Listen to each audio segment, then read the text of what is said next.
checking the sound bounce right now.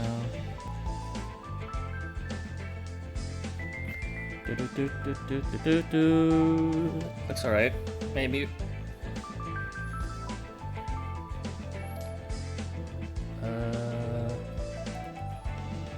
Awesome. Alright. Let's do some dungeons. And looks like it's on. Yep.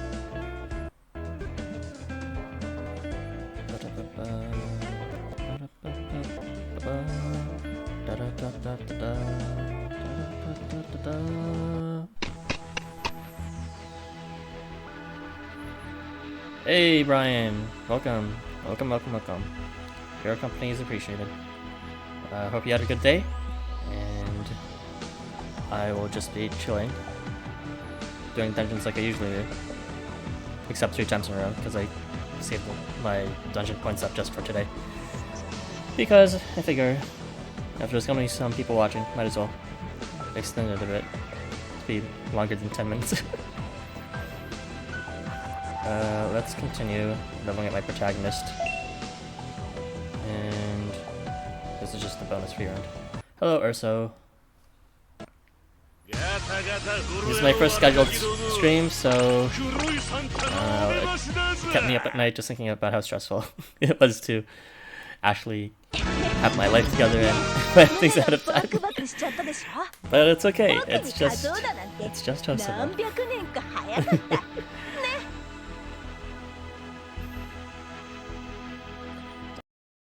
The reason why I picked this time and day to stream, actually I should explain it. It's a good idea for you guys to actually play during this time too. If I can just back out of this. Oh my god, fucking slow piece of shit. That's stuff. Hurry up. So the reason why I picked today, at this time, is because missions actually reset around this time. So you're able to quickly complete this quest right here, this mission. And you can also fill up a whole bunch of other stuff too. So that's why I hoarded up 3 dungeon points for today at this time. When I get my 3rd dungeon point. At 7 PM Universal Coordinated Time.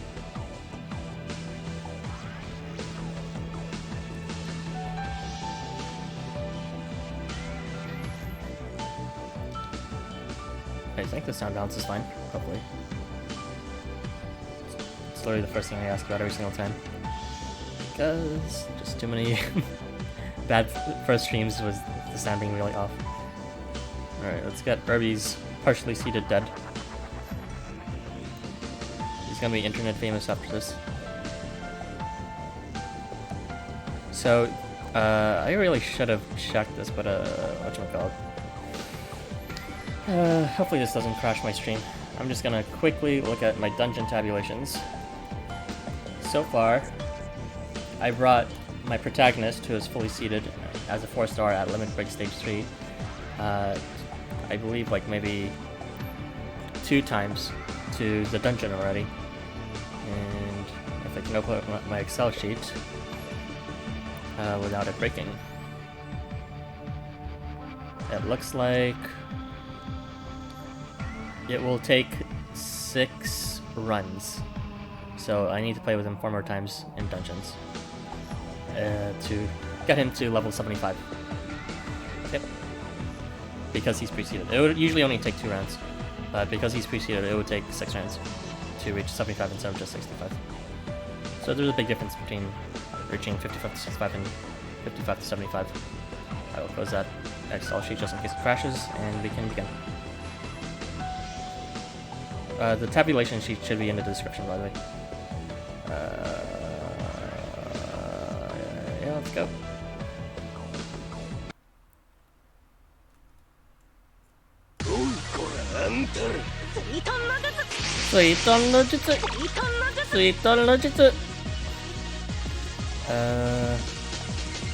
So I can just leave those Santa Clauses over there, and do this thing.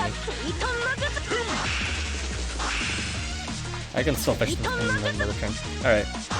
Awesome. Yeah, that was easy.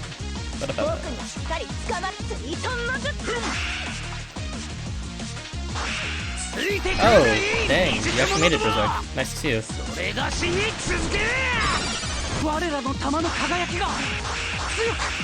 Thanks for coming. I am just here leveling my 4-star protagonist, which, even though it's 3 more rounds, I still won't be able to fully level him, unfortunately. It takes, I already forgot the number, like 6 rounds to... 6 runs of the level 80 dungeon with this amount of mentors. 5? Yeah, 5 mentors. No, 4 mentors to bring him to level 75. So, I already brought him to dungeons twice. This will be 3 more times. And then, after that, I'll need to level him up 1 more time through another dungeon, which I don't have points for because you can only have 3 at a time. So it's a long ass explanation for something that's pretty obvious. That is what I'm not for.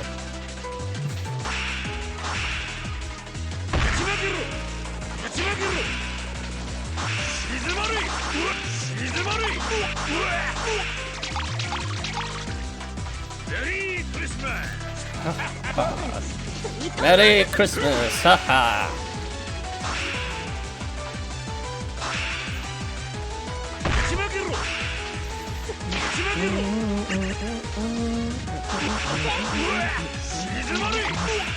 And in this turn, when Kotaro's just gonna use his charge, I use this opportunity to do some supplemental healing.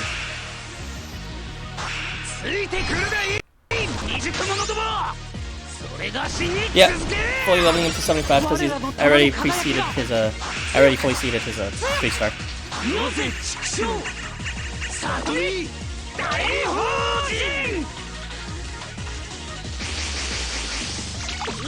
I hope it's charging properly. Okay, yeah, it's charging properly. Let's see.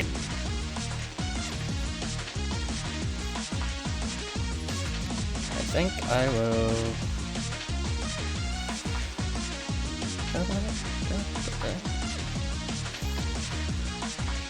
Kinda don't like all these wolf positions at all. Like at all. Damn it.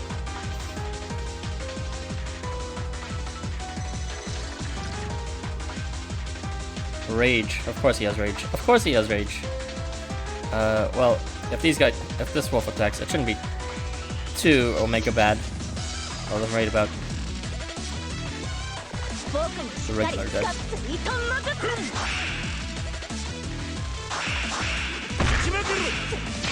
Because of the... He's fine. I figured it would be a wolf that moved though. It's always a wolf. So for now, I can... whatchamacallit? Is this level 70? It's a level 80 dungeon. Why would I ever do the level 70 dungeon? That's missing out on efficiency, my dude. You got a lot more experience and a lot more AR tokens by doing the level 81. But my tabulation has whatchamacallit, the thingy for the thingy. It also has tabulation for level 70, 40, and 15 dungeons. Don't let dead and dead be dead. Very funny. One of them might die, but it should be fine because it's like they're just supplementary anyways. Okay. I do want to at least my 5-star as well.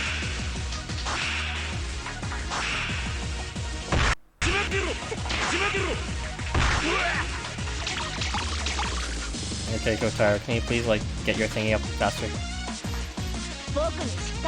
Maybe a creature can give him some evasion if he's lucky. Awesome.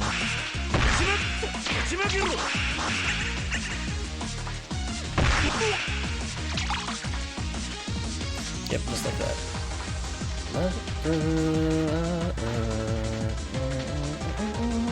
No rage, awesome.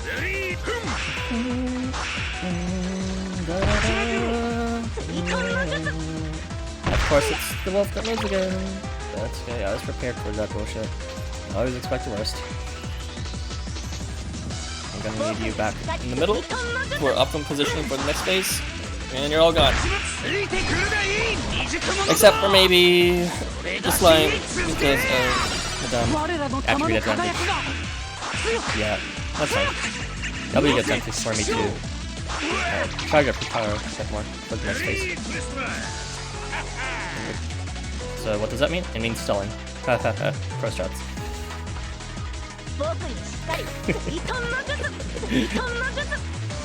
God, this is so scummy, but this is how you beat dungeons, guys.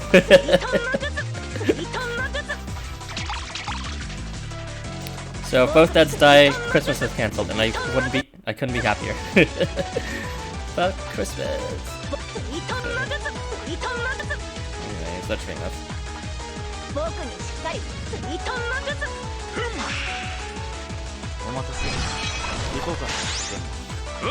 Yep. And now I have Kotaro's charge ready for next phase. Even though I don't have Leak with his amazing Ruler and Shira 5 AR combination to super boost him, he still has it ready for this bullshit phase with all these stupid dragons. In which case, yeah. Oh, this one has. They have tenacity? Okay. Yeah, fuck you. Just in case, I'm gonna. Whatchamacallit. God, this position is some shit. I kinda want dead up there, regular dead, and then 5-star dead in the bottom, and then treat them on the left. But that's like everyone's switching positions at that point. That's kinda. Oh wait, I see it, never mind. Yeah, there you go.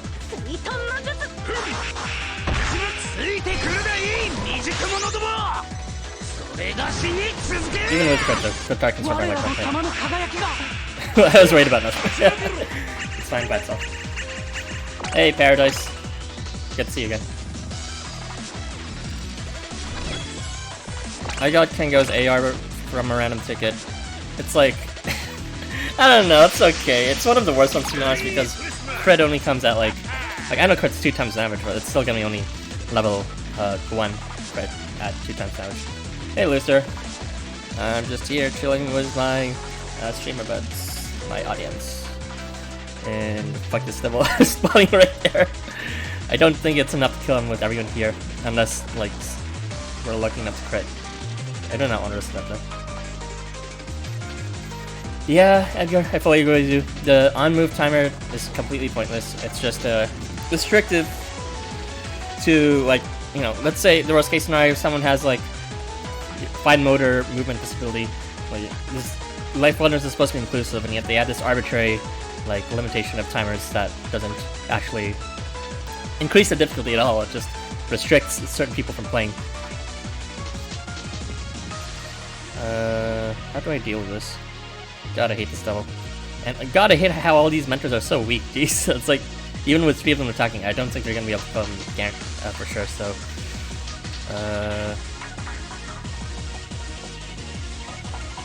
something like this.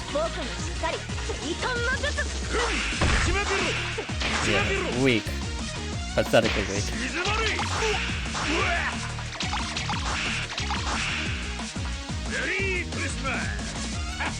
Well, as long as, like that. I can exploit the different advantages that even if he gets it, it's like, he's gonna get by fucking fire slime, so it's fine. I can't be talking too much, gotta do chores, but just, I'm listening to you, okay? Good luck. I got my social support Smo. Good friends. Thanks, Loser. No, you didn't actually proc healing. What a stupid shit. There you go.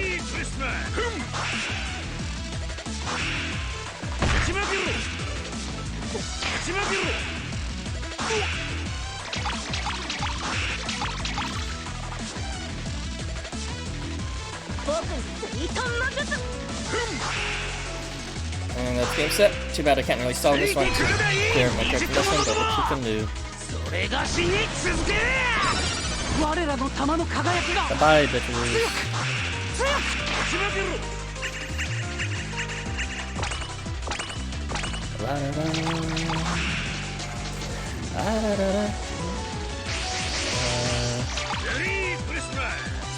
Why are there so much fucking devils in this one? Jeez, what the fuck is this trash?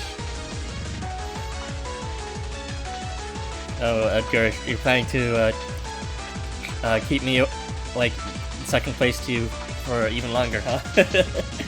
Yeah, I need that second event too, because just one more for both of us, and we can finally have a 5 stars in our main slots. That's gonna be cool to experiment with for like a hot second before I return to Kotaro.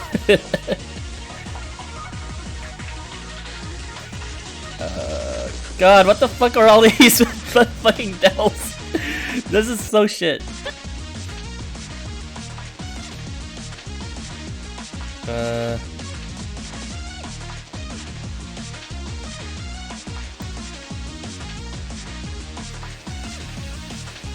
Okay, what to do,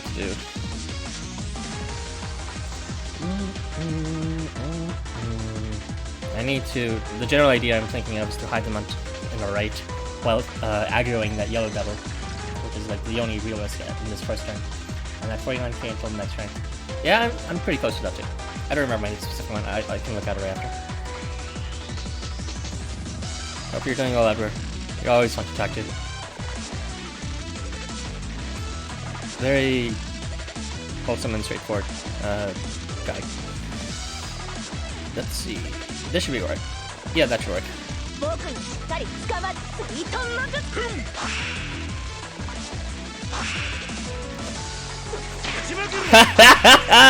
Eat shit and die, devil.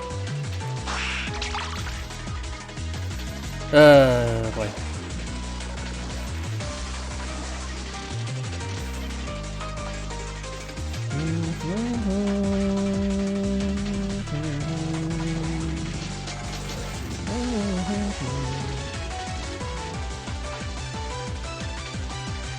Let's see. I was more like I saw that move like ages ago, but I was just like scared of feeling the diagonal move. Because diagonal moves are also another stupid thing that shouldn't be so difficult. That LifeWonders decided, hey, why not artificially inflate the difficulty? I would try to finish him off, but honestly, this is a decent position. I would rather stall like this, give him at least a bit of a protection. Nasty.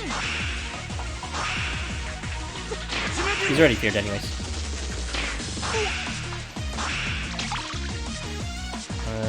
And the next round should be, yeah, wipeable.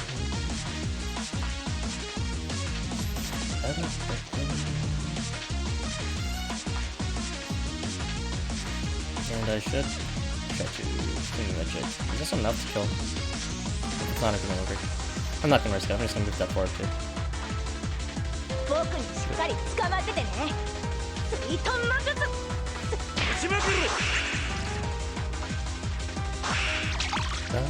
Merry Christmas!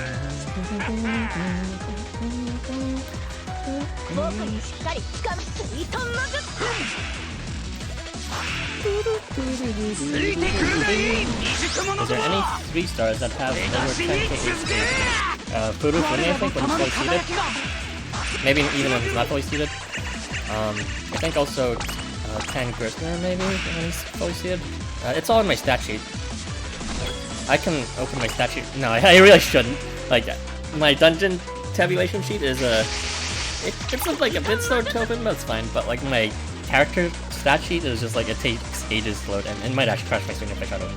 But there's in my description, there's a link to my character stat sheet for each of the cards that summarizes it, and you can sort it by HP, and you should find it there. Mask Dead, I just noticed. Yeah, well, that's like the dead with that actually has it's a naked skin basically. That's the only reason I'm using it. And from here, I can just stall in the corner. You see, my explanation is stream is still late. Oh my god, I thought I set it to low latency. I did set it to low latency. You're freaking me out. It's at low latency, but there's one more option, ultra low latency. I guess I could make it that next time. Or maybe I'm just not reading the responses fast enough because I'm not actually looking at the stream. I'm looking at my phone, which is different from. Obviously, it doesn't have the common interface on it. But yeah, what I was about to say is, in this position, the best scenario, the best option for me is to move Kotaro into either the bottom left, or the middle, or the bottom middle, or the bottom right. Because no matter what, the devils don't attack me as long as the aggro is done correctly. Like, let's say this one, the bottom left devil. Sorry, the one closest to Yogshiro, Yogsosat. He, like, if he decides to go closer, he'll actually move backwards first because he'd want to attack the mentors that are in front row rather than go closer towards Qatar in the back. I was wondering what she was like. Okay. I was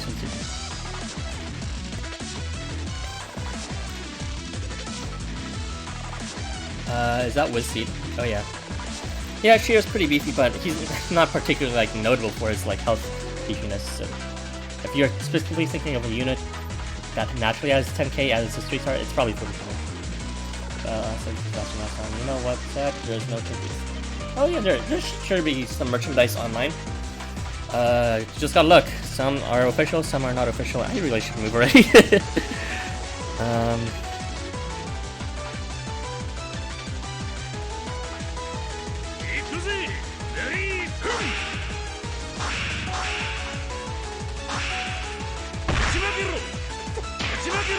Alright, here's moving. You see? That one did not go closer to Qatar, rather he went backwards and then to the right. Because AI is dumb. And even if I go closer to the Qatar now, he should be safe. Yeah. And I will do that because it'll provide a bit more protection for those in front. And I don't think inflicting debuffs... Actually, I'm not doing this kid. I don't want to test it on stream. But I'm pretty sure inflicting debuffs without attacking won't affect the aggro. But no, I'm not going to test it on stream.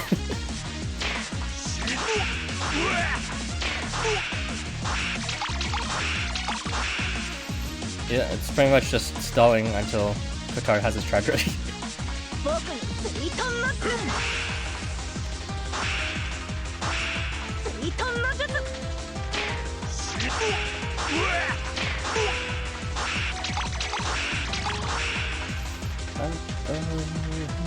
You can purchase the Sumopedias on their official website, Brian. At least the very first volume is translated. I don't think the second is translated yet. Dead? He's not gonna die. Well, this one only has the charger, but Kotaro is ready, so... At this point, what I want to do is bring Kotaro closer. As such.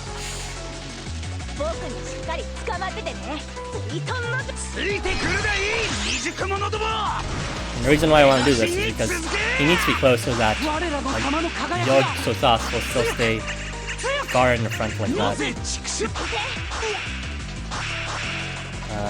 However, I do need these losers fucking fear to wear off already.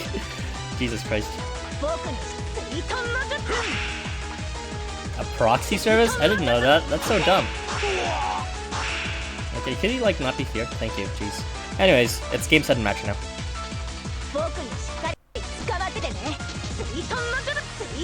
Yep. Just gotta do that, and now he's out of reach, and now it's just easy pickings.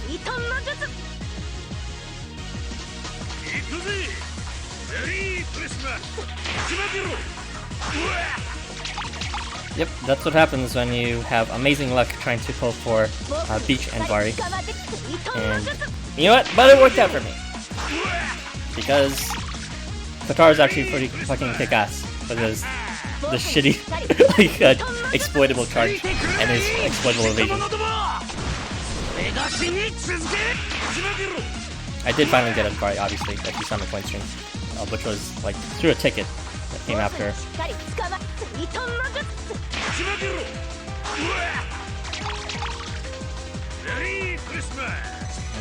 Does he get his charge just by existing? I forgot. Maybe I shouldn't attack him. Yeah, I shouldn't attack him. Otherwise he might fucking get his charge.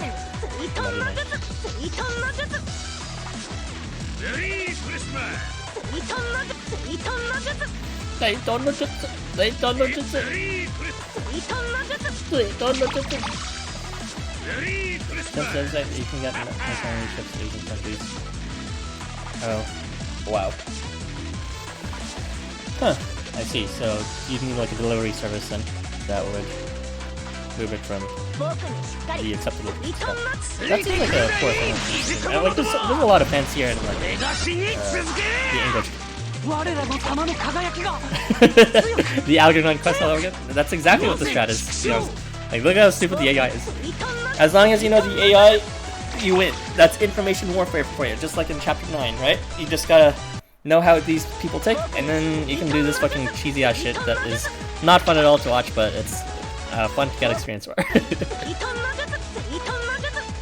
Yeah, I do. It's it gives Kotaro the CP he needs, along to sort of make him, you know, blow his charge more often. And it actually has a pretty decent attack stat too. And it also shuts up Kotaro's voice when he charges.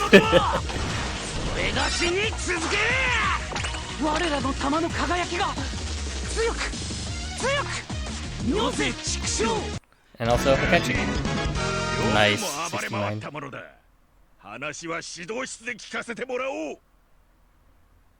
Anyway, it's time to do that 2 more times.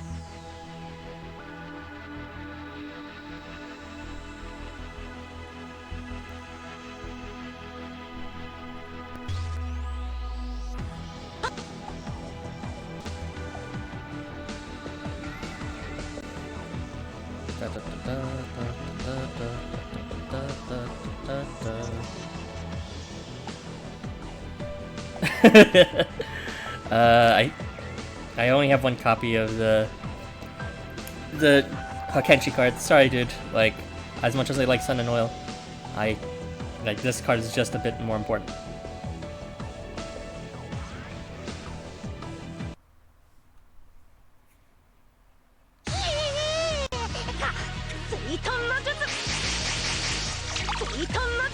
Suiton no Jutsu.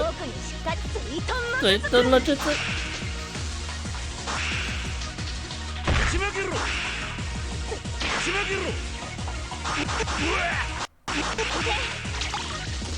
Yes, that's exactly it, Edgar.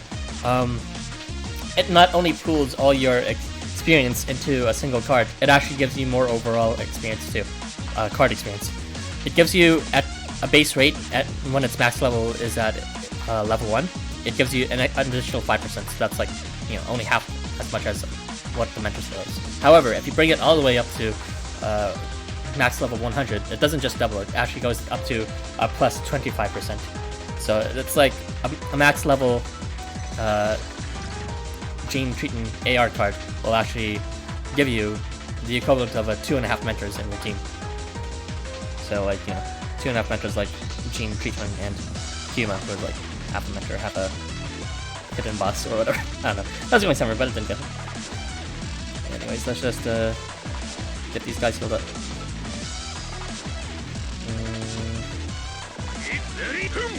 Did you seriously not heal anyone?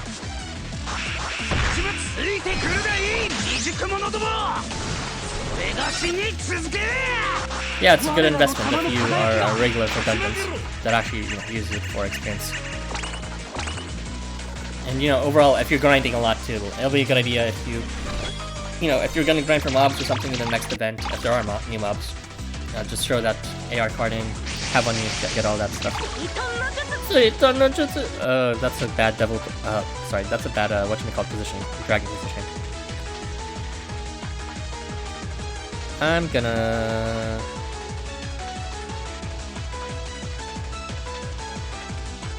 Yeah, that's a really bad dragon positioning.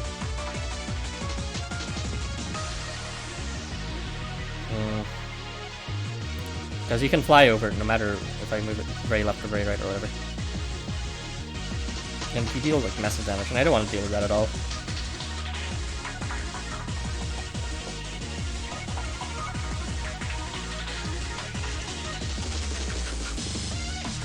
Okay, he doesn't have rage.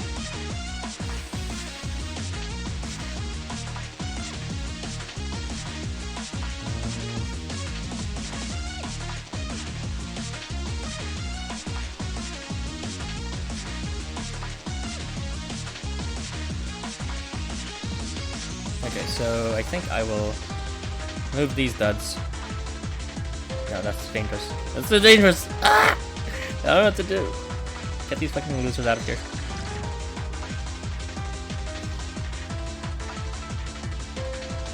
I need treatment in the corner there.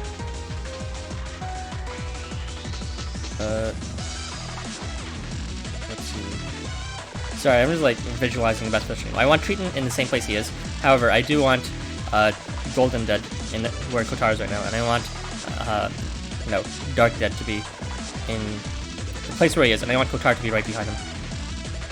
And the fucking timers are making it. Like I have to think about everything before I actually do it. If I move you down, I have to use like that. That would work maybe, but I would have to do a diagonal movement. Okay. Maybe I just won't do the diagonal part and just rely on pushing myself. Yeah, this is the best I can do for that diagonal. Oh, nice. Scary. He dealt a lot of damage. I'm sad.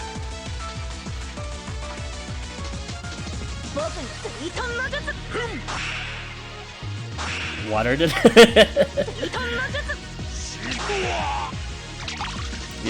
He's doing his thing. Whenever this guy dies, everyone should be dead except for maybe this ghost at the end. In which case, yeah, I'll just close down this for now. And then I will move that over to do some healing,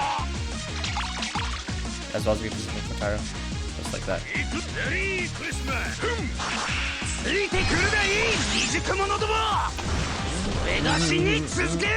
So the Valentine's event is coming up. You guys ready for the disappointing banner where everyone's overpowered but you're not getting on? And also it's Valentine's Day, so it's disappointing in general. It's gonna be very interesting, I guess. Better than the current period of absolutely nothing happening, where I trickle out my chapter 10 videos, or chapter 9 videos at a glacial pace. Yeah, this should be much easier to deal with.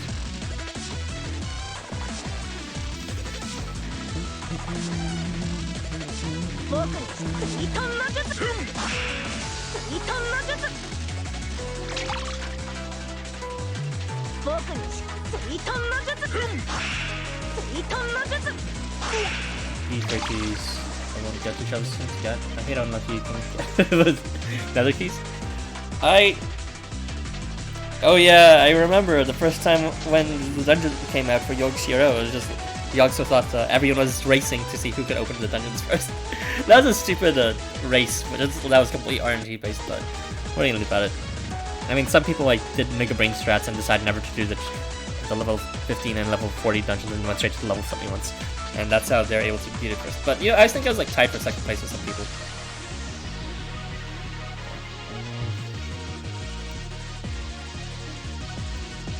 If you want some salt, all you have to do is just wait until Valentine's and go to the Discord server and see everyone's polls.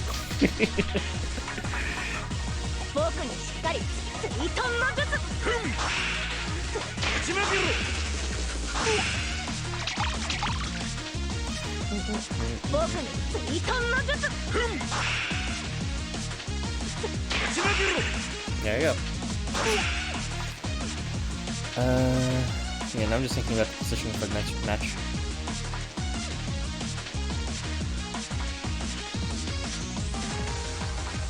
I'm set. Go on.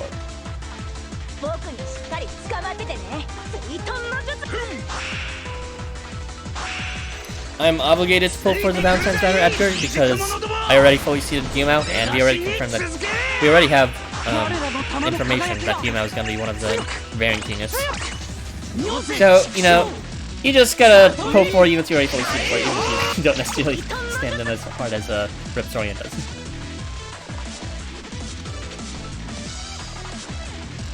God fucking damn it, I hate this devil. It's such a shit position what this devil is in. Okay. I think what he did last time was... yeah. I think I remember now.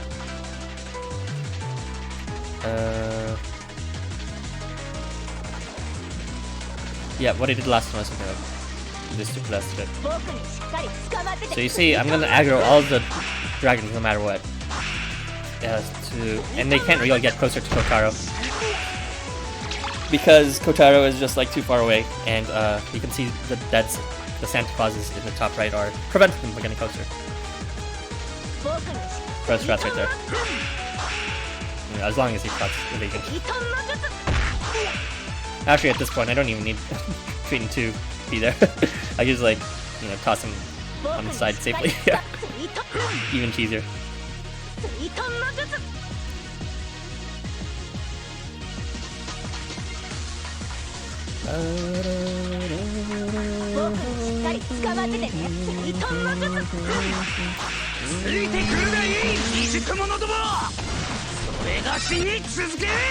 AK Reptorian. What? How did he survive?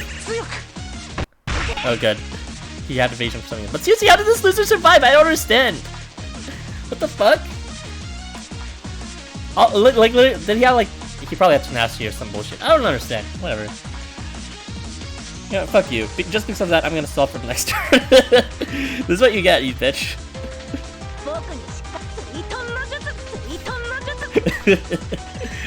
Yeah, thank you for surviving.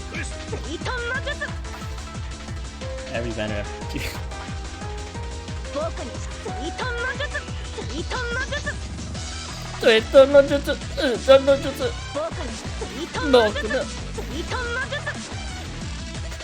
I'm being weird. Okay.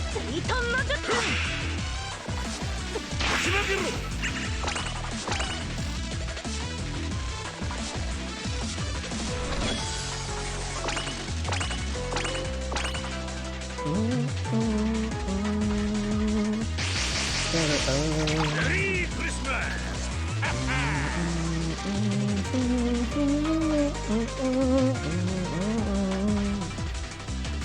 He has rage. Damn it! Damn it! Sorry. It's just not good because I wanna aggro these devils, but I can't evade the one on that top left square. Sorry, the top middle square at the same time, because then Kotaro will be at risk of thing. So it'd be better if I put in the center, but he has rage. You can sort of get what I'm trying to say, right? I don't know.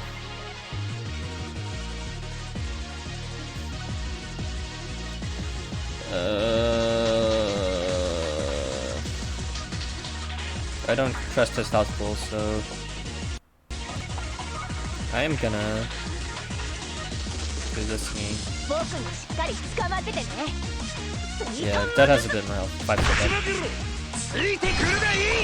I literally forgot Kotaro had his charge. I'm so dumb.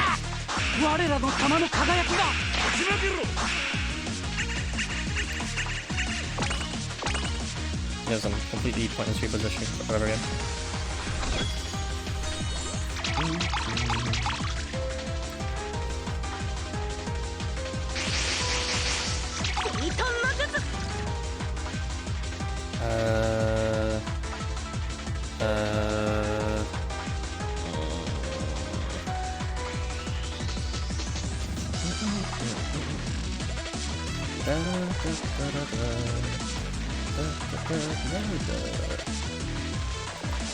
I don't understand.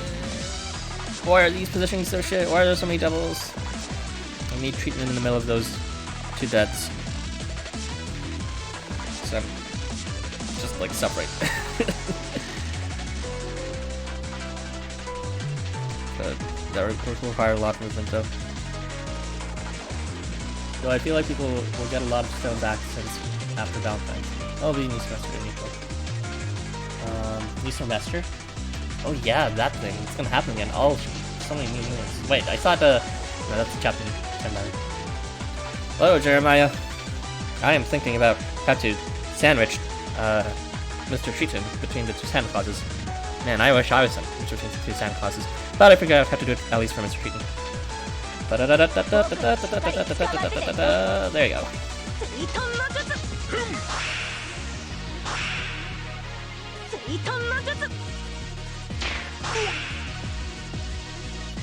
Okay. Well, I don't like the attribute advantage, so I'm just gonna move treating away and do this instead.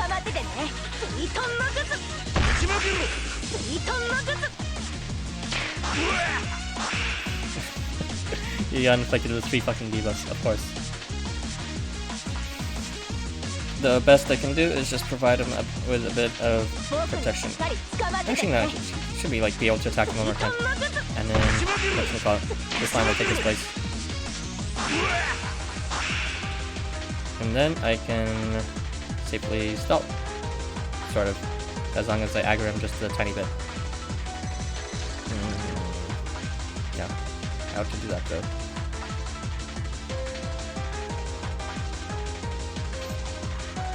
You really don't want to bother with it. It's fine. Piccolo will have to see me up next turn.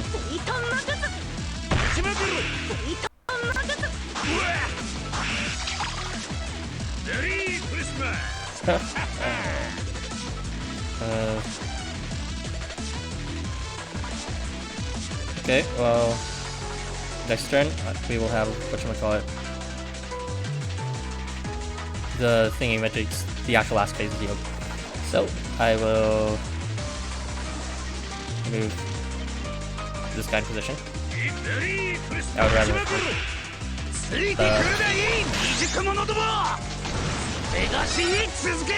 so that position should be good to easily prepare for the next phase, which is the simplest candidate. Just have all the mentors in the column and have Kotaro over there. That's perfect.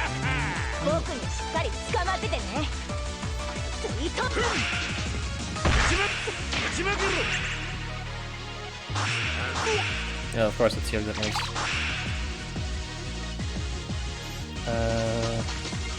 Well, as long as I do this, there might be some protection.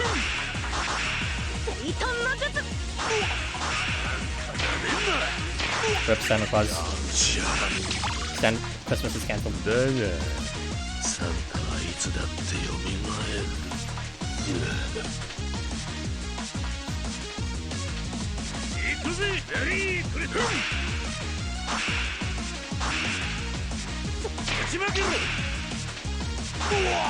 Oh no, he got closer. That's annoying. No! No! Oh my god, hurry the fuck up, Kotaro.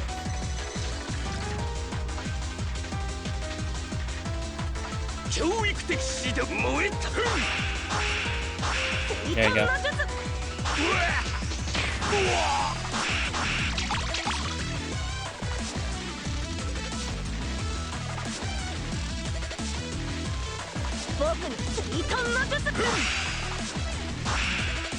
Dude, I do have everything that's inside this. It's more than annoying, it's like game ending. Oh, jeez. Like, literally, the game just becomes a balancing act between, you know, making sure the wolves don't fucking one hit you, and... What is this shit positioning? Jesus Christ. Oh god, whatever. I need Kotaro up there. Please don't do this to me. Okay, now get the fuck back, bitch. And please don't push Kotaro, you know. Come on, stop it! Don't push it back. Okay, this should be fine. Oh yeah, he has his charge. Please don't kill him. Could he just like let me? Oh, he's already moved back enough. I'm sure that's fine. Yeah, that should be fine. I shall have Santo with my Kotaro, just like that. There you go.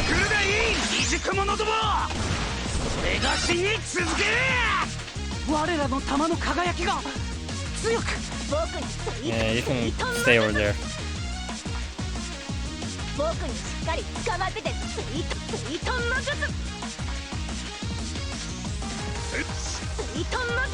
Whatchamacallit? I think Gene gives a buff if he is struck. Although it's like kind of an extremely shitty rate. Please give it. Sad face. Oh well, that's okay.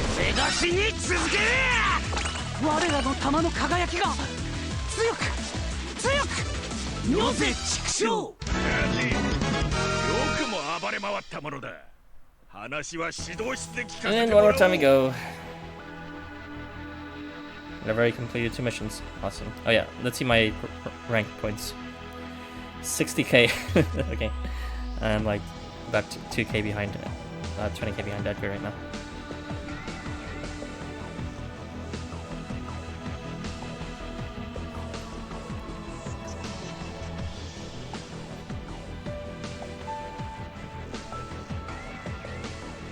Three-ton sensei, hang on. Irby, thank you for seeding your dad. You know he's kind of shit unit right now, but I'm sure he'll get a skill evo. Please, LifeWonders, give him a skill evo.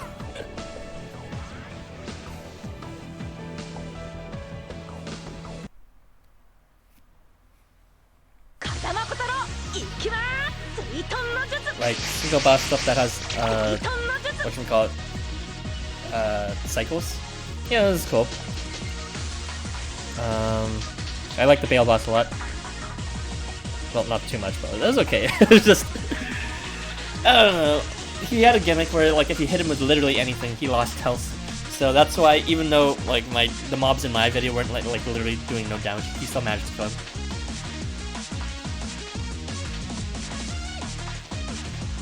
Let's see. Okay, at least he doesn't have any stupid rage.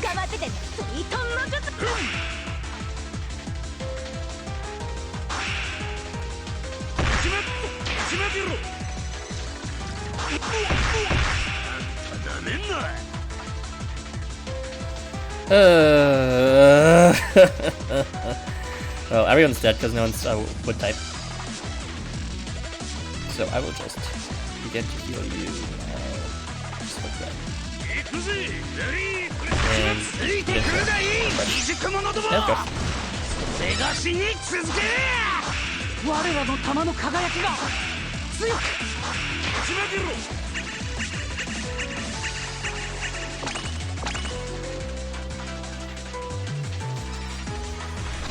you mean the missions? They're not really quests, but yeah. Do them every week. They're called weeklies, they're called missions, you know what they are. And 7 p.m. Universal coordinated time, that would be at my time, 2 p.m. Eastern Standard Time. Missions, you get a new dungeon point and it's a good time to also do missions because it's on this day that you reset. Oh boy. So what did I do here before? Right. Oh shit. No, that's not what I meant to do! No! I was just like... Okay, he's dead. No! No! I'm so stupid! God damn it, I was just like... I wanted to see him like an enemy in his stats, but oh god, I'm so stupid. What the fuck is wrong with me?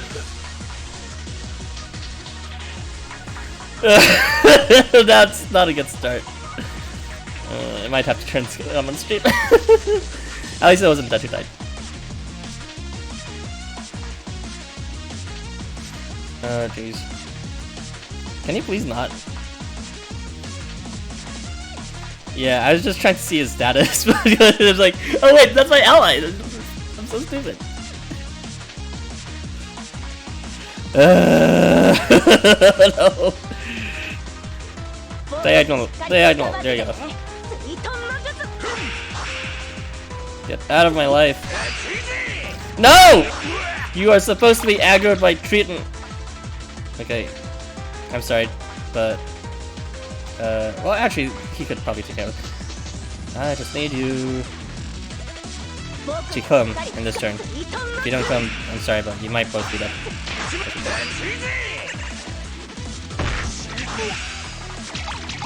Okay, now fuck all of y'all. That's unrelentingly unacceptable. So he has tenacity, so he probably will. However, he probably won't do much damage anyways because of a dazzle, even if he does crit. And I can heal both at the same time. Yeah. This game did too much damage to my brain. That's why. This is such a shit position for Kotaro. Kotaro should always be in the middle row.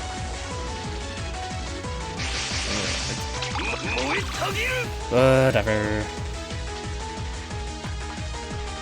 Nice, you got the kills.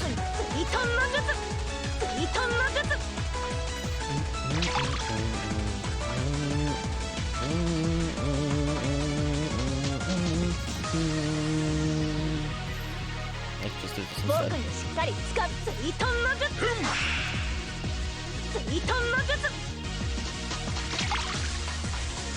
The cheesiest shit ever.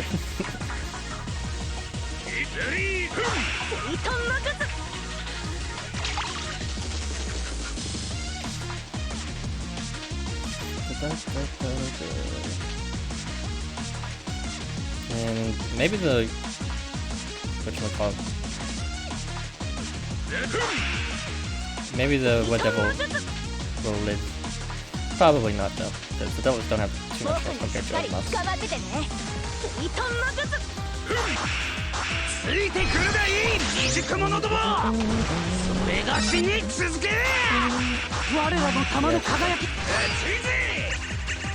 Yes, you've got a Kotaro seed him. Oh, sweet. Sweet. Free stalls. Easy 10.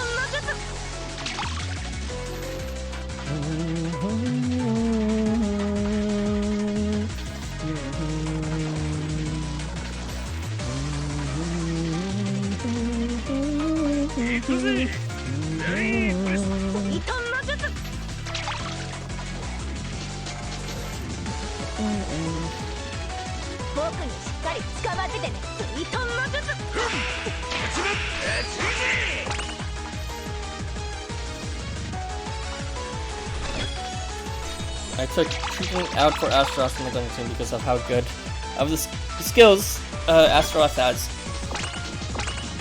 Yeah. Astaroth skills are pretty good. But the mentor bonus though. How could you add? What do you sacrifice that for? The mentor bonus? Tragic.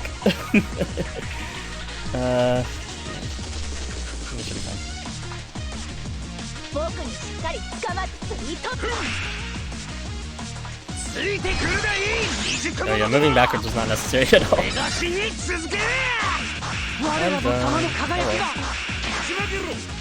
shouldn't be too hard to move them to the front.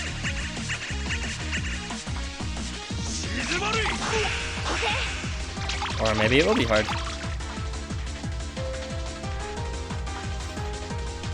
I'm gonna need to bring everyone closer.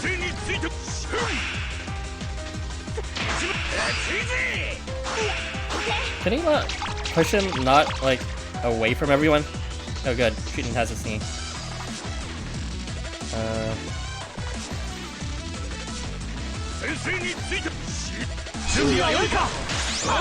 Yeah, Astaroth is just, you know, he sits there menacingly, like every member mate does. But yeah, that should be fine. There you go.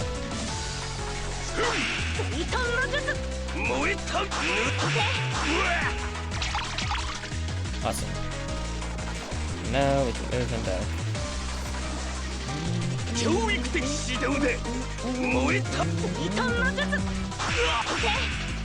we go.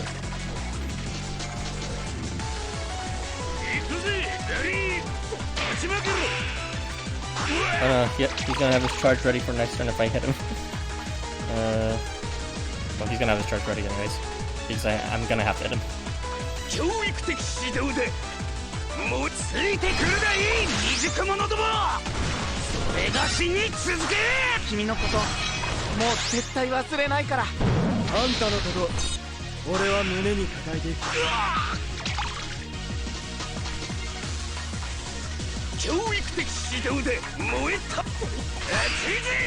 Rip Gene. What the fuck? How did he get teleported all there?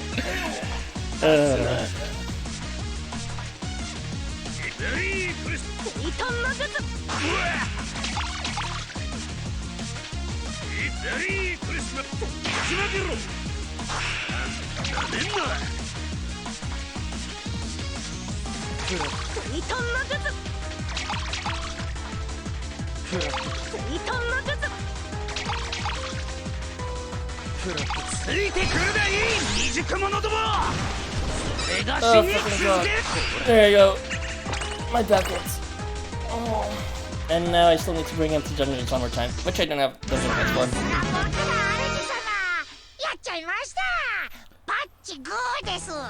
Oh, do I feel like doing Valentine's Extravaganza? I'm not sure. My back is really sore. But I do want to read it eventually. Maybe I'll just like start the first bit and see if I'm into it or not. 60 enemies, 3 dungeon quests. Epic. 5 quests. Okay, that'll be good to finish those quests anyways. Am I in a good voice acting mood? Harrison having good voice acting. Good joke! Alright, let's finally fucking read this trash with this shitty ass flavor one Housamo behemoth. I don't understand behemoth stance at all.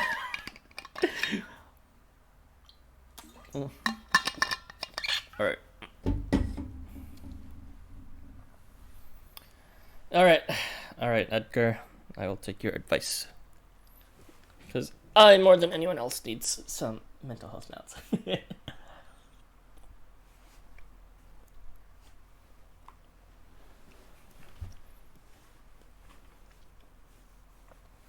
So yeah, if you guys ever need some pointers while I'm on, about like your team or whatever, you know, not anything too in depth, but like about specific characters or you know dungeon tips or you know if an event's on, just whatchamacallit, high difficulty challenge quest tips, then go ahead and feel free to ask me in chat. I'm not just a streamer. I'm not just a YouTuber. I'm not just someone who makes videos. Before all that, I was just the gameplay analyst, one of the more avid people who cared about the actual gameplay rather than just like, oh, you know, big bulge Housamo, hoo hoo hoo, unga bunga. Like, I actually do care a lot about the gameplay. That I've read every single skill and I've read every single kit, and I've formed a lot of opinions as a result, and I can connect a lot of dots. Anyways, let's continue.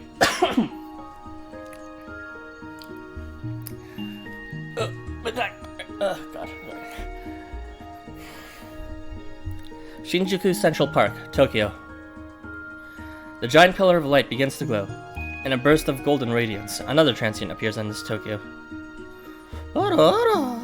Oh, where am I? What's this huge glowing? That sounds so terrible for Z's. I can't do Z's justice. The winged transient mumbles to herself in confusion. She massages her forehead over and over again, trying to gather her thoughts. Eventually, she realizes that someone else is lying sprawled on the ground nearby. Good heavens! Excuse me, can you hear me? Would you mind telling me where I am? No response is forthcoming. Eventually, the winged transient's eyes adjust enough to the light of the pillar to make out a face. What? But... how could you be... Tears began to spill unbidden down her cheeks. Unbidden down. I thought I'd never see you again. After all, we... No, it does not matter where we are. Even if this is not... I swear to you this time. Oh god, this music. A peculiar pair, the prologue.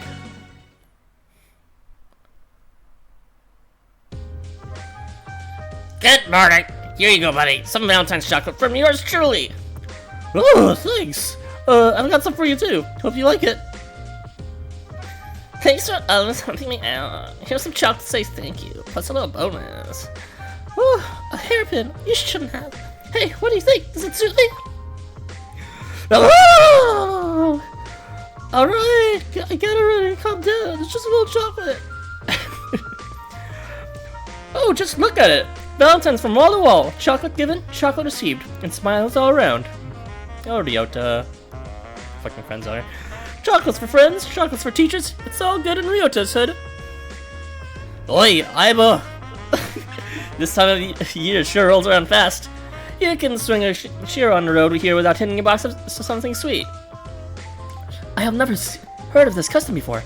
Am I correct in thinking it is some sort of display of gratitude and affection? I fail to understand this excitement over mere chocolate. I always forget Toji's voice. What the fuck does Toji sound like? Like, I'm just like, I can't unhear Shiro's voice when I'm trying to imagine Toji's voice. What does Toji sound like? I don't know. He sounds like Shiro, except with two sticks up his butt instead of one. I see the value in festivals, but all this overt talk of romance feels wrong. It is more tasteful to leave some things unspoken. I'm a Toji, down as Valentine's. Now hold on, a lot of folks take opportunities like these to relax and will have a little fun. We have no right to deny them that. Alright. Hey boy, I'm a... Say what you like. I'll take any excuse to start down these chocolates in class. Yeah, Kingo! You're 3 boxes down already? We've all bought stuff here to share, remember? Don't sweat it, Ryota. It's just a little nibble. Dang, this is good stuff. I have availed myself of the rainbow buns at the store. Let us eat them together at the lunch today. I brought cookies for everyone, and I also tried my hand on a new kind of cake. You can expect a real treat. Cookies fresh from the bakery, and Shiro's homemade cake to boot? Woohoo! I don't even know where to start. That aside, as class representative, it's my duty to stick up all of your asses, and to ask you all not to make too much of a ruckus today. Hear you loud and clear, stick up my butt. Everything in moderation, just like you always say. Sorry, I got but it's true. Hey, check it out! I got a box for the doubles too. We can give them to them later. Squeak!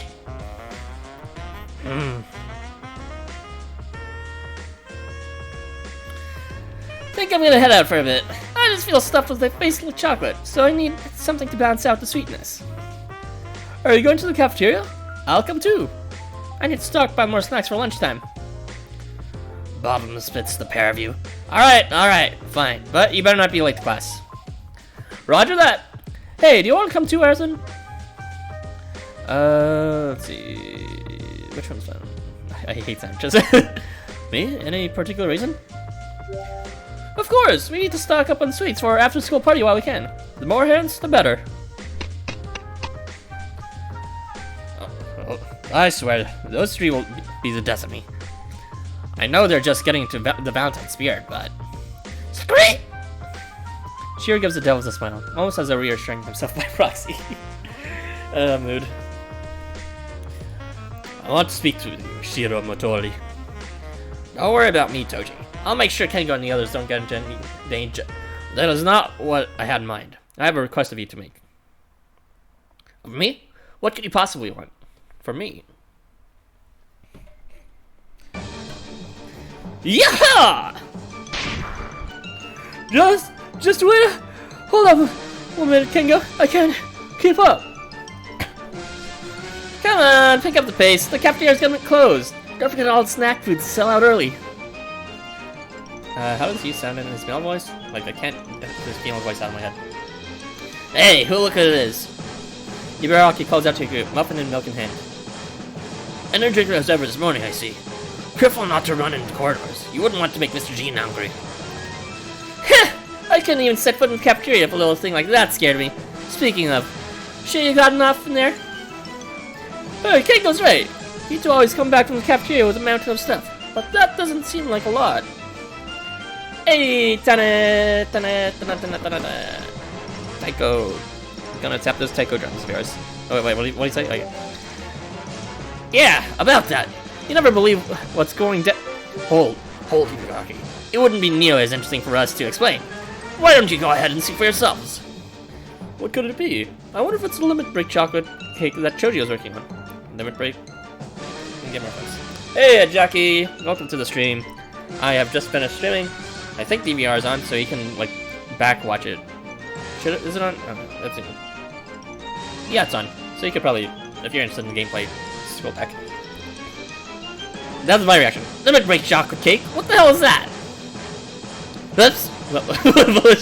Whoops. No time to chat. Team Kengo, roll out. Oi! Wait up a second. Where did I put them now? Ah, here we are. Now, hold out your hands. Huh? What's up, Ryota?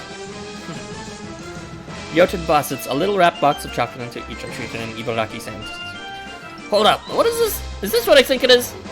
Happy Valentine's Day! It's just a little thanks for everything you've done for us. I hope you like them. Oh, wow. I really appreciate the thought, Ryota. I'll save these to eat with my lunch, if you don't mind. See you around! Happy Valentine's! It's good to see you as cheerful as always. Something the matter, Ibaraki? You're scowling up a storm. Damn it! How dare they get shooting chocolate at me! I've been waiting for my chance this morning! Oh god, gotta love those spirits. Alright, let's see what the pictures are we got left with it. Huh? What's this? Some kind of notice? Hope your day's been good, Jackie and Tana Taiko. Mine's been kind of down, but that's kind of usual, but now it's going up. Streaming makes me happy. Until I stream for too long and lose my mind, and then I get sad again. I mean, these are the later stars. I have no idea how much longer this is than Down Jail. I hope it's about the same length, because I'm planning to finish the first 3 chapters. Because it took like 2 hours or almost 3 hours for the first 3 chapters last time. It sounds like I could do that again if it's the same length, but I might die if it's longer. I'm done, Kingo.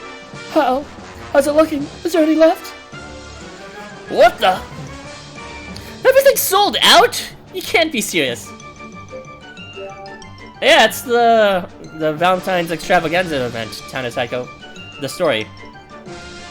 I have not actually read the story yet at all. I mean, I did read the first part of the fanlation on this wiki Discord, the Discord server for the wiki, but like I was so bored of it that I just stopped reading it. So hopefully I'll be interested in this one more. What on earth happened? It says it's all gone. Everything. All food in stock. We can at least get some juice from the vending machine, right? I'm super thirsty after all that running. Oh, come on.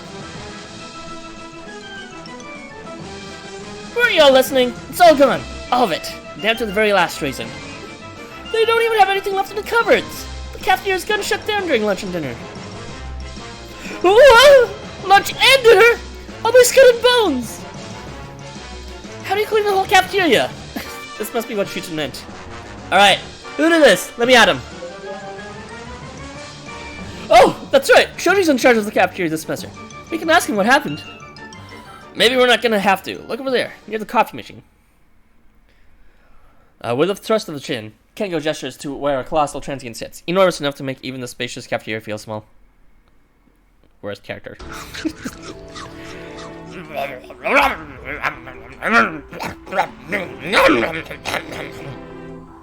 The colossal glutton breathes heavily, shoulders heaving, either oblivious to the voices around or simply uncaring. What am I looking at here? Is that a student? Oh, that's Jojo's voice. Is that a student? You'd think I'd notice something that size around the place. I've never seen anything so massive and big and... Okay, I'm out of vocabulary. You don't think Choji's gotten to eat... You don't think Choji got eaten, do you? I'm not gonna flirt with him. He said all those things. Oh, hey, Abo! Get ready, you two! Do you hear those noises?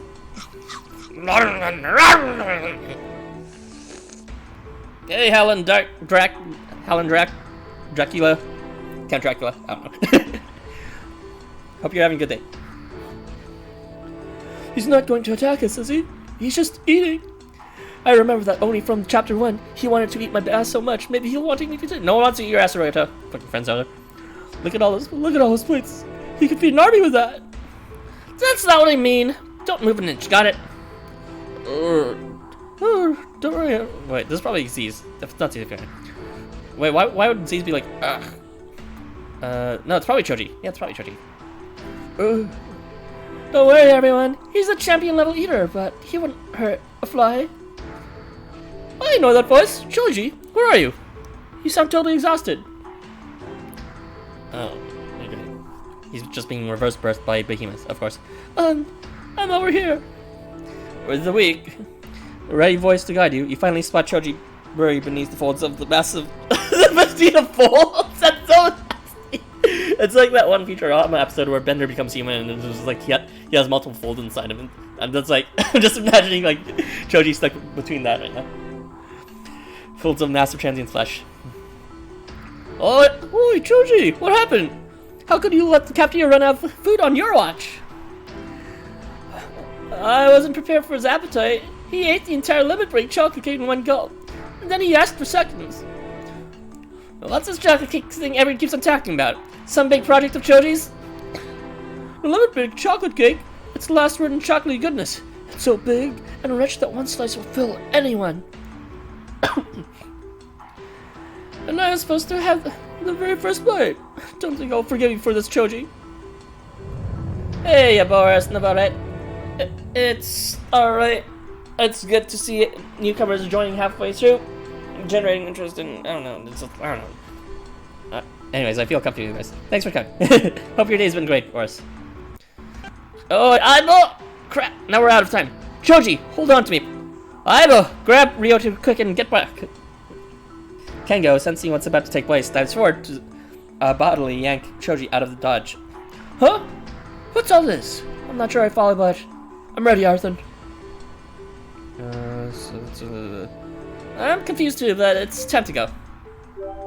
Oh, okay, but don't you dare drop me! No sooner are the four of you clear that the ominous creaking noises that have been pervading the cafeteria escalate into a rumble of collapsing masonry. Cracks spread across the ground in a perfect circle around the enormous transient's corpulent body. Finally, the floorboards give way and he crashes down to the floor below. He...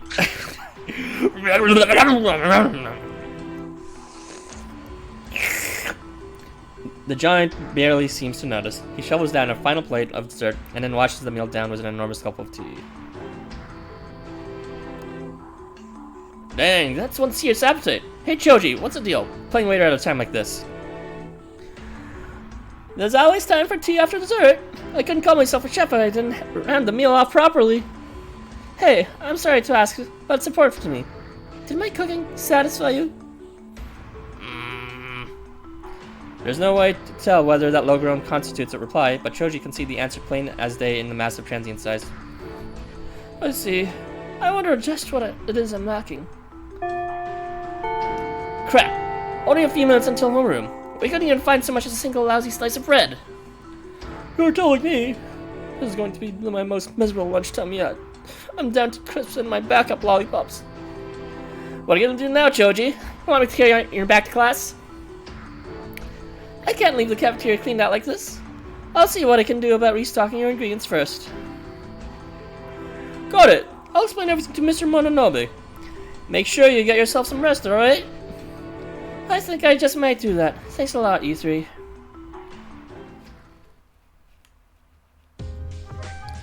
Oi, Ryota! Hurry up or we'll be late. What? Oh, I'm sorry. I was spacing you out a bit. Is everything alright? Well, actually, Choji seems a bit, different today? A lot quieter, I guess. You think so? I thought he was always like that. I guess he did say he hasn't been sleeping well. I didn't notice anything, so I'm not gonna side with Ryota, even if I want to. Never mind that, we gotta move. We can save the rest. We can save this for later, unless you're cool with being late, because that's fine with me. Got it. Sorry, Kengo. Ryota Yakushimaru, switching into top gear. Ryota, top. Pedal to the metal. Whoa there! I'm so sorry. I couldn't stop. My, holla. Such lively students you are. Oh god. Aziz, I'm so sorry. She's beautiful, unlike her voice. Ryota hurries to apologize, but the transient only smiles kindly in response. The dazzling wings at her back swish through the air as she turns and walks away. Huh? Who is that? I think I'm in love. Sorry, Maria, but I think I found my next, thingy, I don't know. Joke's dead. Okay. I've never seen anyone with wings like those at school before. Right, that it does. We're leaving Ryota behind. Come on, Harrison. Wait, no, don't leave me. Can't go. Wait for me. Wait for me. Oh, you were right, Ryota. Here, I have prepared some water. Please drink your fill. Thanks, Moritaka. Somebody please tell me the ground. Tell the ground to stop spinning. So let me get this straight. The two of you got Ryota back to the classroom by passing him like a ball. Are you serious? Ryota was the one who begged us not to leave him behind, so I pitched him. He's got a big soft baseball like that, you know? I didn't really get it at first, then Ryota came flying at me. It was really like catching a baseball. I am honestly at a loss for words. The three of you should be very thankful that Mr. Mononobe is late. What? Mr. Mononobe is still not around? Then what was my suffering for? It seems there's been an incident that requires his attention, but he should be here short. Oh. Oh, speak of the devil. Sorry to keep you waiting. It'll be a bit of a rush, but I'd like to get home started. Shiro, if you would. Got it, Mr. Mononobe. Class, please stand. Bow. Now take your seats.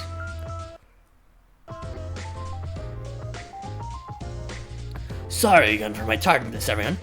It took a little while to track down the nearest member of our class. What? You mean we got a new member of our class? A new classmate? That's totally what I said, right? Okay. That's correct. We're a little short on time, so I'd like to move straight on to introducing the two new faces. Oh, Rust Boy and the Arathon imposter. I know those wings. This is Behemoth. This is Behemoth. This is Ryota Guest. He'll be your classmates starting today. Please give him a warm welcome. And this is Miss C's, our newest teacher's aide. Both she and Behemoth are transients. I believe they are already acquainted prior to joining our school community. Is that correct, Miss C's? It is, Mr. Mononobe. The two of us have been together since childhood. Although there were originally the three of us. Oh, wow, childhood friends! I wish I had one of those. I have a few childhood friends. I have one childhood friend that still sticks with me to this day. First time doing chapter 9? I've already done chapter 9, but they'll be up in videos individually. I posted the first 3 parts, and I'm planning for 4, 5, and 6 to be out this week, and then after that, it's probably gonna be like 3 or 4 more parts after that. But yeah, that was the very first story I did. So if I say stuff like I've never played Valentine Jail before, that's like you know, even though Valentine Jail is already up in my channel, then you know why it was pre-recorded. But side events that are translated like this, I'm just doing streams for. This is a Valentine's Extravaganza, aka Valentine's 3. Housamo sometimes looks like it's gonna crash for you too now. Yeah, Housamo and crashing, it's just like, you know, 2 peas in pod. What are you gonna do about it? But yeah, I have a shelter for 1. He's very special to me. Gotta say, I don't know why you want them, partner. They've only ever been a pain in the ass for me. Hey! Ow! Stop that! Ow! Stop! Please settle down, class. Now, as of today, Miss Z's and Behemoths are as much part of the school as yourselves. However, please remember that they are both new to this Tokyo. I expect you all to be ready to lend them a helping hand if necessary. Got it, Mr. Nonobe.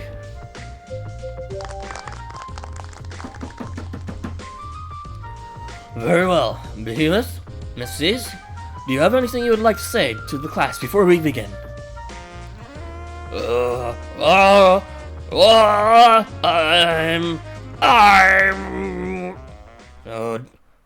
Oh dear, I thought this might happen. Mr. Mononobe, you may want to take a few steps back. As you wish, but shouldn't we be worried about Behemoth? He seems to be acting a little straight. I'm hungry! Behemoth springs up onto the teacher's podium like a jack-in-the-box, madness raging in his eyes. Then he lunges forward and breaks into sprint, making a beeline directly for why is it always my ass? Is it National Pink on Ryoto's ass day? Just because it's so plump and bodacious and delicious. Hungry, hungry, hungry! Ryota, use your brain! Your snacks! He's gonna go after your snacks!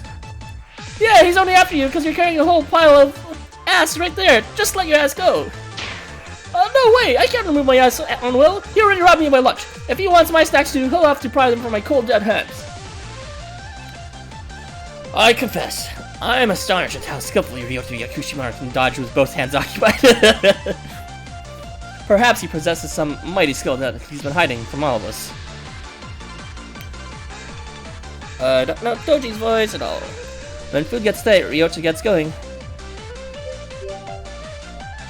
Just like a Po from Kung Fu Panda. This is not the time to be standing around and staring. What kinds of friends would you be if you did not leap into Ryota's defense? Guess you're right. Come on, partner. Come on, eyeball. We gotta stop that transient in his tracks. Yada yada. Just another peaceful day in class. Nibe, Miss Z's? What exactly are you?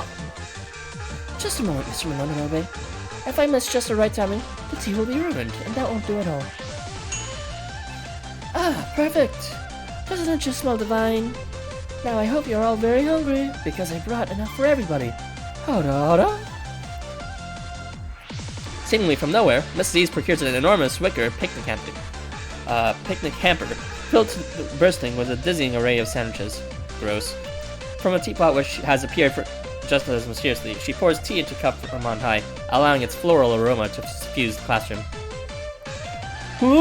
Smells good! What's this wonderful smell? And this is delicious aura! My gourmet senses are tingling. Gourmet. My, Harada.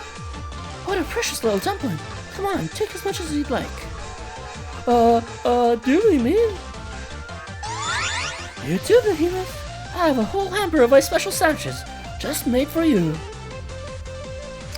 Ryota approaches as instructed as the Behemoth is close behind, and Miss Z's tosses the hamper to them through the air. Food again!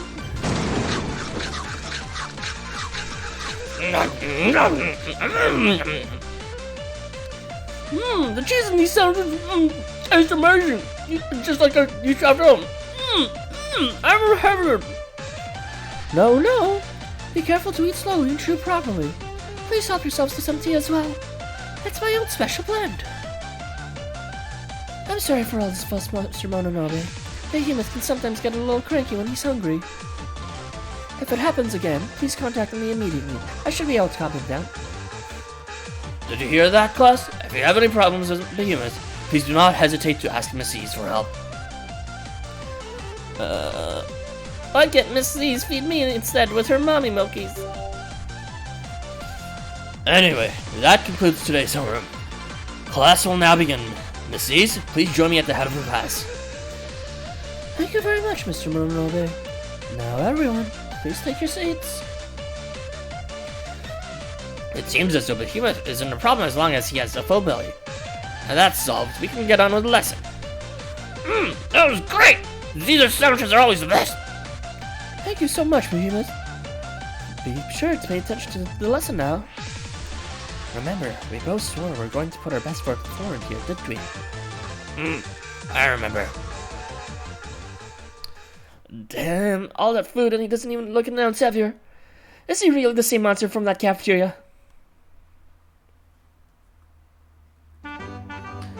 Hey, Choji! Do you get some free food? Give me that free food! No, Ryota! No! You're looking way better than you did this morning. I bet rest really did the trick, huh? Having caught wind that Choji was resting up in the infirmary, you and Ryota have taken time to pay him a visit after class. Hey, Ryota! Thanks for coming all the way. Nice to see you too, Arisen. How cute you are, a red in face! I am. Thanks, I think.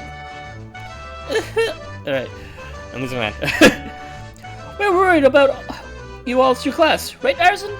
You know, just don't wear that apron and you're good, Choji. I only heard how busy you've been until lately after the whole mess was over. I should have realized what time of the year it was. Jeez, you really shouldn't push yourself so hard. What do you mean? You mean it wasn't just this morning?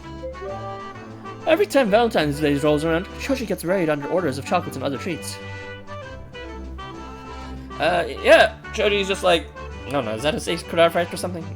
Something's a sacred art, but he cooks. Choji cook. That's like literally his main gimmick. He cooks. He's like the left half of the feeder dynamic that is Choji and Ryota.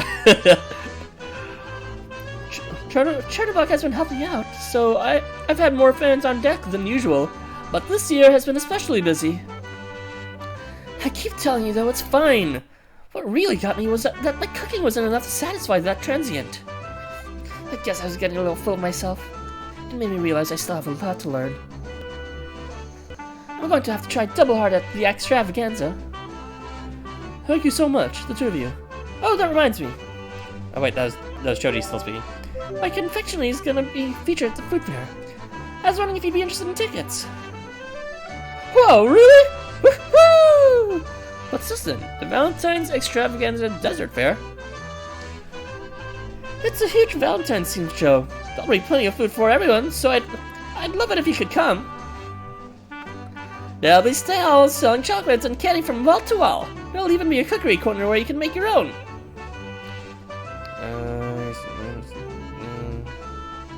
Oh, nothing horny. Alright. I want to see your stall, Choji, if you know what I mean. Hint, hint. No, don't. That's not horny at all. Stop forcing it. Come on, bye. I'll stuff you so full of cake that you'll look like Ryota. Anyway, I need to get back to the cafeteria. Thank you all for checking on me. I'll see you back at the dorms. Oh, that's right. I'm fresh out of ingredients, and I'll need only the best for the extravaganza. Oh god, this guy. How does he sound again? He sounds weird, that's what he sounds like. I don't know what a Polish accent sounds like. I apologize to have kept you waiting, Choji. 10 out of 10. Oh, Zhao, good to see you. Oh wow, that's all food you're carrying. Is that all for me? That was not his voice though. It's like... Something like that. What finer ingredients in the mountain's bounty? I ask only that you use them to show off the splendor of the mountains. Huh? Do you really gotta run all this way? Hey, Zhao! I made it. You want me to just dump these here? There I am, meditating in peace, when this mountain man pops out of nowhere and asks me to go after this stuff. So I'm good at taking half like you promised, right? I swear those kids are eating me out in my house and home. Dance your size. Yeah, I read that far in the fanlation to know what's coming up with the fucking jump-in music or whatever. Thank you so much, the both of you. I'll make sure your efforts don't go to waste. I have no idea what I'm going for Choji's voice. Excuse me. Oi! The Wanderer's returned. The two of you took longer than I expected. So, how's Choji? Feeling any better? He's not back at full strength yet, but he's on mend.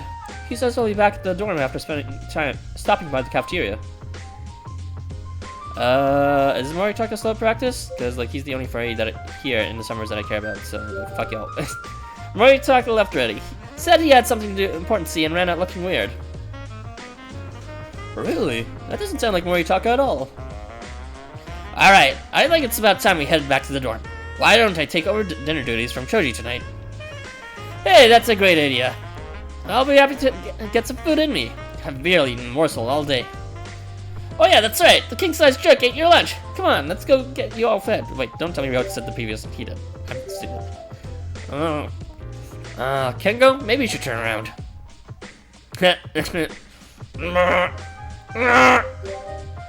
Who are you calling a jerk? I'm gonna eat your face. I'm gonna eat your ass. Who do we have here? It's Behemoth. You. I'm not a big fan of Behemoth. I'm sorry. Name's Behemoth. You were? My name is Toji Sakimori. Even while introducing himself, Toji very deliberately moves around to your other side so as not to impede your sword arm. My turn, I'm Ryota. In short, you all formally introduce yourselves to Behemoth. I'll remember all that. That's his pattern. Toji, Shiro, Kengo, Ryochan, Arsen. It looks like you're headed back to the same way as was. Are you living in the student dorms too? Nah, it's not that. I was looking for you bunch. Got something I wanted to say. Really? What's that? Sorry about all the trouble this morning. I came to apologize. Oh, you mean during homeroom? It's all good. I can always buy more snacks, so don't worry about it. Heh!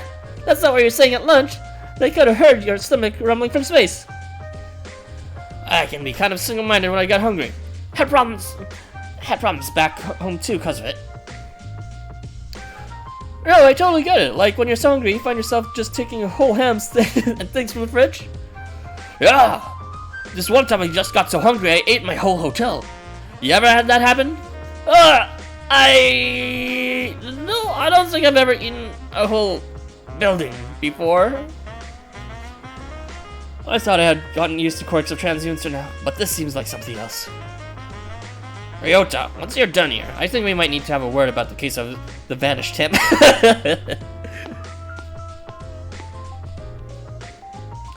Hara. Don't I recognize you dears from Behemoth's class? Oh, hey, Missies! Are you on your way home too? Oh, Hara! Look how my friends you've made already, Behemoth. I'm so proud of you.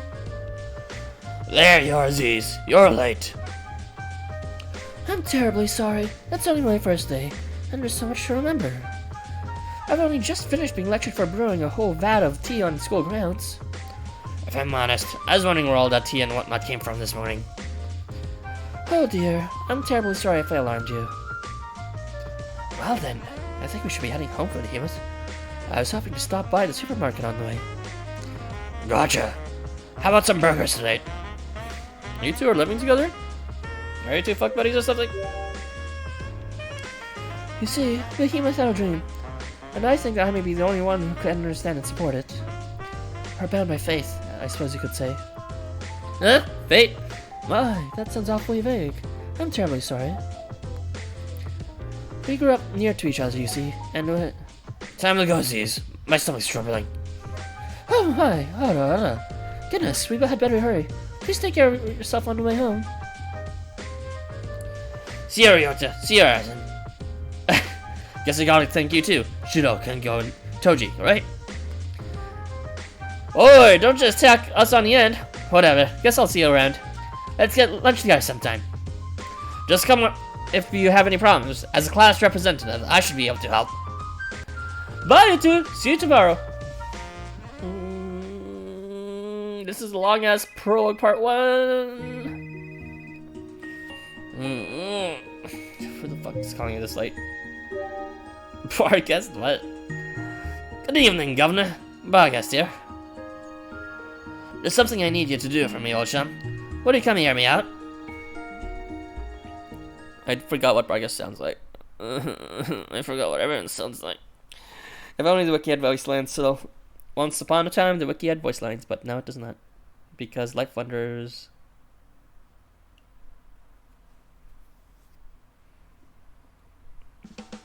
Was that seriously just prologue part 1? Tell me that there's no part 2 of this prologue. Okay, good. We're starting part 1 of the story. Jesus Christ. Jesus fucking Christ. My back is turning into pudding in... Okay, hold on. So, Behemoth is just really hungry and can control himself. Yeah. Behemoth is Housamo's fucking feeder rep. He literally has 2 skins. One dedicated to like his muscular form, and then you just feed him until he turns in like spherical. And he's gonna go. Like I like round boys, but Behemoth's kind of like he's not really my type. I've got history with that character. No thanks.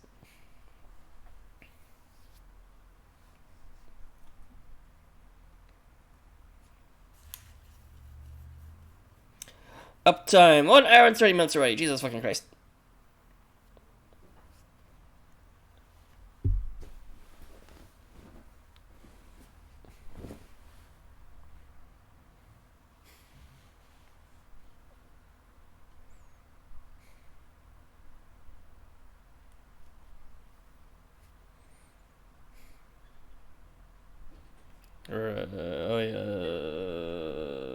my soundtrack. I forgot how long this fucking shit took.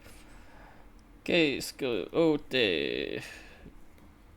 Ito. There you go. Let's turn some music on. While we wait. Never mind, it loaded. Next time, TM. And so, a new day dawns. It's a new dawn, it's a new day. Episode 1. Welcome to Extravaganza.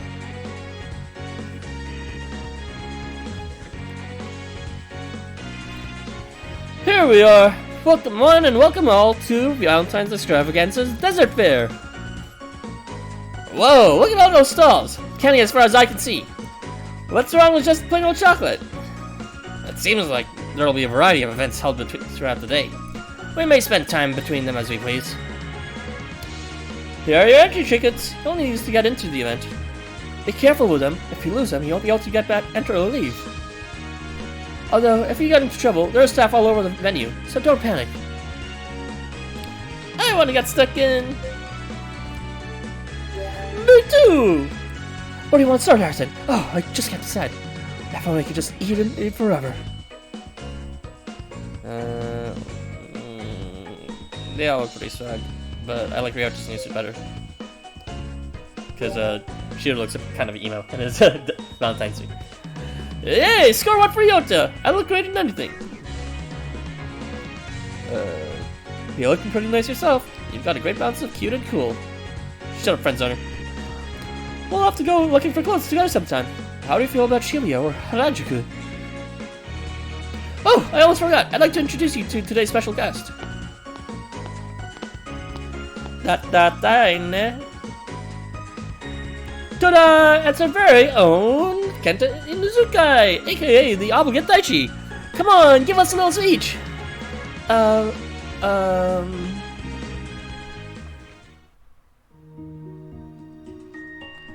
Terribly sorry, love, to ask, but would you mind taking Kenta along to the Valentine's Extravaganza?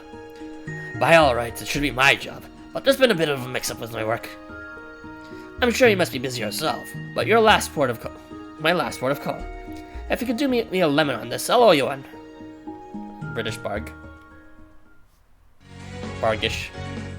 Britist. Hello everyone. It's nice to meet you. There's so many humans here. Kenta glances nervously at Ryota, the rest of your friends, the surrounding passersby, and begins to tremble. Oh, that's his stomach. Oh no, that's his doggy. That's not a dog. I forgot his name. A wary girl emanates from the school bag. Whatever's in there, it clearly objects to the crowd around it. Stay. Inugami, Uncle Bargus told us we have to play nice today, remember? Inugami? You mean like the spirit? I seem to recall they are said by sacrificing dogs. Sacrificing? That sounds horrible! Looks like Shiro slipped into occult mode. That ritual's pretty gruesome, right? Yeah, let's all laugh at Kenta for being so gruesome. I'm impressed. I didn't think many folks knew about this, Harrison. Inugami are one of the products of a kind of magic practiced in this world long ago, based on sacrificing animals.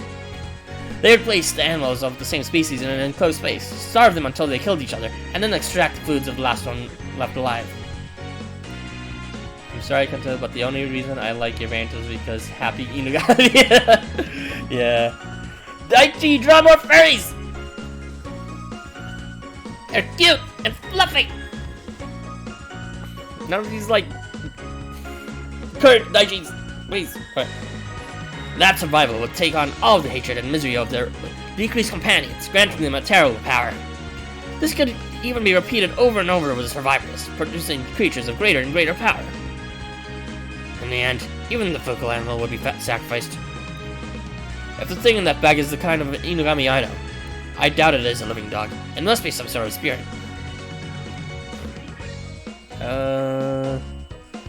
Yeah, that's awful. No, Hyo Inugami. You recognize Mr. Arison, right?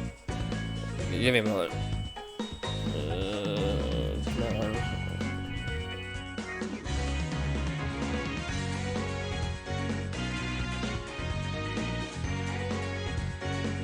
Alright, let's do this.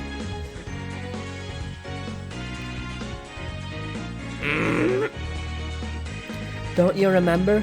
He saved me and Uncle Vargas back at the entrance of that big flashy building. Oh yeah, chapter 5. What the fuck were you guys even doing there? It's good to see you again, Kenta. I'm gonna pet your doggy. Inugami springs from Kenta's skull back to give your cheeks a vicious licking. Oh. Just like getting your cheeks licked? They feel pretty damn good, if you know what I mean. What? Inugami never acts like that. Not around humans. Oi, Aibo! Don't know if it's just me, but that dog kind of looks like it thinks it's the one petting you. Well, whatever. You're someone nice, right? You're not going to lock us up or hit us, right? Kenta takes another apprehensive look at your friends and then extends a nervous hand to Ryota. Sorry about all that. I'm Kenta Inukai. It's nice to meet you.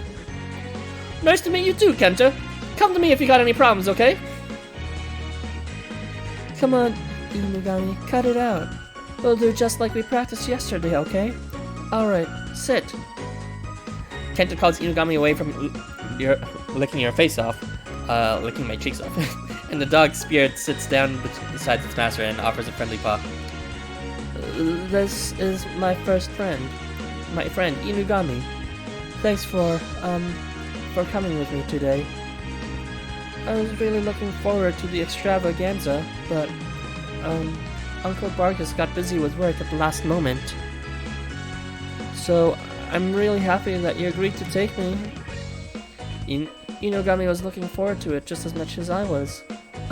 He really likes chocolate, so... isn't chocolate poisonous for dogs? It's quite dangerous for dogs in this Tokyo. Their bodies can't digest it or something like that, so it can hurt them. That's not a problem for Inugami. Hey, he, doesn't really like the chocolate itself. It's more the feeling inside that he likes. I see. Just as physical beings consume physical food for sustenance, spiritual beings consume emotions. Vargas was going to come with Kenta, but apparently he was suddenly offered a job he couldn't turn down. We've been planning this for so long too. Stupid work. You'll have to pick something for him. Really? Thank you so much. We'll have to take some back too. Can't wait for a sample to our food taste buds with friends. Yeah, that's right. Thanks, Arthur. Ew. Get the fuck out of my game! Now that I think about it, Vargas is far from the only one we're missing. I suppose it was rather short notice. We've sure ended up with a lot of tickets left over. I wonder if anyone will show up halfway through. Sasalago and Hanma are at some kind of game tournament, right? And Nagio's at the dentist. Yeah, that rotten tooth looked really sore. I've gotten... Oh, so that explains the dental pen emoji. I've got to be careful today, or I'll be next. Moritaki and Turkey said they were interested, but they took off somewhere this morning at the last minute. I wonder about that. Oi, what's this even about? They could hardly get out of the door fast enough. Hey Shiro, you even listening? Oh, sorry. Well, it's not our place to complain. I'm sure everyone has a good reason. I guess we've got no choice but to pick up their slack. We'll just have to buy them the tastiest souvenirs we can find. Ahem! If I could have your attention for a moment, I'd like to briefly explain where everything is. Directly ahead of us is the entrance, where they are handing out mystery treats to all attendees. You can find food and drink stalls inside the large building at the center, as well as the cookery corner. Eating inside is permitted, but it's likely to be crowded. I imagine we'll be taking our food outside to eat. Be careful with the tickets Ryota handed you earlier, because you need them to enter and leave the hall. As always, be considerate of others, be careful with your money, be sensible, and remember to enjoy yourselves. That's all. Got it. Thank you, Shiro.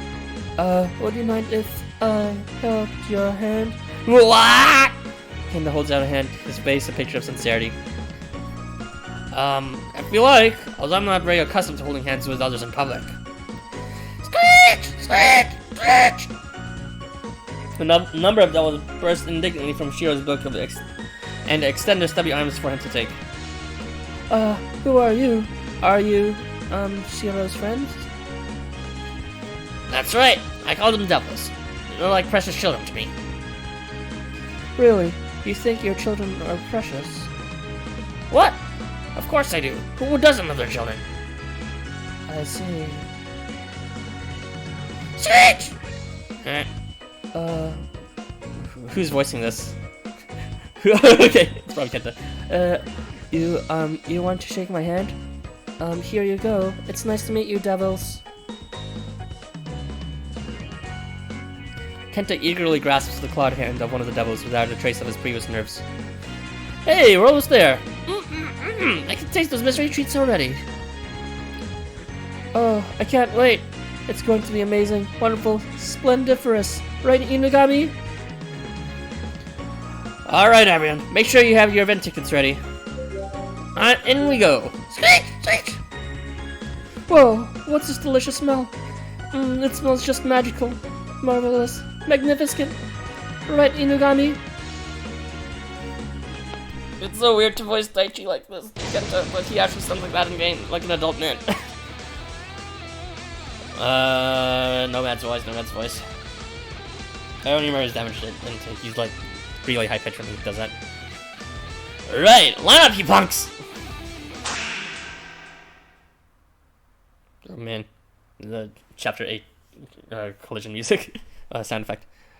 Oops, forgot where I was. Ladies and gentlemen, step right up. Welcome one and all to the Valentine's Extravaganza. How about a little taste of what we've got in store? We've got mystery treats for everyone. Well, fancy meeting you lot here.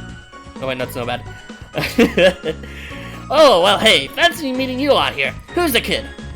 Careful, he looks like he's gonna leak some tears any second. Please don't mind Kenta. He's just trying to come to terms with the harshness of reality at the moment. His dreams have just been shattered in the cruelest ways.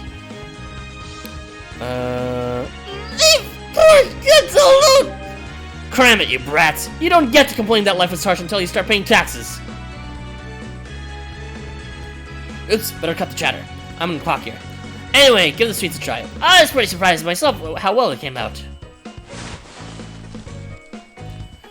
Oh my god, what do you guys think of this event? Is it like better or worse than Val Jail? Because like I'm just like it's so fucking saccharine and sugary and this music is like elevator music and I'm losing my mind. I mean, I'm sure Shino will make it great, but like everything else is just like Come on, roll up! Perhaps you shouldn't add your Carnier impression to Kenta's list of traumatic experiences. Your Carney expression. Nomad enthusiastically thrusts out to you what looks like a hardened snowball in the cup. No, I'm like talking about your ranking in terms of like what you feel is better. Tane Taiko. So this event, Extravaganza, is your favorite, huh? I mean, no one would ever favorite Panic, but I'm a bit biased because for a Battle Jail because of leaked. Maybe I'll change my mind after this. It has no sauces or toppings. A single spoon protrudes from it like a solemn gravestone. It's almost the polar opposite of luxury you're expecting. So, this is the mystery treat, huh? Not sure if you want me to eat this or lob it at Chiro. Oh, I see. You haven't played it either, huh? Well, you can vicariously watch me play it and lose my mind over voicing so many different characters. Hey, don't knock it before you try it. Have a little faith in me. I've part-timed at more restaurants than I can count. Was that was not Nomad's, but whatever, I don't care.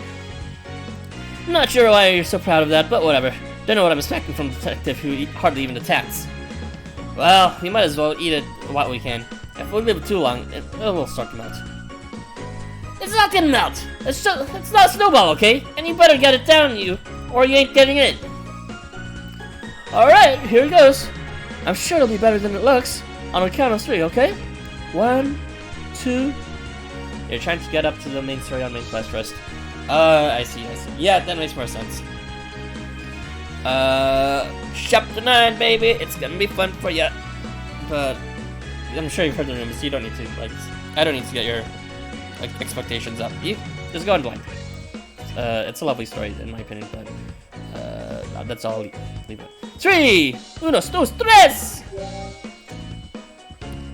Down the hatch! That's my all voice, by the way. Huh? That's really good! It's like ice cream, but all light and fluffy. What's this inside? Oh, wow! Strawberries, raspberries, all this fruit. The soundtrack is just, I'm gonna lose my mind! It's so fucking cheesy and corny and I don't like it. It's too happy and sweet and I need more suffering in my music. It's almost like it's gelato in texture, but it has a fruit hidden inside too. It's rather delicious. Wanna go for seconds, Ryota? Sure, what's that? Nomad, one over here, please. Good, right? Don't say I didn't tell you so. This makes all those sleeping nights worth it. Shouldn't you be spending those nights detecting things? I'm starting to think you're maybe in the wrong line of work. Anyways, this dessert is meant to get you wondering what other delicious prizes might be waiting for you at the Extravaganza. Let's start in Chapter 8. If you're referring to Chapter 9, then... how do you even know about Chapter 9 and Chapter 8's tonality? I'm not gonna prod. Just enjoy the story as blind as you can at this point. That was really nice. Thank you, Mr. Nomad.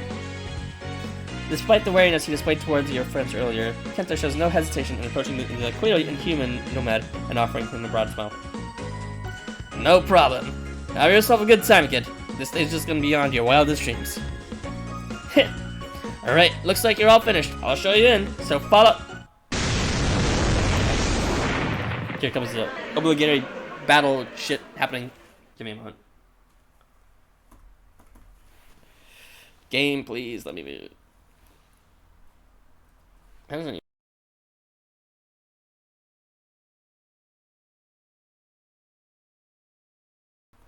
Oh, I see. You're just guessing. Then in which case, I'm neither going to confirm nor deny that. You need more Drakes in your Valentine. Oh, jeez. Arison, more Drakes in my Valentines? Like the dragons? Like that thing, like from Onsen? I'm not sure what you're referring to. Alright, let's go. Silence reigns for a moment, and then a buzz of... Wait, did I even read the previous sign? Before Nomad can finish a sentence, a booming crash echoes across the entrance here. Silence reigns in for a moment, and then a buzz of concerned murmuring and whispering arises from the attendees and staff alike. What in the sweet syrupy hell was that? Excuse me, madam. Would you mind telling me what's going on? Gross. The crowd parts before Nomad, now firmly in work mode, to reveal the reclining figure of a colossal transient, steadily working through the supply of mystery sheets. I'm afraid you're gonna need permission if you want to park that here. Oi, Ryota, partner! I recognize those roles. The transient from the cafeteria. So, he's the one responsible for ransacking the school's kitchen. I see. He certainly is as large as you described. Did you, like, not literally just see him the other day? Come on. Although I feel like I've seen him somewhere from before. Very recently, in fact. Yes. What the fuck? You saw him yesterday night. Are you dumb? Shiro, are you dumb? Ora, what a coincidence. Are you all here for the extravaganza? Oh, good morning, missies. Yes, that's right. Our friends of ours gave us all tickets. Hang on a minute. If you're here, then does that mean that great big glutton over there is... Oh, no wonder. They don't recognize him because he's fat as a fucking sphere. The great big glutton? Whatever could you... Oh my! Oh my, oh my, oh my. Behemoth, I thought we talked about overeating in public places. That's Behemoth? That's Behemoth? But he's so enormous. What? You know this overgrown dough? Sure don't. No, I do not associate with him. I get how you feel. Most of it roots come out. You can, I mean, no, it's like, yeah, I'm a bit rude in real life sometimes, unfortunately. Boy. I try to be nice, but sometimes my rudeness slips out. I'm called nice a lot, but then if you get to know me personally, like, you know, rudeness is just like pretty natural to me once my guard is down and I don't feel like being nice all the time. He's eating so much, but he isn't smiling. Do you think he doesn't like it? Yeah, you're right. Those snowball things are so tasty too. I wonder what's wrong. Good grief. Yada yada. I suppose I had better go change him back. This won't take a moment. Change him back? You mean you're going to slim him back down? How are you gonna do that? Yeah, they do need glasses. I mean, Shiro has fucking glasses. He needs like another pair. Why, that's the same way I would slim down anyone. I'm going to help him burn off all his excess calories. That actually makes sense, but also doesn't really answer any of my questions. No, stand back, everyone. Exercise with behemoths can get a little vigorous. Is exercise supposed to be a euphemism between what you two do under the sheets? TMI. TMI. Huh?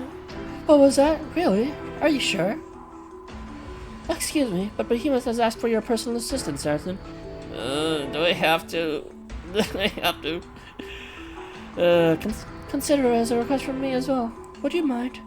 Well, we're both Adas here, so might as well, I guess. I'll do it for you, Miss C's. What? I confess, I don't really understand it myself, but that is what Behemoth wants. Of course, it would be much easier for me to, if I had someone else to help. Oh, and you needn't worry about him getting hurt. His bulk protects him from getting harmed. However, by the same token, he will take no care where and when he moves. If you underestimate his speed, you might regret it. Alright, I'm gonna get into this too. This sounds like it's my kind of exercise. So, when all is said and done, this is just a fancy get fit program, huh? Well, I think I've just got the thing. Oh no, here it comes.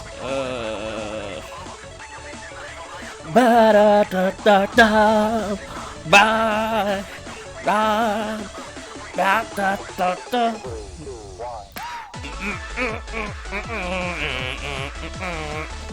Ah da da da ba da da da ah da da. Nomad reaches for the sky and clicks his fingers dramatically. Jaunty upbeat music inexplicably begins to play really loud and annoyingly. Hey, what's the song? It's so catchy! I feel like I could start dancing any second. Hello, everyone! Did you miss me? Your favorite little angel Gabriel is here to help you beat all those cookies and cakes. How ready to dance all along to my new single? This is Gabriel's song, isn't it? I would see everyone on their feet. I know that voice. Where's it coming from? Where is she? She's not here, you dunce. It's just a recording. Honestly, just what is going on? Okay, you dumbass.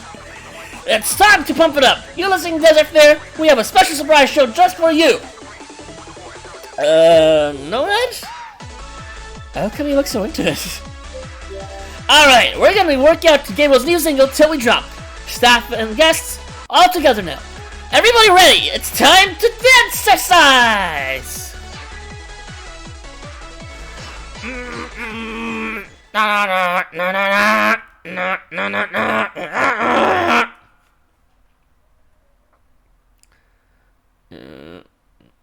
Alright, let's play some music while we're waiting. I will not download the update to the DLC. Why is it always scary music when I search this? Alright. Come on. Part 2! Valentine's! Extravaganza! I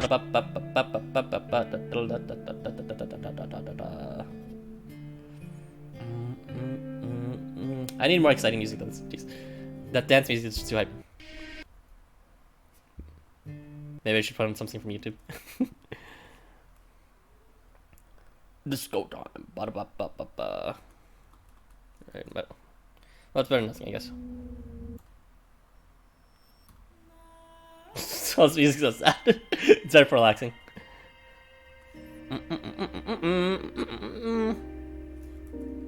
Holy fuck, this loading time. Where's my leaked? I need my leaked. Leaked, where are you? Where are you, leaked? There you are. All's right in the world. Do I have to restart this? Seriously, it's taking way too long.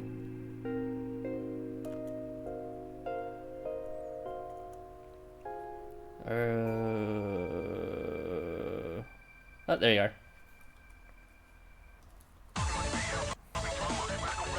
Hold on. I'm gonna keep leak here.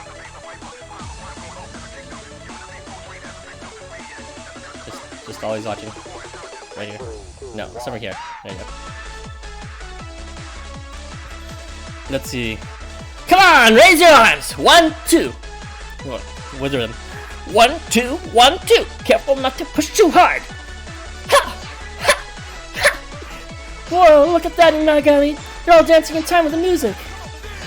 Were there always this many dancers? Maybe this kind of workout is more popular than I thought. Yeah, but so what? You saw the size of the behemoth. One little workout routine isn't gonna make a dent. 1, 2, 1, 2. It's working! Whoa! This workout's really got stuff. It's almost like fighting. Hold. So this must be the European I've heard so much about. What tremendous fat-burning power! What's up with this food special show or whatever? Wasn't this supposed to be a food festival?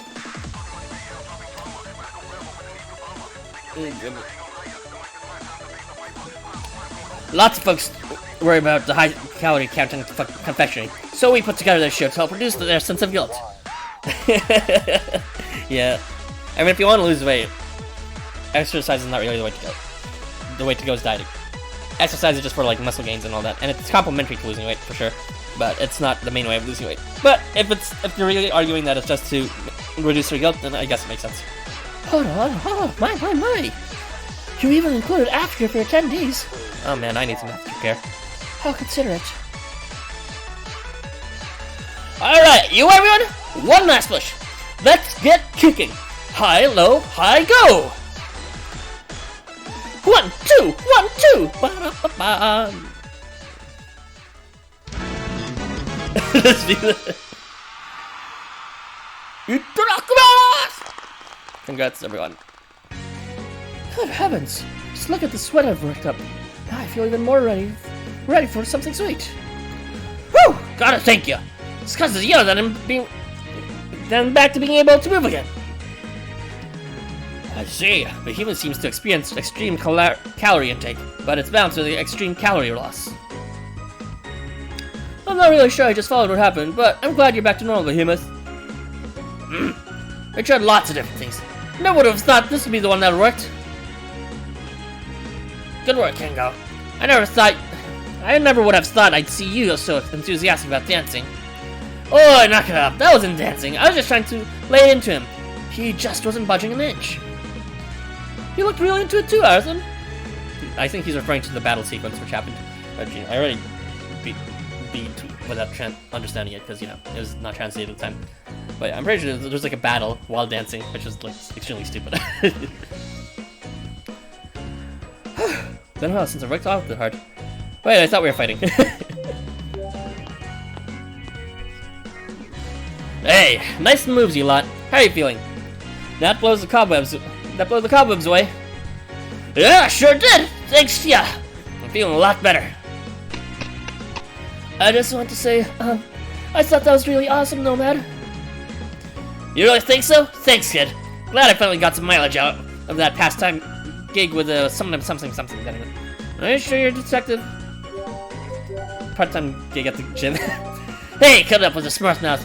Us adults do whatever we can to get by. I'll endure any humiliation I have to in order to survive. No job is too demeaning if it brings me close to my goal. Your ass. What? Easy, Tiger. That don't sound cool for a moment. I'll play with you next time. Ask me again once you learn how to wipe your own ass. For now, you guys should make the most of your time out of school. Adulthood will come creeping around you like that. Whoa, you're working in so many places. You're just like him, Nomad. Huh? Who? an Ursitarian called Bargest. He always brings me presents after he finishes his work. Like this coat, I got it from him, and it's really warm. But for some reason, he didn't want to get me pants. Never thought that old man was taking care of a kid. And they continued the event like all sweaty and smelly. But Boris, this is Housamo, aka the gay gacha game. Everyone's always sweaty and smelly. That's part of the appeal, obviously. Wait, does that mean you know Uncle Bargest? Sure I do. I would have wound up working the same jobs a bunch of times. We've wound up working the same job a bunch of times. We know each other pretty well. Old geezer needs to pick up a gig to stick with already, if you ask me. Right now, I'll take pretty much anything that pays. I guess this explains why he's always back to his work before Christmas. Yeah, it's all coming to focus now. Do you know Ifrit and Fenrir? I don't know about Fenrir, but I know Ifrit's a deadbeat in terms of work. What? Hey, I have some standards. You wouldn't catch me dead at some of the shady ass places those two worked at. I don't know about Fenrir's story. I'm guessing he's also has some weird job thing that is explained in Control the Sales, which I didn't see. Not trying to.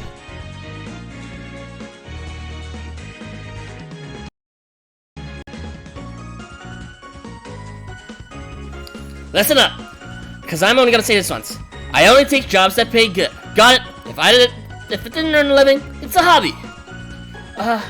You're really super awesome, Nomad. You're just like Uncle Bargest if he was a tiger. When I grow up, I want to be just like you two. I should warn you that he is actually a human. What? What? Wow, what a comprehensive workout routine that was! No! I got caught up in all the dancing before I even realized it. Just look at me. I'm drenched. Yes, that's why the organizer went with dancing. It's easy to get into, and you don't have to be a pro to work up a sweat. Oh yeah, the music will play at any time anywhere. Don't ask me how it works, but if you need to, just give it a whirl. Got it! Alright! Time to eat back all the weight I lost. Gotcha, all like 0.2 pounds. Okay, looks like we're done here. I'd best be headed back to the entrance. You kids have a good time now. My bonus depends on it. Thank you, Nomad, for everything you've done. Welcome you are. Enjoy the rest of the extravaganza. I promise you, you're not gonna be disappointed. What was it you're supposed to say? Oh yeah, Happy Valentine's. Oh yeah, I forgot this is Valentine's Day event. Because it doesn't seem like anything like a Valentine's event, because it's all about just stuffing your face with fucking food and, like, dancing, and yeah, it doesn't make sense, This event doesn't make sense. The game. Basically, you're ex machina. Yeah, boy. I mean, what you gonna do? Onsen is Wyverns coming out in there. Extravaganza, it's gonna be fucking Eurobeat coming out in there. Oh, how the times change. I blame global warming. What the hell was that all about? We've gotta tire ourselves out already, and we've only just gotten here. I'm very sorry to have caused you all this trouble. I never even imagined. There's nothing to apologize for. I don't think anyone was expecting an impromptu fitness class. It's great to see you here, but he must not really. Do you have a sweet tooth too? Kinda, not so much. Sweet stuff's more Z's thing. No, I'm just accompanying being famous today. Although I might pick up a treat or two for myself while I'm here. Who cares about that? Is anyone gonna explain what the hell's going on with the human's waistline? Hey, calm down there. You're scaring Kenta. Although Kengo does have a point. Behemoth, could I ask you to explain what just happened? I don't really taste things. Don't ever feel full either, no matter how much I eat. Do you mean, in a sense, that you have some issue with your sense of taste? Behemoth shakes his head and then opens his mouth wide to allow everyone present to see inside. Well, that's the end of the story. Looks like we're all getting bored by Behemoth. In we go! The end. Okay. Behemoth's sacred artifact and his mouth are one and the same, you see. It instantly converts anything that passes through it into pure energy. Hey, that sounds pretty neat. So you can use it to blow stuff up. Quiet, Kiko. See if you still feel like making jokes after you've heard them out. Us three of... Nah, I guess there's only two of us now. Us two have been given rules according to our roles. This damn maw's mine. Oh, the entrance energy Behemoth takes it's up stored within his body. Human biology has inefficiencies, you see. The energy they take in gradually escapes as it cycles around their bodies. However, Behemoth is different. He can store energy within his body perfectly, in its pure form. So when he consumes energy in excess, his body grows larger to accommodate it. Very good. I do have a soft spot for students who can catch on quickly. You'd probably be surprised at things we've seen in our time. Anyway, I want to ask, what exactly are you doing here? Isn't that obvious? They're here to scope down as much as possible, right? I'm not so sure. They wouldn't be consistent with their actions at the entrance. Yeah, that's right. If Behemoth wanted to put on weight, how come he was dancing so hard earlier? Now that you mention it, you're right. Then what are they doing here? Does it have to be complicated? They just want to eat food, right? It might happen in your imagination, but it seems like Behemoth's face lights up for just a moment. Yeah! Everyone always looks real happy when they're eating. I want to know what it's like. Saul, I swear! It's just, I can't.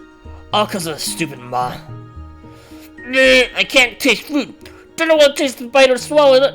It just turns cringy. What? That's awful. I don't know how you can carry on. You should probably just kill yourself. No, that's going too far. I'm sorry. That's a bad joke. I don't like Behemoth. I don't like it. I just... okay, let's go on. Ryota, keep it down. You're scaring Kenta. Oh, sorry. It's just so horrible. Can't you just close the app? Yeah, that's right. The problem's with your rule, right? Wouldn't it go away if you just quit the app? No, it wouldn't it? Because it's inside his body. Isn't it right, Miss Z's? That's right. We learned about this. Where was this first explained? It was explained in chapter 9, I think. Not really a spoiler, since it's just like, you know, how sacred effects work. But it was also touched on in, whatchamacallit, I Ain't Scared of No Halloween. How dare you? Behemoth's love, Behemoth's life. No, thank you. No, thank you. I thought I sort of liked him in the beginning, tried to give him a chance, but this one happened, and yeah, no thanks. Yeah, fuck both Tangrisner and Behemoth. You can all die. I'm salty as fuck, sorry. Isn't that right, Miss C's? So yeah, this was also explained in I Ain't Scared of Halloween. The fairies that, if you've seen the event, there were like fairies that controlled the helmets that in turn controlled the kids, and it's because it was within the enclosed space. As long as it's within an enclosed space, you don't need the app to use your sacred artifact. Which is kind of weird, because it's like the enclosed space itself sort of acts as a... like, it can still interact with outside things, even though it's an inside thing. Yeah, it's game logic, whatever. My, you're very well informed. Yes, that's exactly correct. Rules can be used without any need for the app as long as they exist within an enclosed space, a battle zone occupied by individuals who believe in them. The inside of the body, from the mouth out onwards, is effectively a battle zone, and the only one who can determine what is true inside it is Behemoth. So are you saying if the other end of Behemoth, if they decided to power top this loser, would also be a battle zone and there would be a battle going on there? I don't know. So, unfortunately, Behemoth's sacred artifact will continue to deploy his role as long as he continues to believe in it. Imagine topping. If you can't taste your own food, it probably doesn't feel like you're eating at all. Guess that explains the overeating. Is there any way I can help? There must be something we can try. Do you remember my special hamper from class yesterday? Don't know why, but that's the only thing I can taste. It's the only thing... food that'll make me full. Wonder why. Dunno, ain't got a clue. It's just that if I can taste that, it's not totally hopeless, right? There's gotta be a way. Can I ask you something? Why me? No big reason. It's just... I heard you saying food tastes better with friends. Seeing your smile when you're eating, I thought there might be something in that. Arison? I want to help too. I really want to see the humans eating with a smile. I remember Uncle Vargas saying, food isn't just for eating, it's meant to be enjoyed. Still, look at how many stalls we have to cover. I think we should split up and each gather what we can. Oh god. That's since is this event really just fucking food sampling as if we were in a Costco? This event is really just food sampling. The Valentine's event. Well, I guess that's my kind of Valentine's. Just stay at home and eat as much food as possible. That sounds like a plan to me, right, Addison? Alright, troops, roll out! I was planning on going around the stalls anyway. Guess I could see my way clear to picking some stuff up on the way. Thanks! Thank you! Thank you all so much! Isn't it wonderful you have such good friends, Behemoth? Yeah, it really is. Who said you were your friends? Get out of here. We're just helping out because that's obligatory. Behemoth nods enthusiastically. For the first time since you have met him, his face breaks into a wide, childlike smile. Oh my god, Andrew! Should I really be leaving this to others? As a teacher, No. As a following offering sent inside the walls, I wonder... Is there really nothing more I can do? Miss Cease? Nothing at all. I was just thinking out loud. Shall we be going? I confess, I'm rather looking forward to this. I'm not.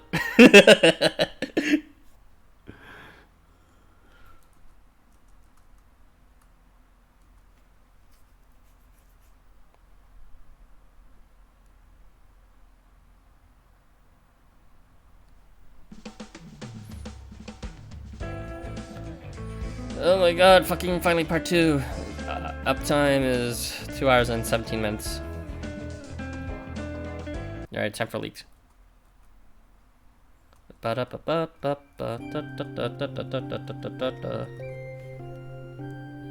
are my leaks? Give me a leak. Perfect. Perfect.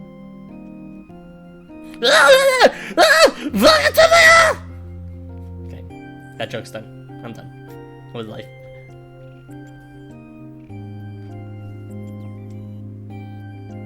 Gee, my audience right now. Go, oops. Get back in there. There. Come on. There you go. Expand dong.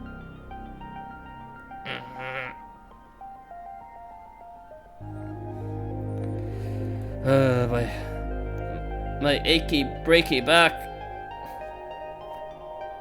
This is my reaction right after this event. Okay, turn off these stupid everything.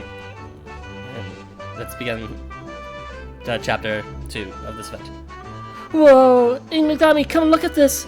Sprinkle fudge twisters? I've never even heard of those! Screech! Screech! Oh my god, I hate screeching. Alright. This is so much stuff! We're like kids in a candy store. Enjoy yourself, devils? Yeah, Valentine. Man, I probably should have changed the thumbnail, but I was too lazy. I'll change it after, when this video is uploaded. It's gonna be like Shino or something, because Shino for clickbait. Glitch! Hey, you three! Don't just wander wherever you want. Wherever. There's a key, remember? Scratch! Hear that, you two? My, Oda. And it makes me happy to see such well-behaved children. Oh god, you know, I think that's where I actually stopped reading Valentine. Oh my gosh, what the fuck? Is Kenta uttering Miss C's right now? Oh no, he's C's opens her arms wide and smothers Kenta and the devils in a motherly embrace. Oh, she is. Pafu, Pafu. Me too, Mrs. Me too! Oh my, I didn't make you feel left out, did I? Don't worry, I have more than enough for everyone. Pafu, Pafu, Pafu, Pafu, Pafu, Pafu, Pafu. But yeah, I'm pretty sure like I stopped reading the Valentine's translation like, I don't know, somewhere near the end of Shino's small arc. Just like seeing Behemoth being obnoxious for like the millionth time was just not interesting to me. Mrs. Ease extends her arms to enfold you in her gentle embrace. She smiles tenderly as she softly strokes your hair. Let's get back to business. Since we are splitting up, I thought I might explain a little about the interior area. With very limited exceptions, most of the attractions of the Desert Fair can be found indoors. First is the retail area. You'll find stalls run by a variety of third-party groups, confectionery companies, independent organizations, volunteer groups, and more. Next is the event area in the center. Its biggest feature is the main stage, although there are several other attractions too. The most notable is the cookery corner, where fairgoers can create their own choice of confectionery. These two areas comprise the indoor portion, with the event corner and stage in the center encircled by the retail area. What is my mind map saying about this? So there's a corner, cooking, not that any of these details are important whatsoever. These circulate. Let's see, wake me up when you get to Shino. I'm kidding, I'm still here. Oh, okay. No, like, don't worry, I'm like... I saw your chat, it's not that it's like slow latency or something. I mean, it could be a bit faster, but... I'm just like, I'm looking down at my own phone, so I'm like... I'm only seeing the comments when I turn my head up. Oh boy, oh my god! This event is so boring! I mean, no, it's so fun, for anyone who knows it. Please don't upset chat. It's just so... Oh god, this music. Last are the foods and drinks areas. A couple of these are also located indoors, but in general, food is to be consumed outside. Hence, I propose that we each venture indoors to purchase sweets, and then reconvene outside afterward. I thought things might end up like this, so I took the liberty of bringing a camping table and an extra large picnic basket. Eesh! What don't you plan for? Reminds me of you bringing a bag twice your size for every trip, back when you were little kids. Well, they do say it's better to be safe than sorry. Pretty sure it would have been safer for me not to have had to carry the damn thing. No, you're right, most of it is boring except for like one generous Shino. Yeah, I think that's the consensus. Or at least the consensus of you and one other person, which I will not mention. Because...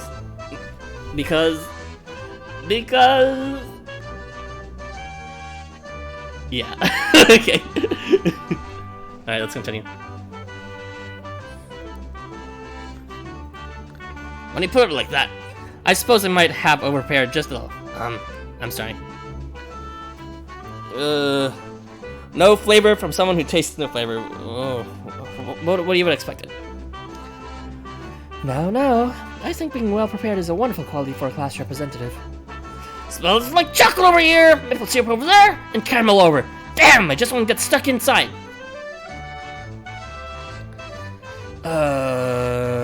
Brace those taste buds, buddy. I can't wait to eat together. No. Yeah! Let's do it! Shall we begin searching then? Gracious, I can hardly wait to get started. That's not a jump scare to me. It was just mind breaking in front of my eyes all day. Episode 2, Baked in the Fires of Muspell. Muspell? What the fuck is Muspell? It's probably like a lore thing. Oh, it's something related to Searcher, so there's gonna be Searcher's episode. It's been quite a while since we split up. I hope the others are doing okay. Ryota grins merrily to himself as he struts on, his forward view obscured by the towering pile of sweets cradled in his arms. I figure the more candy we buy, the more mouths we can feed. I wonder if there's anyone else here that we know.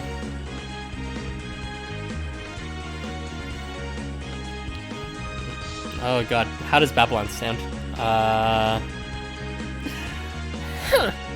No, she only sounds like that for her like main quest lines. She actually sounds very like soft spoken if she's like happy, like, you know, in her Halloween rant, Jiangxi rant. My, what to pick? Just imagine what cravings these little sugary morsels could induce. Wow, I've never met someone so pretty. Who there? I would like to purchase some tea and your most delicious biscuits.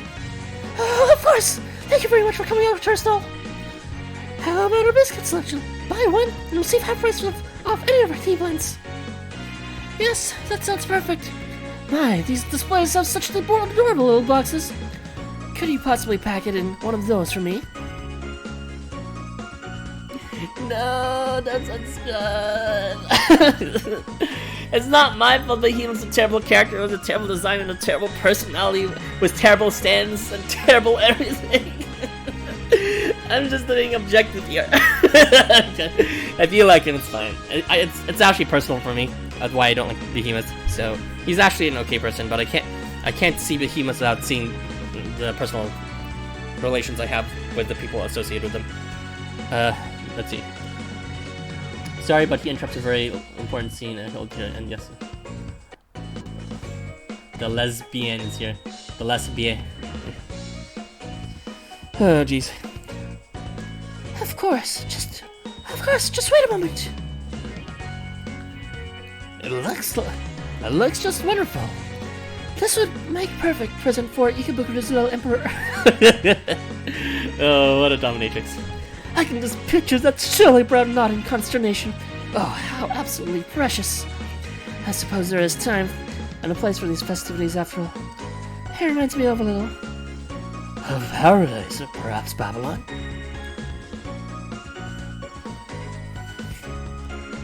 Babylon's eyes briefly widen in surprise, then narrow at the approaching transient glare. That is all I see. Such scorn. Why, he might as well be staring at a cockroach. Is that how your guard fell exiled from Eden? Wait a second, is that... Hey, Babylon, over here! Oh dear. Babylon, hey Babylon! Come on, where are you avoiding me? Can't you see I'm talking? Wait over there for a moment and do it quietly. Good children should be seen and not heard. Why, everything. That's a good little piglet. I'll make sure to fatten you up and nice plump later, don't you worry.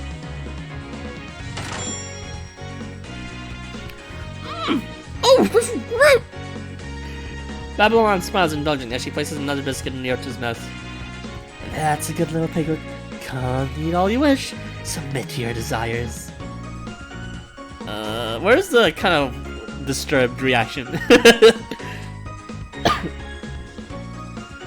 It's good to see you, Mother. No, I'm not getting to that. Are you well, my lady? Sup, Babylon? Well, you seem certainly in high spirits. I'm glad to see you, Arthur. I kind of like Babylon before Chapter 8, but after Chapter... I'm sorry, Babylon. That's the chapter where everyone likes Babylon, though.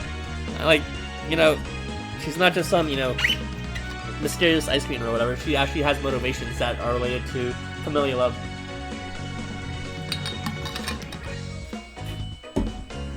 But understandably, even though it's presented in a very sympathetic, like her, the entire genocidalist backstory was entirely selfish. Like, in the end, they kind of just did their own thing because they wanted to do their own thing at the expense of literally everyone.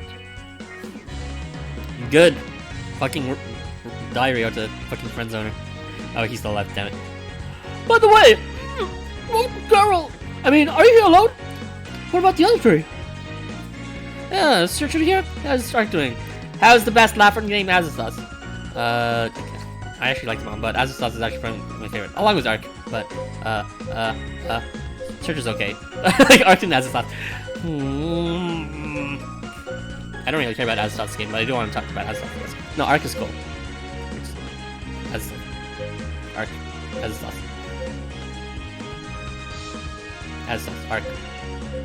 Okay, Azathoth. If you're okay, that didn't even matter at all. If you're looking for Searcher and the others, you can find them at the cookery corner. Wow, I'll have to check that out. I want to make cakes to Searcher. Aren't you going to, Babylon? I was with them, but I fear Searcher shooed me away. I can't imagine why he was so upset. All I did was put in the recommended amount of sugar, a meager 10 times over. Yeah, nothing. It didn't even matter. Just like my life, right? Just like my choices and decisions and my aspiration. And I'm just gonna calm down again. All right, let's go. How else does he expect to fan up all the little piglets? Sometimes I wonder if he really knows what he's doing. 喜びばさい。 You'll welcome me, Basai? 喜びばさい。 You'll welcome me, Basai? I bet you taste tested it. Me? Of course I didn't. No one has to take care of her finger after all. Sweets are for others to indulge in, those little piglets. Oh, I simply enjoy the sight of them helplessly gorging themselves. Why, even just, oh my god, Babylon's such a peanut fetish. As brazenly sinful as ever, Babylon. Oh, that sounds spicy. As brazenly sinful as ever, Babylon. Although, being true to your own desires is its own form of love. A form that's just as true as these chains. Azazel appeals from your conversation. The chains that bind his body seem to gleam brighter today than ever. He seems strokes them longingly. Can this music fucking end? Like, I'm gonna kill someone. Jesus Christ. Azazel! Whoa, where were you hiding? That took you something. No, Azazel's a good boy. Do not be so astonished, my lambs. What would any festival be without its sacrificial goat? All the more to the feast of St. Valentine. For how many ghosts shed their blood for Lupercalia, its predecessor?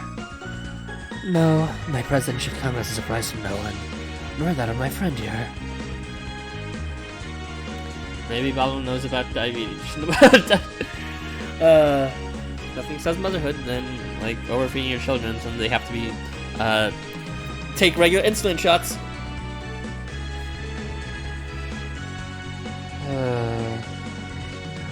Sorry, I just had a flashback to something. I'm gonna focus on this right. Yo! What is this guy, this weirdo? Yo! DJ Nyarl here, ready to drop some sweet Valentine tunes. Come on, get down with the crawling chaos!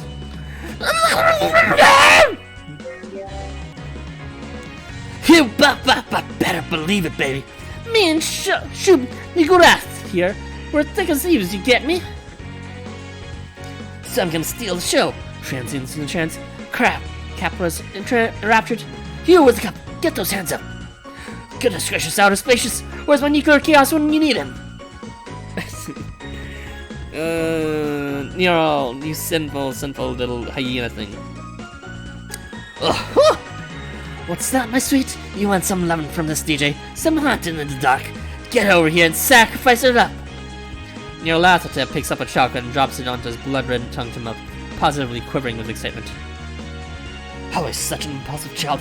If it's ad sauce you want, he should be over. Oh dear. Nyarlathotep abruptly disappears even more suddenly than he arrived, streaking off as though warping through space.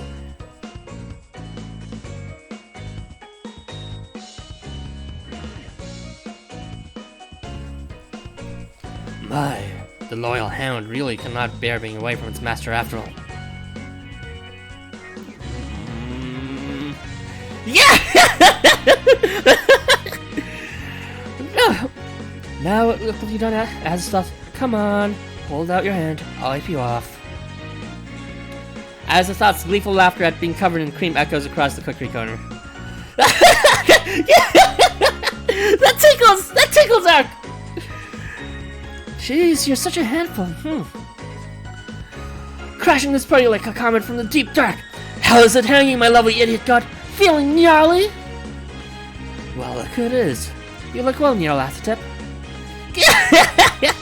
Here comes Shovel! How's it going, bitch? Busy fucking as usual? Them words heresy, yo! Some deep speech shiz! Good thing that's what lights my fire. Oh, my dear demon sultan. All the world's a dream, and you's a dream! As his thoughts reaches out with his hands still covered in cream and firmly grasps Nyarlathotep's blood-red tongue. Hey!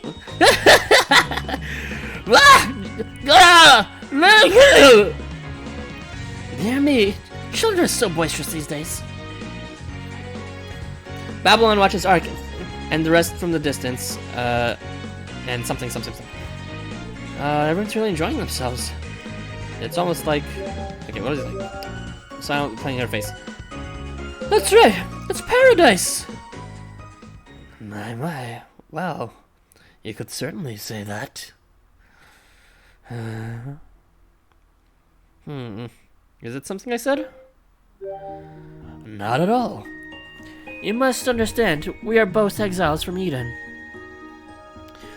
To hear this place called paradise is more than a little strange. I'm so sorry. I should have thought about what I think nothing of it. You have nothing to apologize for. Can I ask you something? Why were you exiled? Why, you ask? We are exiled because Eden was a paradise, and because of what that means. Tell me, do either of you know what the origin of the word paradise is? It comes from Pyridiza, a space enclosed by walls. A space enclosed by walls.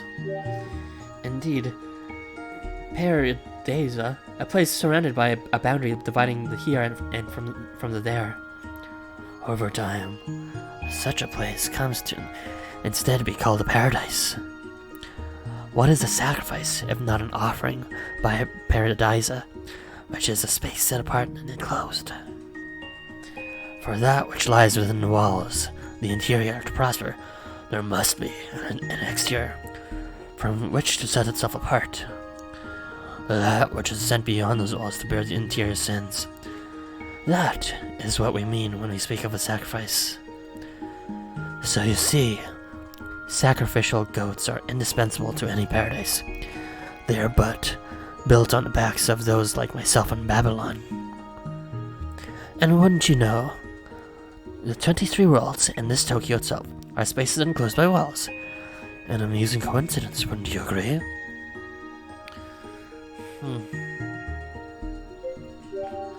Oh, am I boring you? I'm terribly sorry. I digress. Now, if you'll excuse me, I would like to speak with young Ark. I have polished my chains specifically in anticipation of today. Oh, my arms! My chains! How about the two of you? Why did you come? No, I suppose that is a foolish question. We're here for candy, same as you, right? Indeed. I was hoping to purchase something to offer at my next tea party, as well for my own personal enjoyment. Oh yeah! We were going to meet with everyone to share all the sweets we bought. Why don't you come with us, Babylon? I see. Well, it isn't exactly a tea party, but... Others have their own schedules, Ryota. Thank you both for your consideration. I would be happy to accept. For real? Oh, that's great. I'm sure everyone will be happy to see you there. Oh, I look forward to it as well. I will see you drown in all the sweet cloying sin. Which means I will just have to replenish my stock of treats. Please, just wait a moment. Babylon makes a quick phone call, and then the three of you set off towards the agreed meeting place. Oh my god, my fucking back. Back, Babylon. Bareback. It's over already? Perhaps I was foolish to raise my expectations, so... Good grief. At least the time I spent with you is never boring. Although I won't deny I'm a little disappointed. Babylon casts a sidelong glance at the human's corpulent form. Why is Behemoth so... Gross.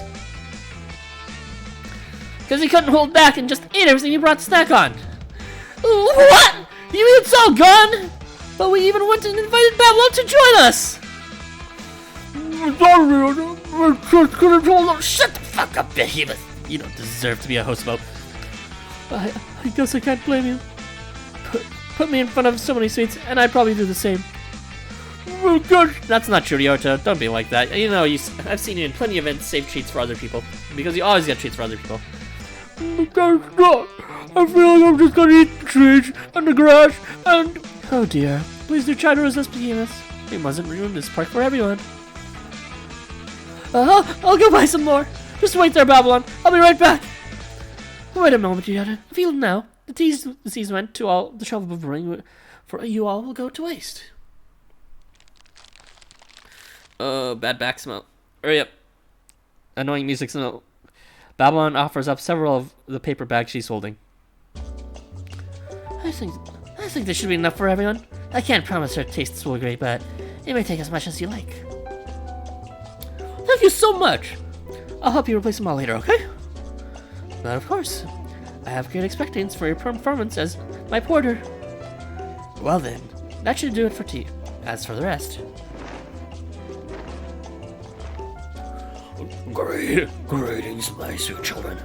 In accordance with the custom of the giants, I have brought you tribute. Nice to see you, Searcher. Mind if I kiss the cook? Oh, so these garments are to your liking. You must have my precious art to thank for that.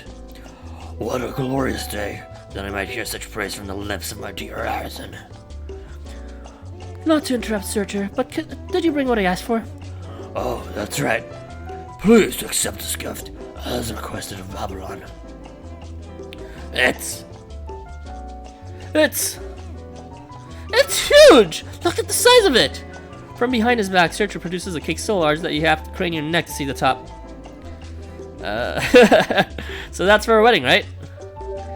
I know, I have a funny feeling that I've seen this cake somewhere before. Well, I wouldn't be too surprised. It is rather famous. Hold on. How wonderful. That smells lovely, but not too sweet. And all these little decorations are just gorgeous. This special Valentine's cake was made by the famous Imori Patissieri. Come now, and indulge yourself. Let us grasp our hands together in a show of gratitude. Aye, children of humanity. Give us their daily cake. My, this is really delicious. The chocolate looks so rich, but it melts like meringue. This carved fruit has truly professional touch, and the flavor is excellent. This is great. Oops, I gotta remember to save the strawberry for last. Don't you worry, I'll give you mine. By all means, enjoy the rest along with the rest of the cake. If you say so. Thanks, Babs. Oh dear, you've got some cream on your mouth. Hold still for a moment while I wipe it off.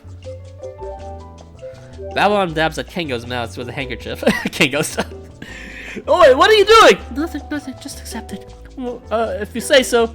I might want to have my mouth wiped too. Oh, silly little child, I'm gonna stuff you with more cake. Okay. A gentle smile playing on her lips. What's wrong, Ryota? You're just sitting there grinning. It's just that it's making me happy to see everyone enjoying Choji's food. I wish he could join in this. I bet that'd snap him right back out of the slump he's been in. Oh, this tea is lovely, Z's. However did he brew it with such beautiful amber hue? Why, thank you, Babylon. Shall I pour you another cup? I wouldn't refuse. My, but the way you hunch yourself is rather adorable. Are you trying to make yourself look shorter?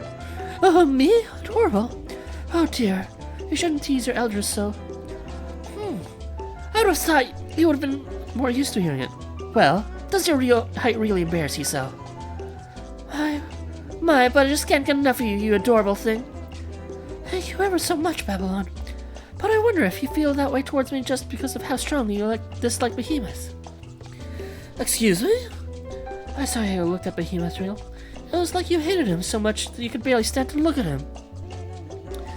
I suppose I have... You and me, Babylon.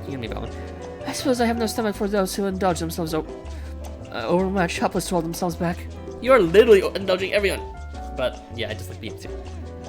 The Yuri is strong in this one. That is precisely what makes him so endearing. Can you honestly say you've never succumbed to your own desires? If only I could protect everyone. They sound a bit too simple.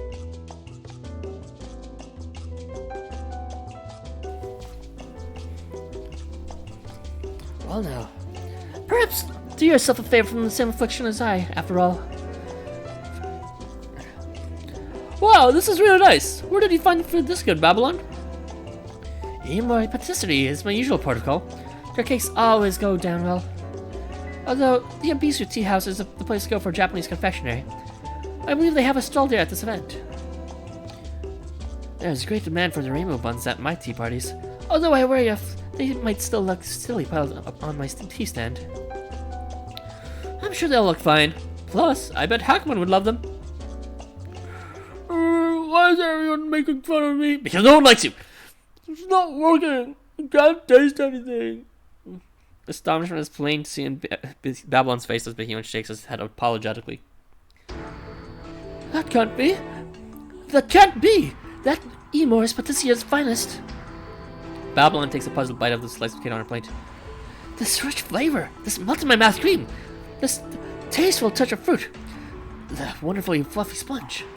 It's as delectable as always. Emor patisserie is consistent in its excellence. Babylon, there's something you should know about Behemoth. I see. I believe I understand. His sacred artifact renders him unable to experience flavors, so he's searching for something he can truly taste. Behemoth, you say? One of the three beasts of Eden, if I remember correctly. An offering sent inside the walls. Then I suppose you would be another of the three these, and then there should be one more. In any case, I don't know whether to be more astonished by Behemoth's gluttony, or how, in spite of that, he does not appear to be enjoying it a moment. I'm no stranger to spoiling others, but I find this hard to watch. You're eating us out of house and home. You certainly don't taste any of it? I'm not lying. I can't help but eat it. It just smells so good. What I said, I just got shot. Since it's all converted directly to energy, he can't taste it, and his stomach's likely never to feel full. Didn't you say that you can taste Z's cooking, Behemoth? Yeah, that's right. Food cheese makes always taste great. I see. So it's not just the portion size that fills you up, so as much as the flavor. That is correct. With taste to satisfy him, Behemoth doesn't actually need to eat very much to sate his appetite. Like your cooking, I suppose? Yes, that could be it. Sounds like you figured something out. I have an idea, you two. I'd imagine you might as well come, Surtur. Indeed. I see more than a little of us in them. Babylon turns to smile upon Z's, not as a parent to a child, but as one equal to another. There's no need, Z's. Surtur, what about the other thing I asked you for? That. It is in progress. The baking is completed, but the decoration is not yet finished. Ark and Athos are putting the finishing touches in now. We may have to wait a little. I can't just I'm gonna end up eating again! Behemoth extends a trembling hand to clutch at the surrounding grass and flowers. Whatever to do. We might have to buy ourselves a little more time to... Oh god. Goodness gracious, what is all that racket? I could swear this is the same song I heard earlier! Struggle to explain. What prompted this exercise? Getting fit with Gabriel? Not making any sense. I appreciate your confusion, but in all honesty, I doubt more explanation would make a difference. No, I understand. No more explanation is necessary. After all, it's burning of calories, but flames itself in essence. Sounds like you got it. Muscles speak louder than words. Confidence at us, immolate these calories too. Who better to lead our procession than I, the black flame of Muspell Alzheimer. Okay, Surtur. Look upon these muscles. What fat could linger before their power? Or will prove to you this year now. Let me show you how we lifted Muspell Alzheimer. Start to flex up. Splendid! My child, I knew you would understand. However, I feel you cannot yet compete with your father. Once this festival is over, we shall retire to the wilderness and train together. Just father and child, exerting our bodies to their limits, making suggestive bones out loud. I will show you the pride of the giants. Oh, for the love of Surtur, I really, absolutely, positively despise that side of you. My, I find this rather endearing. Please, you are well and truly. Surtur extends a hand to the now enormous Behemoth. Whoa. You transient from our beloved Babylon's homeworld, neither child of humanity nor child of Muspell, and yet you too are selfless offered forth to this world. In a sense, we are brethren. Let us burn together as we incinerate this vat. Neither regrets nor ashes will remain in our wake. I gotcha! I'm not really sure what's happening, but I'll do my best. I suppose I have no choice but to let these fools be fools. This nonsense is too much for me. Hey! Get off of me! If you want to join in this ridiculous dancing, I suggest you ask Carp to come in. Kurt says he wants you to join. Come on, it'll be fun! Babylon, I want you to dance with us. It's more fun when everyone's dancing together, just like Arson said. We'll just have to do this another time. I can't possibly dance in front of everyone. Gah! Ryota! Stop that!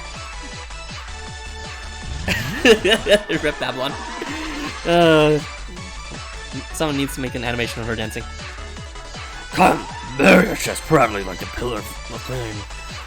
Spread your stance wider as the lands of Muspell itself supports you. That will become muscle, and calories will be incinerated. For this day we exercise! Oh my god, this event is so fucking stupid. Give me more Valentine jail.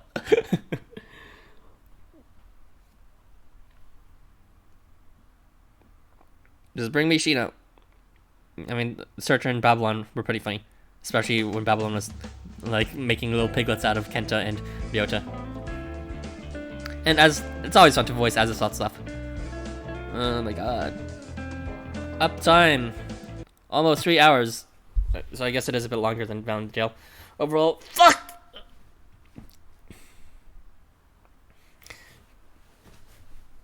So I'm guessing it's gonna take maybe like 4 hours, so like 1 more hour before this one, and then the next two, which is like part 1, chapter 3, and part 2, chapter 3 are done for this event. Hello, Brian Ojeda. We are just waiting for the slow ass loading times of this game.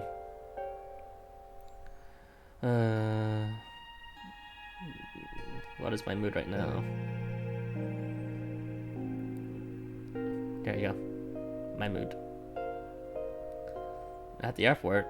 Oh. Quite the trip you made. Well, glad you're back. Safe and sound.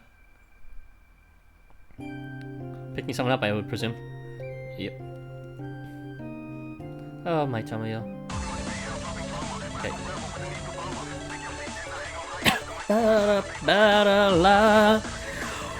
Our work is not done yet. When he can no longer move far from exhaustion, then you'll know the real battle has begun.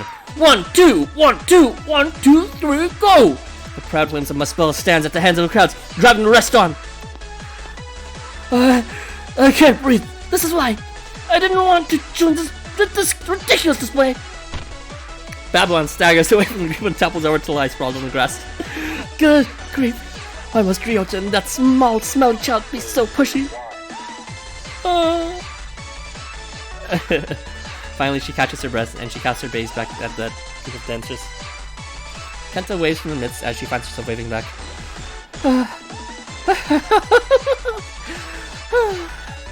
I must have been so focused on that silly dance that I couldn't think about anything else. Dropping people off. Oh, okay. It's either that or pick people off. Well, guess you're home alone now. Get a hold of yourself, Babylon. There are some things you mustn't forget. Babylon stares at her hand, recalling the warmth she felt when Kenta grasped it. Just as long, for so very long. She had desperately hoped someone would. Yeah, she has always had the wish to be a mother. But apparently in this loop, it wasn't fulfilled because this is not the canon loop. What the canon loop was the main question. I don't understand. Chapter 9 is weird. Yeah. She whispers something to herself, but her words are lost on the wind. Oh, Babylon. Motherhood. Anyways. Raise your thighs, my children, as high as you can! Even if it burns you, I will give you quads forged in the volcanic fire! That is such a terrible sequence. In the volcanic fire! 1, 2, 3, 4! 1, 2, 3, 4!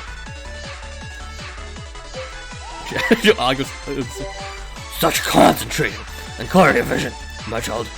Who but you is worthy to carry on my workout tradition of Muspell?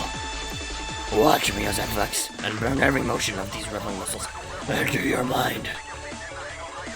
As your group continues to dance to the jaunty Eurobeat, Searcher at its head becomes suffused with a sense of satisfaction. Ah, such fulfillment, such elation. Come everyone, let us burn together. He will throw himself upon fire. He roars at the sight of his beloved children of humanity. This will be our final labor. When the music ends, show me your victory stance. Are you ready? 3, 2, 1, strike a pose! In time with the final beat of the music, Searcher and the rest of the dancers conclude their routine with a magnificent flex. Dissident is the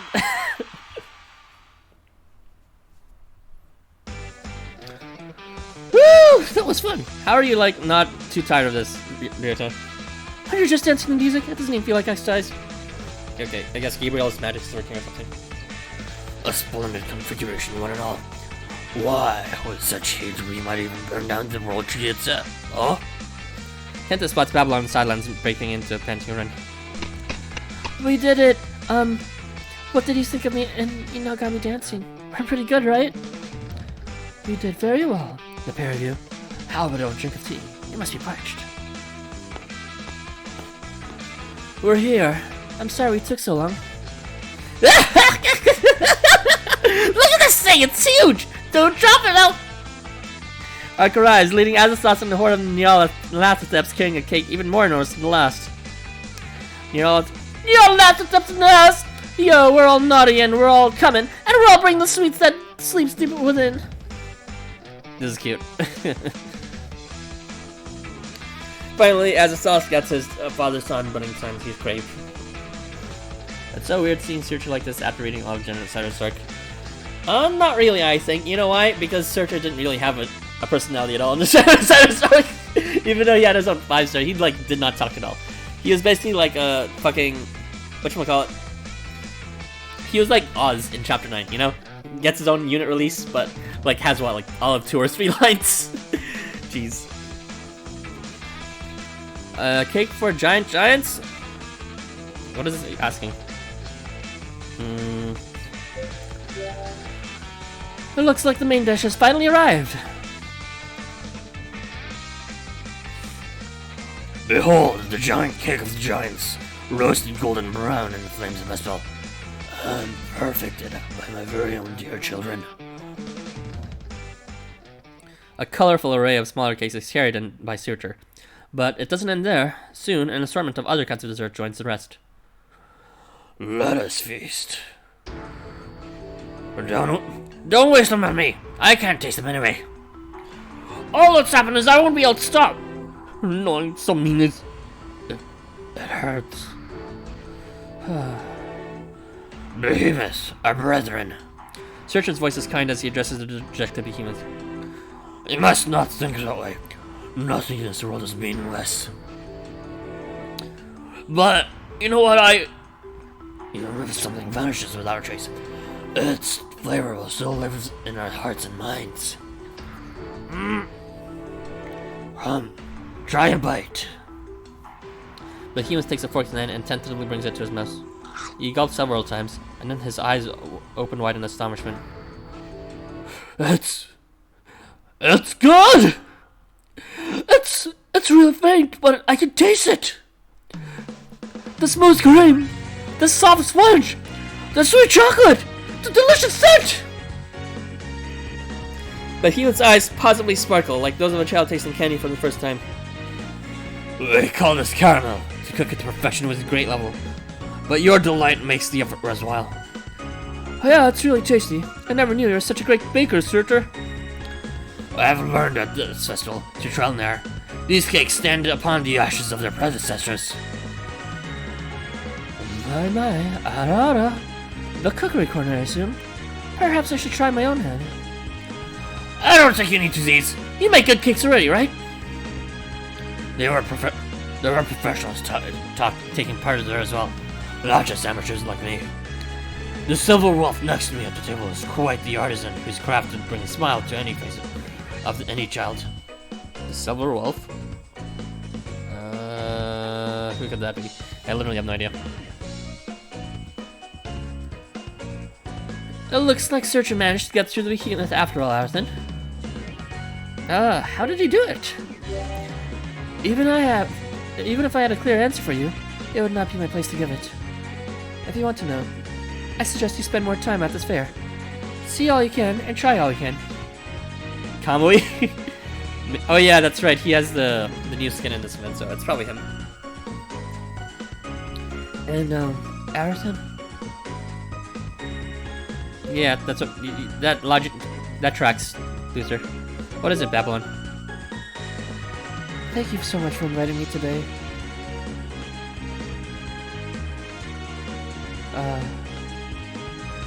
Oh, that's for sure. This breeze is the perfect weather for the rest of the day. Wind has ever been the friend of fire. Allowing my to join this world feels rather pleasant. Maybe I am starting to see the appeal of exercise. Just a little. Oh, then today forward, let us accompany our children every morning in a workout worthy of Muspell. Absolutely not! Don't get ahead of yourself. Father, Mother, I've been looking for you all over. Our claims to have been hit. A hit. What a sight! Woo! The views on the water are gonna be through the roof! As a sauce, for the love of, you got cream all over you again. Just hold still for a moment now. You two Ark. There, just by your mouth. Good grief. Yada yada. But the two of you are such a handful. Thank you, Mother.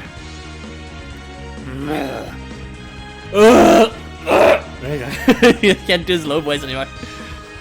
Searcher watches Ark as his thoughts in Babylon blend into the crowd, laughing along with everyone else. I see. So this is the happiness they sought.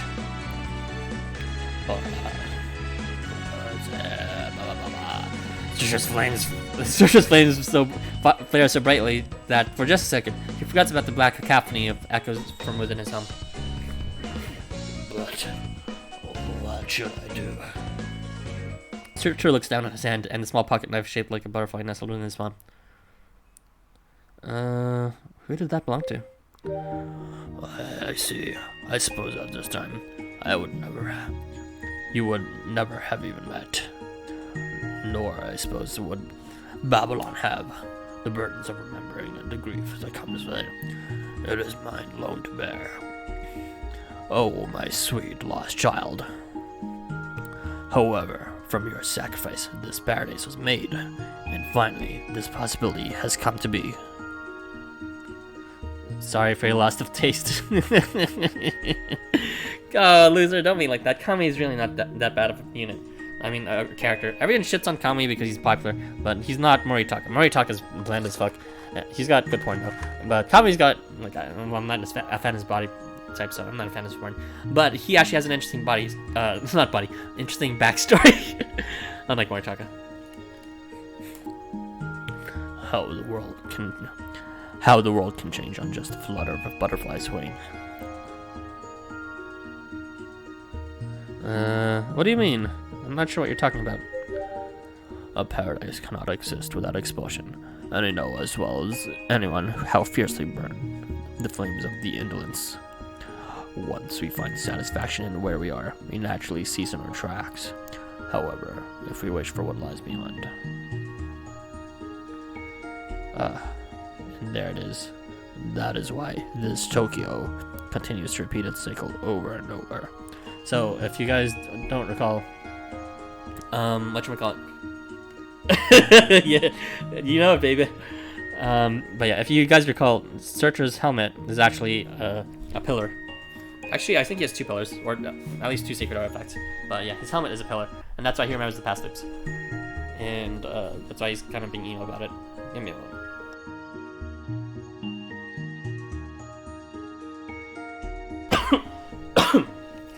Yeah. So, yeah, Searcher's just being a bit sad, or very sad, that moment of happiness is just fleeting. And, yeah. Once you have encountered enough people, met enough people that have made you happy inside, you realize what you want is not happiness, but just the feeling that happiness will last forever. I mean, is there really anything such as a full pillar? Like, for example, Azathoth's pillar is shown, doesn't actually remember everything. It just remembers, it remembers, what's called, it only contains memories of death or something.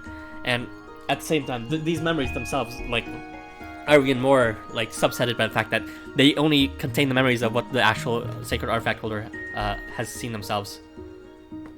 Yeah, I would like to do a lot more than pinch those cheeks. I'd like to clap them loudly. Just like that. Oh, what is this feeling? No, I'm being a bit too stupid.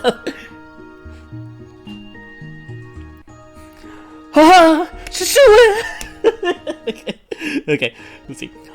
There it is. That is why this cycles around. That is why this world tree is in such a state.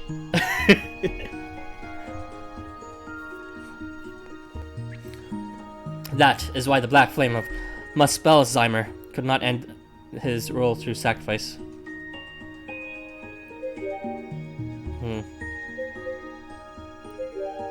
I don't know what to talk about anymore. Searcher looks at the sky, head full of thoughts of what lies beyond us. A watery trickle makes its way down his neck from unseen eyes.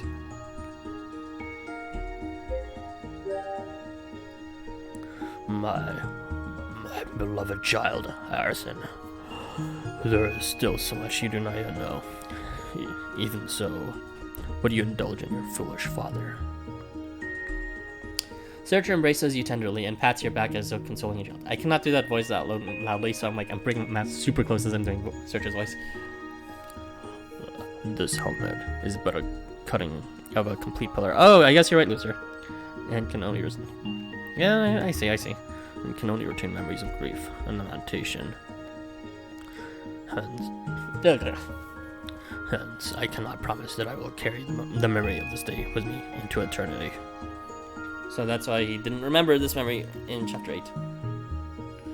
Luther knows this shit.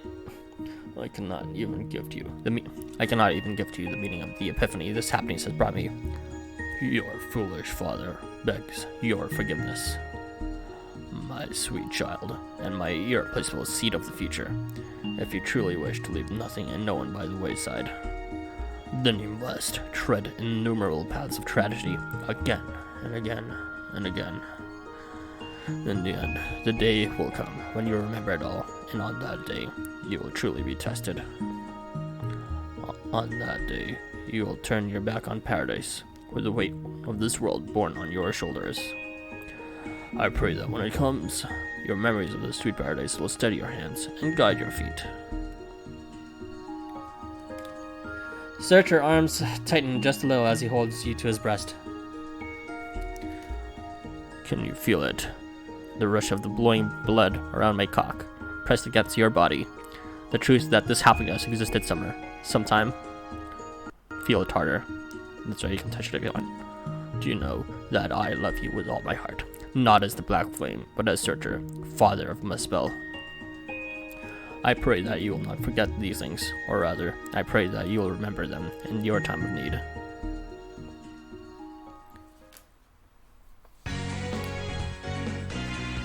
Now, although it pains me, we must take our leave, for there is some sort of televideo game tournament that we must attend. As is supposedly the #1 seeded warrior, and we must draw our support. Perhaps we'll join you again once it is over. After all, I have a great deal of tea and confectionery stores to replenish. Oh yeah! Hey, Babylon. Remember, we agreed I'd help you with that. We did, but I may have to decline. On reflection, I think it would be best to buy 4 Hakulis and the rest by myself. Oro. I hope we meet again, Babylon. If not, you can always find me in the Shinjuku Academy staff room. Of course. I'll see you Wait, what? You mean you're a teacher? Alright, so what now? It's great we found something, but Behemoth can't exactly call up Searcher whenever he gets hungry. I think we might need a few more samples before we can try to pinpoint the commonalities. Whatever to do. Perhaps we should look at foods we haven't explored yet. How about something more Japanese? Good thinking. You know, Z's, you always make sandwiches and burgers and stuff. I want to give the Japanese streets a try. Okay, Loser's about to get, like, just splooge all over chat in a second, because Sheena's about to come up. Get your umbrellas ready, because it's gonna be messy. We could go to that Abiso Tios Babylon suggested. I really want to show you my favorite rainbow buns. Oh, I've seen your buns, Ryota. I've seen them. They're pretty damn good. Especially with my rainbow. Spread all of them. Okay. My, in the face of such enthusiasm, how could I refuse? Shall we be on our way? Okay. My husband. Yeah, we'll probably need mouth guards too. A snorkeling kit. We're gonna need like a life raft.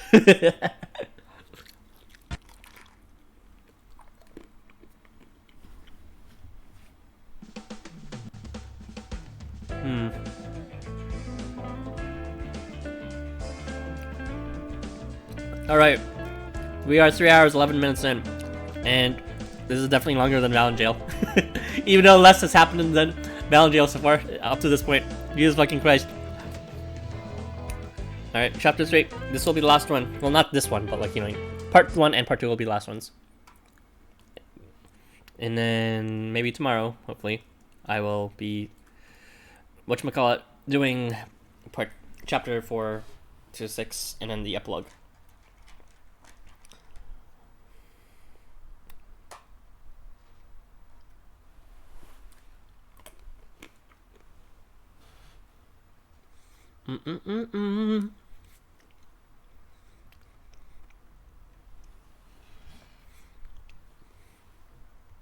I think for a thumbnail, I'm just gonna use the fucking Shino 7 milkshake thumbnail. Yeah, easy peasy.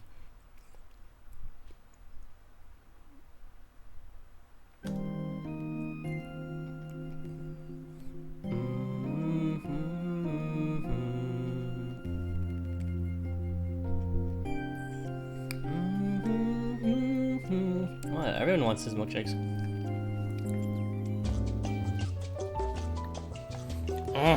I'm sure the Abisu treehouse had a small stall around here somewhere.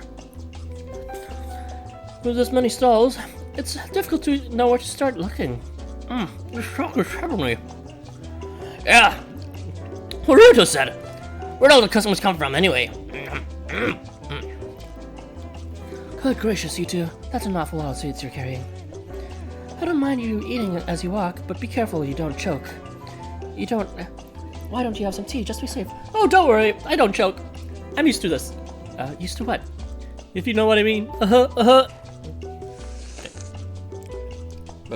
Don't mind if we do.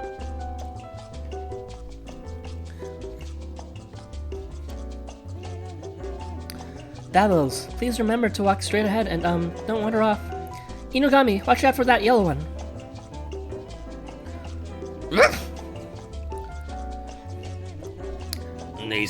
These crowds feel bigger than ever.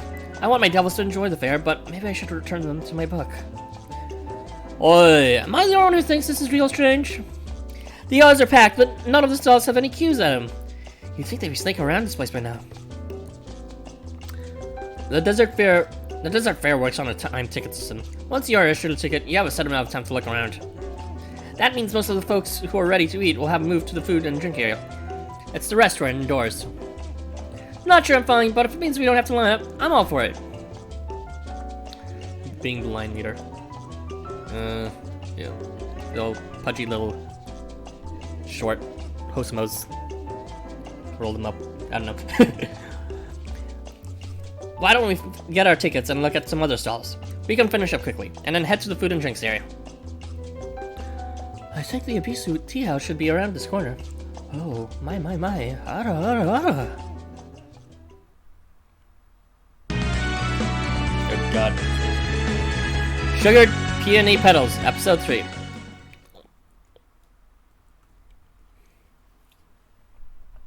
Alright, here comes Shino's part. Look at his background and that fucking paw print that is on Moritaka's bulge. Yep. That just goes to show you this is where everyone fucks Moritaka. This is exactly the same place where that behemoth doujin happens, where the WAP emoji comes from. Before you lies a perfect replica of a Japanese tea house, as though plucked straight from an old samurai movie. Whoa! That looks just like a real thing. This is so neat! Ryota, are you seeing this?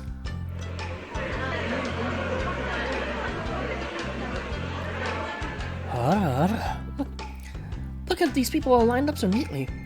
Are they all waiting? Perhaps you misjudged the situation, Shira.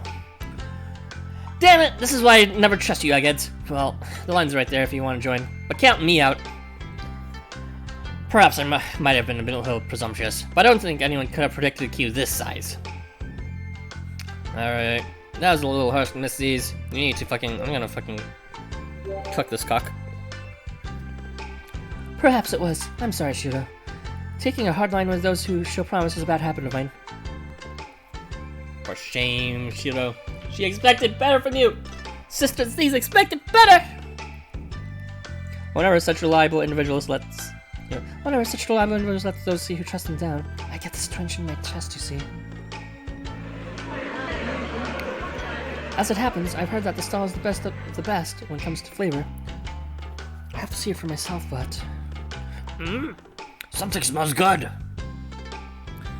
It'll go by in a flash if you chat. There's somewhere I'd like to go, so, would you mind if I went while we're waiting? Are you sure you're okay by yourself? I'd like someone to go with you if they can. Actually, where is it that you're going? Screech! The devils give Kenta back a little shove as they're trying to reassure him. Alright. Promise not to tell anyone, okay? Seems like they're whispering over there. Now he's on his phone? Whatever he's calling. Eventually, Shira puts his smartphone away, then takes Kenta's hand and dresses the rest of the group. I'm sorry, everyone, but I'm afraid Kenta and I have to attend to some business for a little while. We'll be back soon, promise. Hey, what's up with that? You can at least tell us where you're going. I'm afraid I'll have to exercise my right to remain silent on that point. Kenta wants to keep it a secret, you see. No. Can't you let them be just this once, Kengo? Everyone has 1 or 2 secrets to keep after all. Who? What?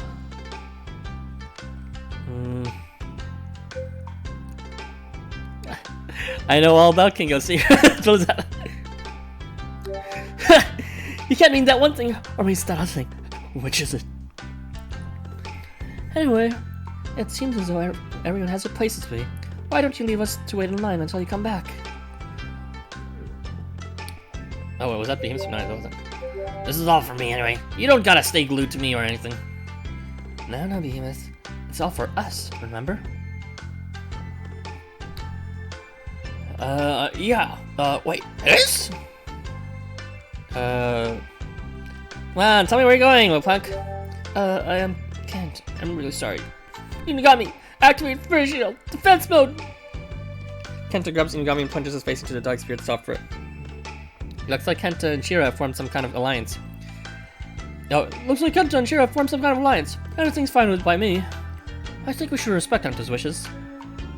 Fine. Just go whatever the hell you want. Don't blame me if I eat all the best stuff before you get back. Well then, I think we might just take you up on that. We'll see you later then, Kengo. Don't make trouble for the rest of the group now. Bye, everyone. I'll see you later, Kengo. See if I care. You should be a little nicer, Kengo. Isn't it obvious Kenta cares about you? Put a sock in her, Yoda. My. I don't know. Shall we take our places in line?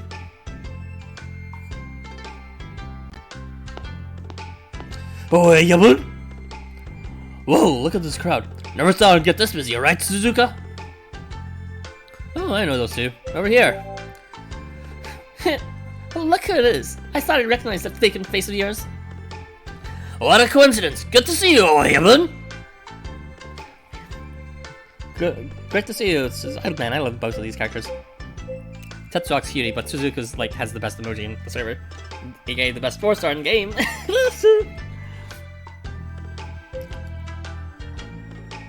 Okay, Tetsua's just cause gay. Nothing much. We only just got here, just marveling at the size of the crowd. They're not in your way, are they? Evan? You want me to crush them all into paste for you?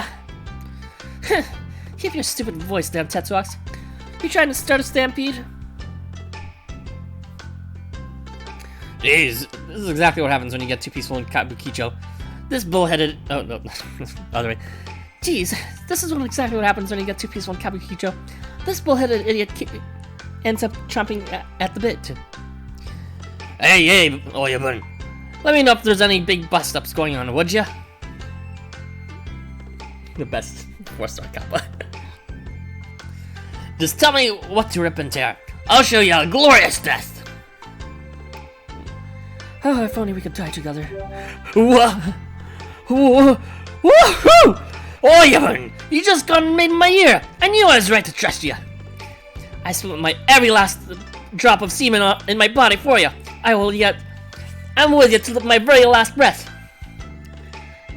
I can hardly wait for the day I can finally die for you. Where I can finally snuff you out as I fuck your ass. I can just see it. Me all torn into shreds as you rip my ass together, breathing my last panty breath and all sweaty and all hot and bothered in your arms. Then I'll finally be yours, and you'll finally be mine. Can't come any sooner. What? We're all thinking it. Obviously, I'm just saying what everyone's thinking. Well, I never. Oh yeah, Zeus hates him. Mrs. Wrong. Oh, well, it's... Nah, never mind, it's nothing. Are you two here for the steam buns as well? Sorry to burst your bubble, but you're gonna have to wait a while. Hal and Drac speaking the truth. Boris in denial. You know we're all thinking it. We're all thinking it.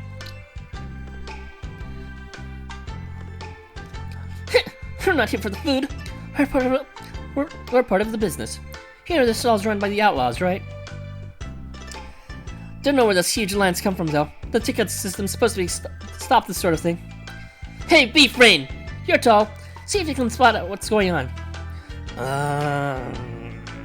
I don't think this is a cue, Suzuka. Looks like they're all watching something. Watching what? We weren't putting any show last I heard. Ain't gonna do much good just standing around here talking. Let's take him inside. I suppose so. Did you hear that? We're moving, Tetsuax. Go tell Ebisu we're bringing some customers. Roger that. Hey, Ebisu, we're back. Hey, Jizu, Franco. Thank you. I am trying my best to voice act. Unfortunately, I don't remember like 90% of the characters' voices, but I'm doing my best. I'm like remembering fragments of it. Like I remember Suzuka's 4-star lines because I fucking used the fuck out of her during the coin scuffles, and I kind of remember Tetsua's victory line maybe. Oh, Yabun. So it was like bust. I couldn't forget Ryota's voice, although it's a bit different than like. What? You're taking us to the back door? You're taking my back door? Are you sure that's okay? It's okay, we'll go at the same time and you won't feel a thing because it'll be that painful. My Ada. Are you sure we're allowed to come with you, Lady Suzuka? Tetsugu. Lady, I like it. The outlaws usually just call me Suzuka or boss lady. Or Oyabun lady. Let's see, you're as polite as you are tall. I'm tall? I suppose I am. Hey, you two! How about you call me lady once in a while? As you want, Lady Suzuka. Just remember, I don't want to hear you doing it to make fun of me. Treat me proper with respect, or you're in for a meat beating. I'll beat your meat so hard that you'll lose your mind. I mean, I'm kind of like usually into dudes, but like Suzuka, you're pretty like you're okay in my books. I like you a lot.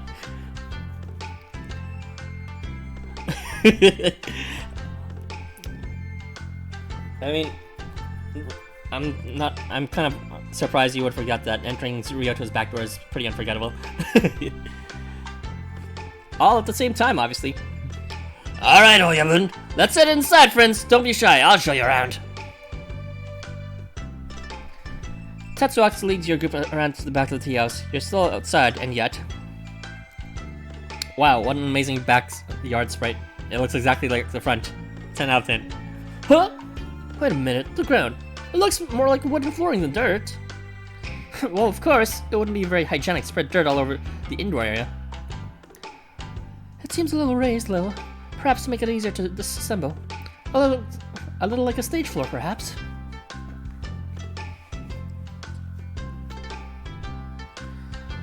Ish, I'm sleepy. I don't remember his regular voice. I only remember his, like, bored as fuck Christmas voice.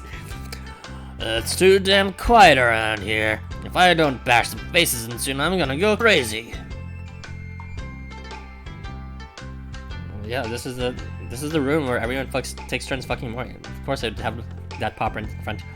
Alright, yawning idly, Tetsuya takes a folding knife from his pocket and begins to play with it.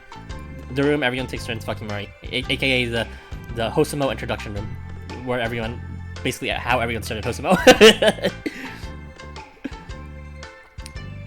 Thought that bat-brain Kirito was supposed to have some info for us. Maybe he's dead in the ditch somewhere. No, it needs to sound more bored. I'm voicing like nostalgia a bit. The knife is an old NAS hand-produced model. Its material value would be measured in pennies, and yet Tetsuya still holds onto it.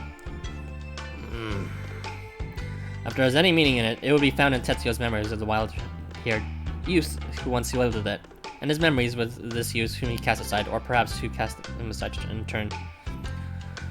Kirito threw this piece of junk away years ago anyway. Guess we both live for ourselves now. Oh, did he inherit a knife from Kirito?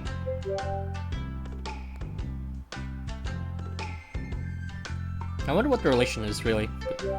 Tetsuya and Kirito. Did they interact in the main quest? I forgot. I want to see. Feels like everyone I used to know has gone the same way. Was at the back door. Hey, Tetsuya, I'm back! What's up, Tetsuya number 2? I mean, Tetsuox. You sure took your time. Whoa, who are all these you? We saw a couple of familiar faces waiting around in front. We figured it was perfect timing, so we brought them in. Perfect? Exactly what part of this is perfect timing? You even went and brought this knucklehead with you? Wanna take this outside, Tetsuya? I know you like it when I do it at you outside, right? Yeah, I remember the dirty little exhibitionist you were. Just like good old times. Just like good old times. I'll take you on any day of the week. Forget it. I'm calling a ceasefire today. Kirito cringed. Okay. Next stream, I'm banning the word cringe. I don't like the word cringe. But let's go. Huh? You say that again, punk? Maybe we've been on better terms, but at least the pup knows his manners well enough to drop by once in a while. We outlaws know the summers a lot. I wasn't just gonna leave them out there. I literally do not know this guy's voice at all. Oh yeah, he did some kind of something. Honorable as always, Suzuka. You're making this old tanuki proud. Welcome. Always, it's been a while, Gyobu. Indeed, it's been far too long. Good to see you're as feared as ever. So, are all the outlaws here or what? What are y'all doing here anyways? You know where we are, right? For a Shinjuku native, you sure don't know much about the place. Maybe this ain't Kabukicho or the outlaws. We've got friends all over. No event goes on in Shinjuku without us being involved. It's good to be well connected. Not that I would know. Nah, you try better. Make connections. What are you getting at? Quite right. More than a few of us have run our stalls at local festivals. You might be surprised who we know. This is basically Kabukicho's festival in a lot of ways. Maybe minus the shrine ring, but hey, let's fight over. This is our town. We thought we'd show up to keep things in order. Are the police helping too? That they are. Our group from Kabukicho is taking this area inside and outside, and the police academy is handling the rest. You might want to head over there once you're done. Might be something interesting in it for you. That smells great! What is it? Cookies? Cakes? That's a good nose you got done there on ya. Looks like it's just about time to start the next cooking show. Hello, Tanakita. Sorry, I was reading the latest summaries. Oh, yeah, that's cool. The chapter 10 summaries are still going on. Holy fuck. Holy fuck. I'll be caught up to this damn fucking story. Okay. This one's being hosted by these 3 young pouks, I think you might know. Is that why there's a crowd in front? It's worth a look. Kabukicho's salesmanship can be quite something, I can tell you.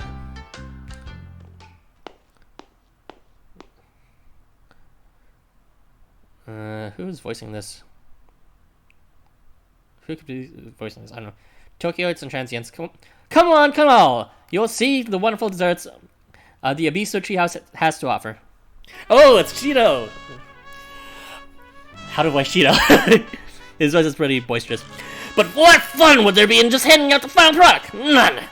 That is why my 2 glamorous assistants will now prepare them before your very eyes!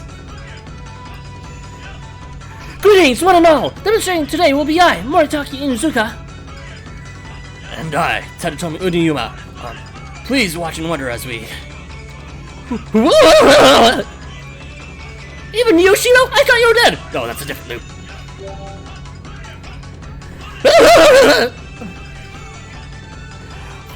Oh, filial one, loyal one! Do not allow doubt to cloud your hearts! Perform your best for our customers! As you command! Watch as I take these blades and lay them out! Now, the floor is yours, filial one! Ha! Shino takes the hand of still singing rainbow buns and hurls him high into the air. Hiya!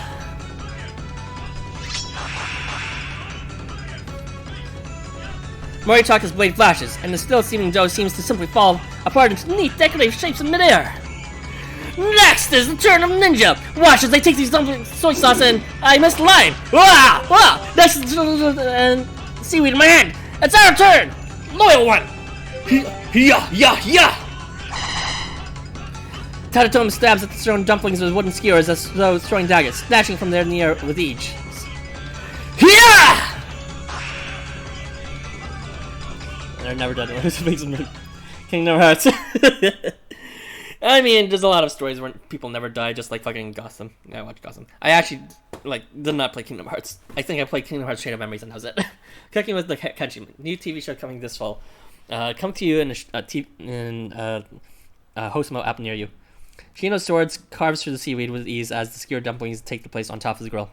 The dumplings finish cooking and are wrapped in a freshly cut seaweed just as Moritaka finishes shaping the buns. Please enjoy! As Shino sits down and leisurely pours a cup of tea to accompany his buns and dumplings, a hubbub begins to arise from the onlookers. When did they? Oh, hold on! How incredible! While Shino's plate occupied all the attention, Moritaka and Tadatomi have been hard at work placing an identical dish before each member of the audience. As astonished whispers ripple through the crowds, Shino makes his way to you and places his own plate before you. Steam rises lazily from the dumplings, and tea smells positively divine. We have kept you waiting long enough with empty bellies. Why not sample our wares alongside a nice cup of tea? You look great, Shino. I think I just might have a piece of you. I hope that only our modest offerings finds your favor. Wow, these are really good. The salty dumplings and the sweet buns form the perfect balance. I just can't stop eating. This fucking event is just Shokugeki no Somo, everyone having god tongues and describing everything overly detailed. Hold on, this is lovely. There's nothing better than steamed buns still hot from the oven. Yeah, I do love me some steamed buns that are quite warm too. I'd love to deposit my own buns and my own deposit into someone's oven. Ugh. The dumplings are so great with soy sauce too. Oh man, I'm getting hungry. Holy fuck. Now I remember why I don't really... yeah, I remember why doing streams for so long is so terrible, because I just get hungry. Sometimes simple is the way to go. What do you think? Forgive my presuming, but I am very proud of the work that we have done. It's delicious, Moritaka, just like your ass. That is correct. Our training was very trying indeed. It made everything I have endured until now it looks like child's play. Even just the thought of it makes me shiver. Oh, all those moments where people were eating my ass. But it was rigorous training I had to undergo. In this very building, called the Housamo Initiative Building, where everyone takes a piece of my ass. However, the sight of you enjoying what we have made makes my day and all the world worthwhile. I can only hope that Shuichi will smile at seeing when I take some to him. He's been very down recently these days.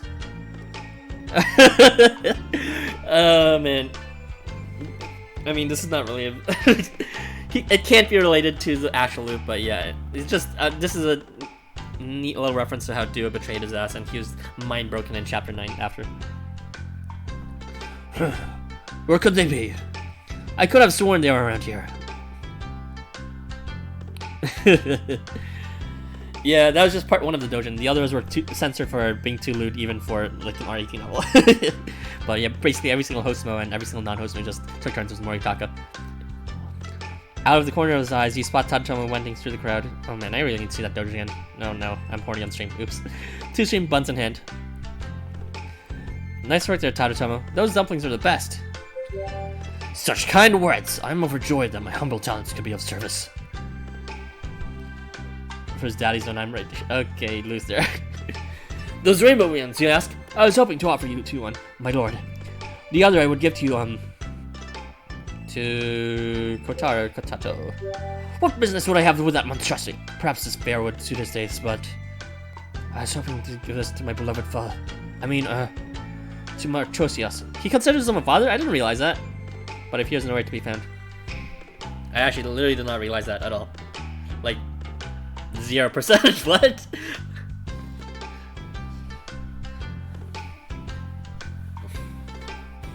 Oh boy.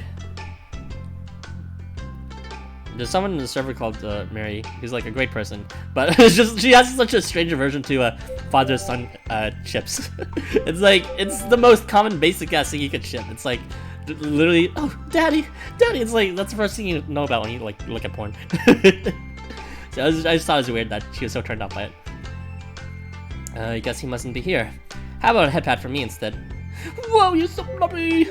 Your affection is wasted on me, father. Oh, I mean, my lord.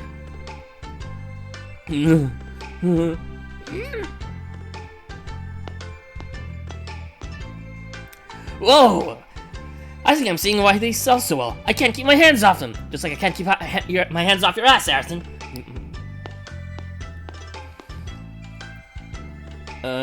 What does his voice sound like? Abyss, it's been so long.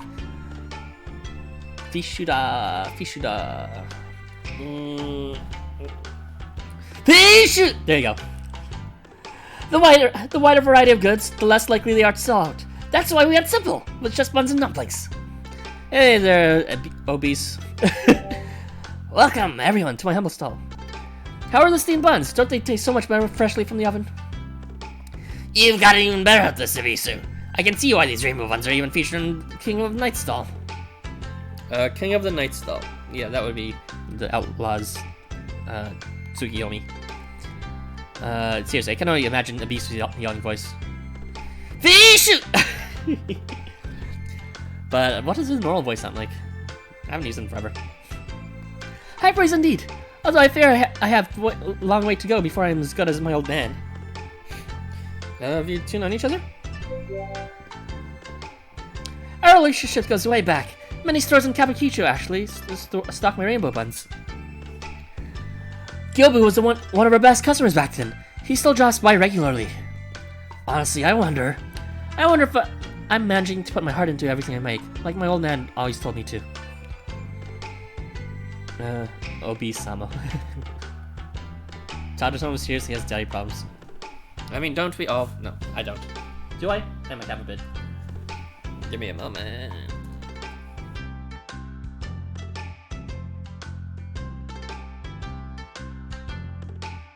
Alright, back. Putting your heart into it, maybe heart can make the difference in a scrap, but does it really make the sweets any sweeter? Well, it might not change the ingredients, but the receiver just might find meaning in it, or so my old man said. Everything feels good with your body, like taste and smell. It's just really what... Oh my god. It really just feels like through after your heart's... Blah, blah, blah, blah, blah, blah. Everything you feel with your body, just like taste and smell. It's really just what gets through after your heart's done with it.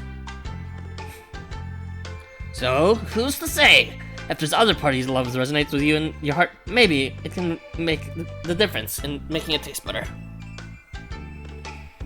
I don't write the story, my dude. The story's boring as fuck. Are you saying something? Oh no, I'm just thinking. It's nice enough, but all that love looks like it's gonna burst your little belt buckle. You may need to lay off a little. Well, sometimes you just can't help yourself. Speaking of which, what do you all think? You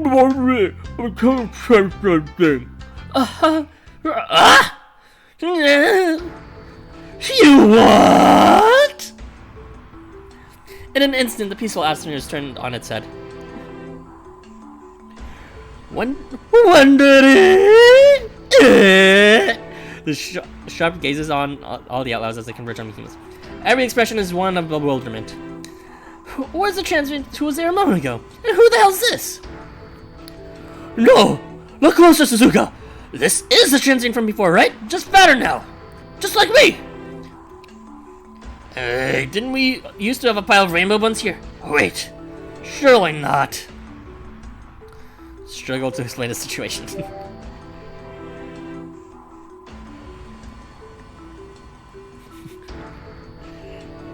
I see.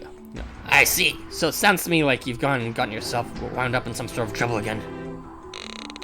Please be quiet, everyone. Do you not hear that? Hear what? Sure, your dog ears ain't just hearing things. I hear it too.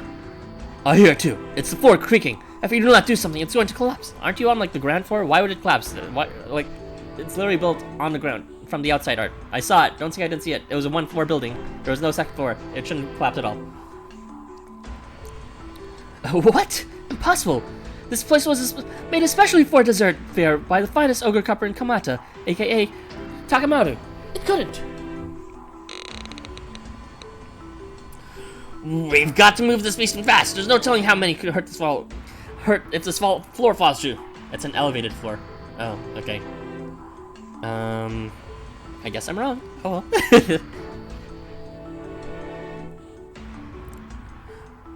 Loyal one! Filial one!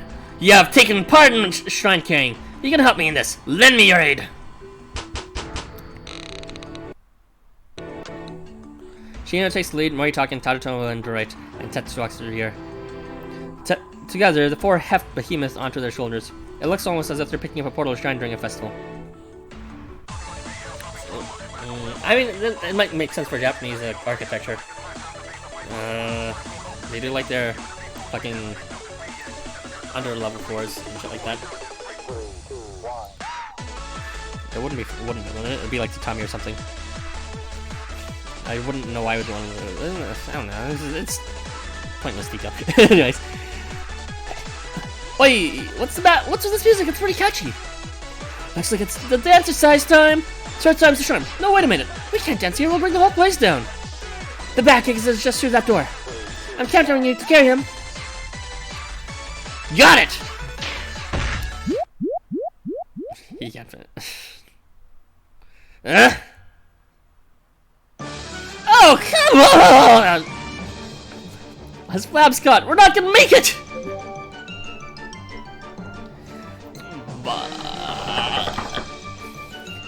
The floor won't hold! There's only one thing for it! I hope you're ready! Shino a meaningful glance. Took you long enough! You can always count on Tsuduki for a coward's ingenuity. Filial one, loyal one, pugnacious one! I must let go for a moment! Keep moving onward! Onward? But that's a window! If we couldn't make the door, how are we gonna... One of these days, maybe you'll explain yourself instead of just barking orders. But it seems we must trust you. Understood! Tetsuax, I asked you to place your trust in us! Gotcha! Now let's get this done! Yobi leaps from his seat, while Shino sprints ahead of the bearers. Neither looks on the other as they draw their weapons. Finally! Shino's gonna finally fucking kill Behemoth. This is exactly where I wanted the story to go. He's gonna cut off his head. And then everyone was happy ever after. Neither looks as they draw their weapons, but the blades flash in them. Yeah! Okay, Behemoth died, right? Tell me he died. Their swords would be invisible if not for the streaks of light they leave behind. A moment later, the window and walls collapsed outwards. Oh, no, they just cut the foundation. And the behemoth team forced forward. Hold on, you're going too fast. If one of you shoots, I'll be peeling all of you off the floor. Peeled Chino. Someone show me a peeled Chino. I need a peeled Chino right now. Do I have a peeled Chino saved? No, I don't, sadly. It's on my phone, but not on my laptop. Hello. I need a peeled Chino. I'm on it! Ultimate Supper! What? Yeah, overload! Yota's attempt to utilize secret ends in failure, and the three behemoth barriers careen headlong towards the hole made by Shin and Gyobu.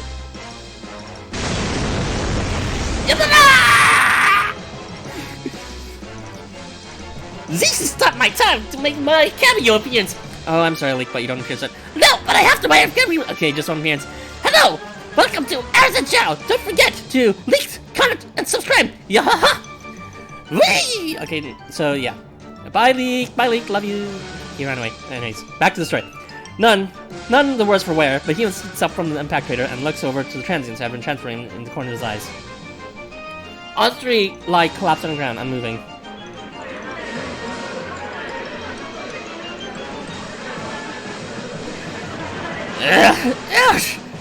Hey, don't give me that crap when we're about taking care of it if you can't walk the walk. You better not be hurt.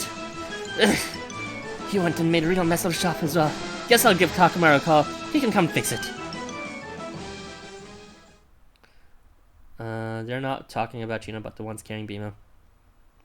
Honestly, I was just repeating the lines without even knowing who was talking to. Things have gotten a bit out of hand. I don't want to bring bad luck for the rest of this Extravaganza. Agreed. I think finding a way to reassure everyone is what's most important right now.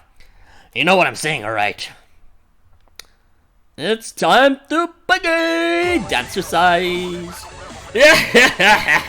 Now you're thinking like a Tanuki, Aston.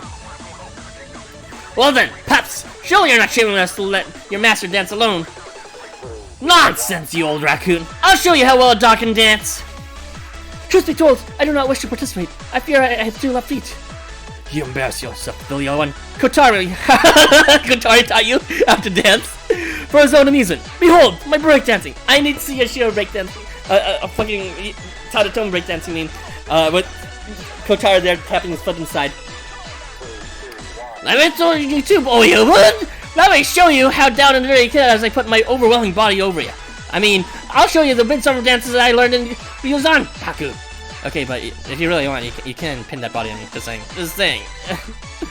Ebisu, Suzuka, Mrs. Come on, let's show you too. I want to store stock to dance with Shino. Wow. You kind of suck. Such fun. Perhaps I will after all. Just watch me. Any lady worth her salt's gonna know a dance step or 5. What? You want me to join too?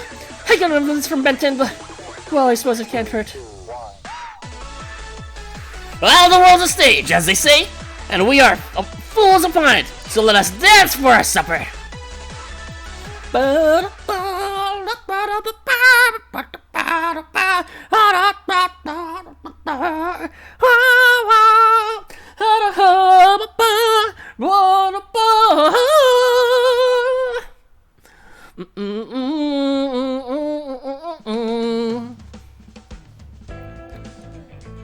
And finally, the last part for this fucking stream.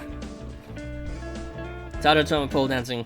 I want to see Tadatome on my pole. Actually, I don't. He's a twink. Never mind.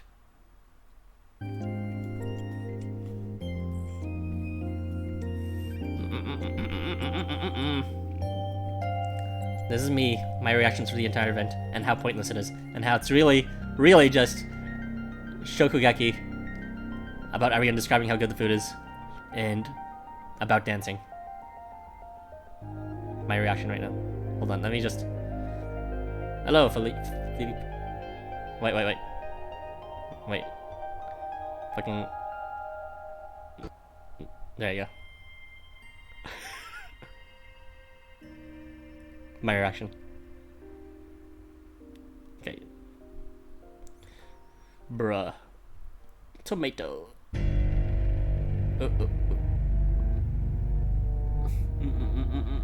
My god, hurry up! This is such stuff. I'm gonna fucking lose my mind. Oh, there you go. Okay, shut up. And, goodbye, Dead Tomio. And it looks like they're dancing. You're missing it. Oh, they're dancing. I'm sorry. It's just, bruh. Okay, there you go.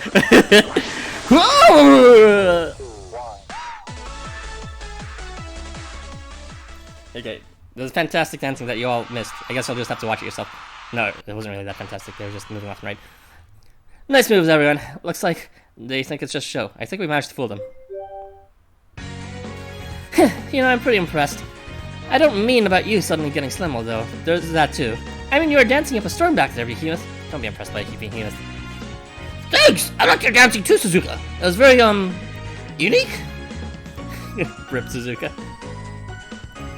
Yeah, you missed it. You should have seen it. Like, Chino is hopping up and down Behemoth's belly. It was very, very... bruh. You know, I'm starting to feel like I might have really enjoyed this dancing thing. You know, I'm starting to feel like I might have enjoyed this dancing. What do you think? Have I slimmed down a bit? Not at all. Not an inch. You must be dreaming if you can think you can change yourself so easily.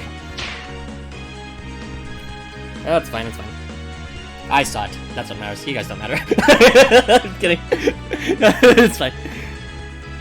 What are you saying, Tadatomo? Consistency is key. What are you saying, Tadatomo? Consistency is key. Ryoto, if you keep at it, I'm sure you'll see the results. Yeesh, dancing really ain't for me. Give me a fight, or a workout, or pretty much anything that doesn't make me look like an idiot.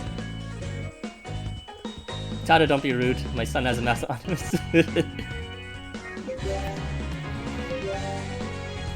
I don't think it was that rude. What are you saying to consistency? I'm sure you'll see it. Oh. Alright, well, he's not lying. Exercising for like fucking 2 minutes is not gonna help you lose weight. Diet, that's the key. Not fucking doing some sort of Eurobeat dance. I got something to say, Tetsuya? Come on, spit it out. Nothing much. Just thinking, you seem like you've mellowed out a bit. You think?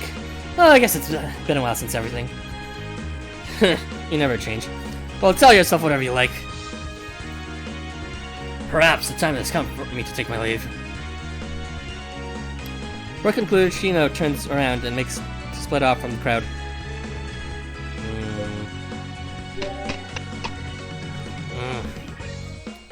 Tetsuya watches you go. Out of the corner of his eyes, he sees the butterfly flutter down the light on an eerily blooming peony. He then tells everyone to shoot away, knowing that Arathan and Shino will hook up and have beautiful lovemaking sex, and then Shino will be pregnant, as well as Arathan, and then they will both have babies together, and then Arathan will suck on his 7 milkshakes, and live happily ever after, and sleep. Yes, that's exactly what happens. Tetsuya, the bro.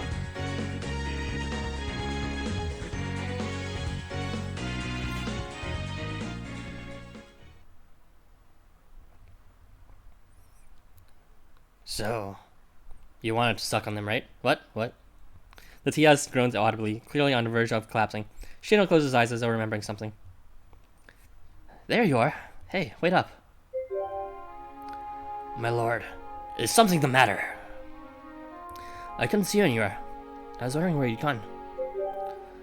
I did not mean to worry you. There was just something about this place that drew me back. Shino gazes up at the half-destroyed building, a hint of wistfulness in his face. It may be nothing more than an act, a sham, but I have come to realize that I have grown attached to it regardless. Have you been to a tea house before? Does this place jog some memories? Long ago, I left the town of my birth with my companion at my side. On the road, we stopped at a tea house much like this one. We hoped for a cup of tea to warm us up, but there were a few who would welcome two draggled dogs under their roof. In that moment, Shino saw the wall. The wall between human and beast, between noble and base. It was a wall no one could see. I see. So they were fused ever. It did not matter how long we wore our hats. I learned then that my dream was better forgotten. That's it. I want to talk with you.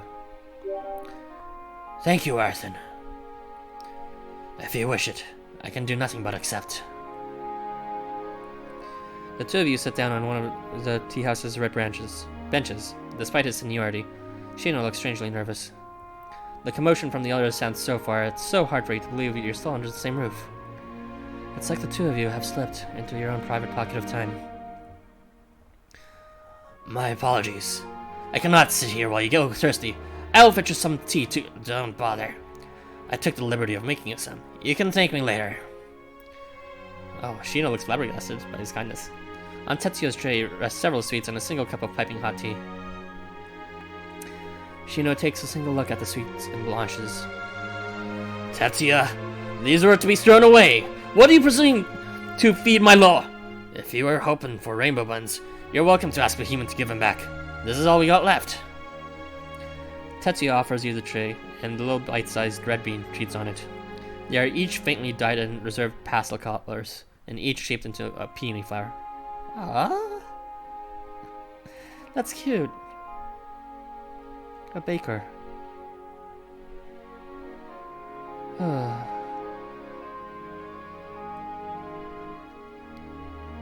Sweets made by Sheena. For me. What are these, Sheena? What a lovely design. They're sweets Sheena was making earlier, as practice for the show. You should have seen him going at it. Tetsuya. Hey, you're the one who said you didn't need them. They're mine to do what I like. Those who are given up, and those who never tried. Those who are abandoned, and those who abandon others. Those who abandon others. Ouch. Tetsuya's thoughts turned to the day he first met Shino. The day that he tried to abandon Shino in the midst of battle. All his life, he has been cast aside, and has cast aside others in turn. The day Kirito left has been no exception. You know, we're a scum, a lot of us. We waltz through life without ever doing what's asked of us, then ended up dying in some ditch. So it's only right that sometimes we do something without being asked. Tetsuya turns his back and leaves, his hands clenched around the butterfly-shaped memories in his pocket.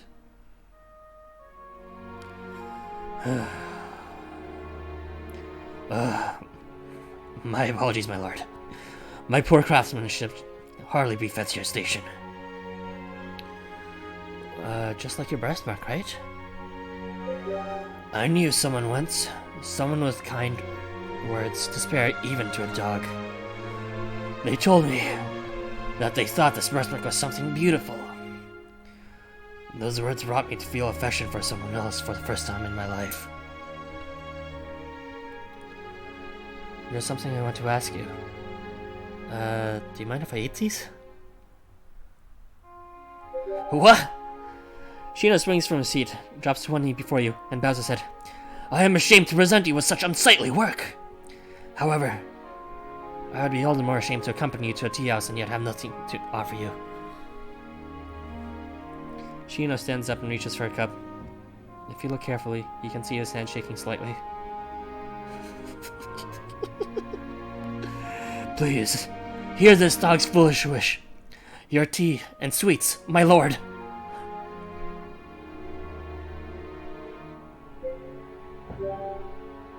Shino carefully carries a single peony flower in your mouth. To your mouth.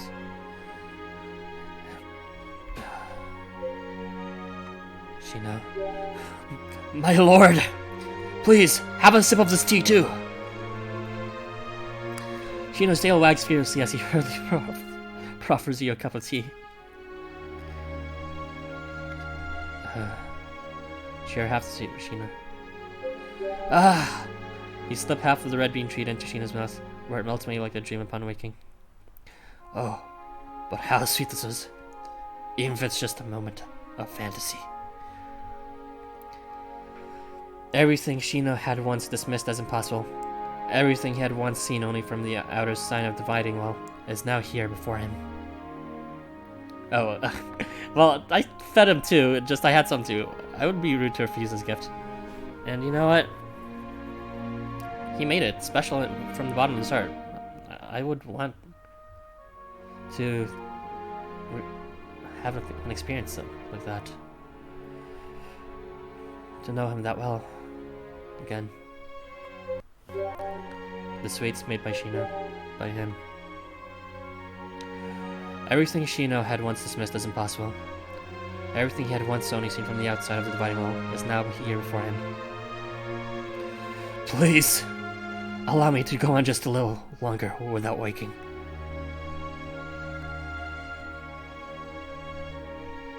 I'm glad my meager offering was to your liking. Please, Shino, I'd like some more. Of course! Please! Have whichever you wish! At long last, it feels like Shino had grown comfortable enough to let down his guard a little. But you know what? Happiness never lasts. Tragedy always has to strike when you least expect it. Perhaps why that's the reaction result, and he's slow to respond. However, just a slight moment of carelessness is enough to invite unimaginable tragedy. Give me food! Whoa, where'd Behemoth come from? What's got into him? No one cares. Get the fuck out of here, Behemoth. Please, unexist right now. Behemoth crashes down from the heavens like a meteor, the impact of his landing destroying the bench you're sitting on as he comes crashing down right between you two. It's like he knows he's going to suffer a terrible fate in the future, and he's only one chance to kill him. God damn it. Yeah, that's the only happiness you can reach, fellas. Temporary happiness. If you're having a happy moment, savor it, because it's never gonna last. Alright. Is this another of your attendants? Huh? Before you can react, Behemoth has smashed your sweets and betrayed they were on your hands. As you watch in horror, they vanish down his throat. Gah! Gah! They're all gone. Worry not, my lord! Our sweets will be avenged! I'll take this fiend's head! Back up. As in, I'll give you back up! I'm cutting this loser's head too! Fuck up, Behemoth! Oh, there you are, Royalin! Hey, what's up with Shino? He looks like he's ready to tear someone's head off! Me too, buddy, me too. I am ready to fucking kill this piece of shit! Boy, what's going on? You worked up! Missies, we need your help! Of course, of course. One special champer coming right up. Hold it a moment. Do you see what I see? Oh, hara. He looks like he's eating something daintily, like he's some kind of gourmet or something. That's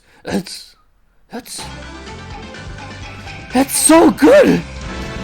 What? Okay, but no one cares. You fucking ruined our moment. Can you just can this?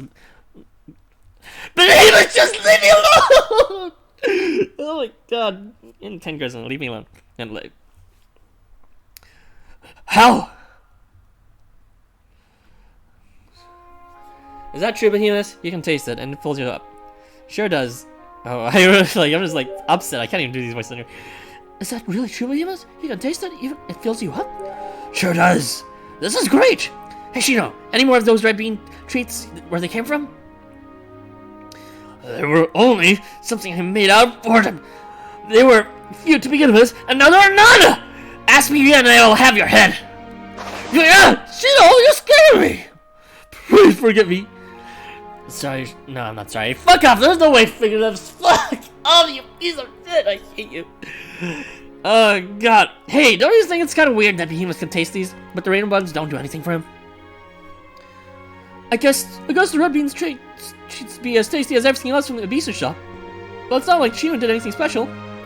The process of shaping them does change the texture, so there's more to it than the recipe. Perhaps that explains it. I really want to try some. Oh, why did we have to be parted so soon? As my dear father has sworn never to make them again, all we can do is ask the impressions of the ones who ate them. Yeah, Behemoth, get the fuck out of here! There was red bean in them!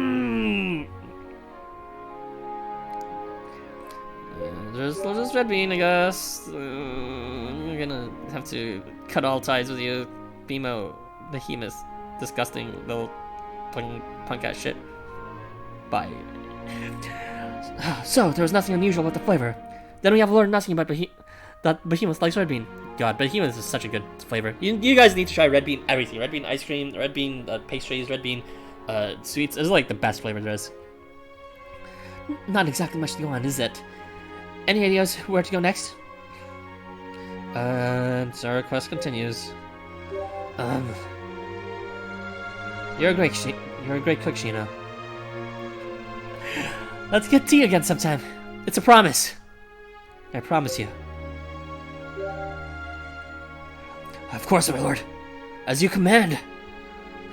Though you should stand at the end of the world. Give the order, and I'll fly to you. This, I swear. Luther, you need to do yourself a favor. Go to any sort of all-you-can-eat sushi place. They will, like, 90% chance have red bean ice cream there. It's so fucking godlike. Red bean's so good. I wonder, Shino, if you realize who this child is. The drops and memories collected from those who were sacrificed. A sacred artifact is a vessel for the divine. However, everything in this Tokyo is a vessel for something. Memories.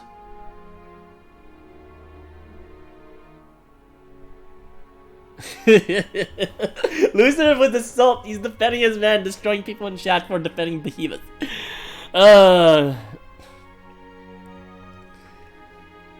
Yeah, I mean, the thing is, if you don't care about Chino, then sure, you can be sympathetic with Behemoth. And in a sense, I'm sympathetic with Behemoth's inability to control his hunger senses too.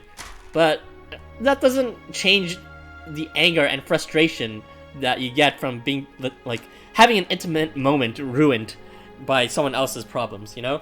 Even if those problems do cause that person, like, stress and, like, ruins their own lives. It's still ruining other people's lives in the end. I'm not gonna pretend I'm not angry. I'm not gonna pretend that, you know, somehow your, like, own problems overrule my frustration with how you brought it upon my life.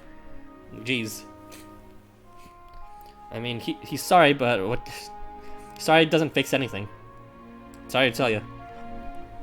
I don't like apologies specifically because of that. Sorry, especially from Loser. Like, you should see Loser in DMs. He's always like, I'm sorry for not telling you to. Anyways, fun. Yeah, apologies are stupid. The only thing I can appreciate are, like, active ways to fix it. But yeah, sometimes you just gotta apologize because you feel bad. And it does nothing anyways. Because you still ruined their life. You still broke them. Anyway. Moving on.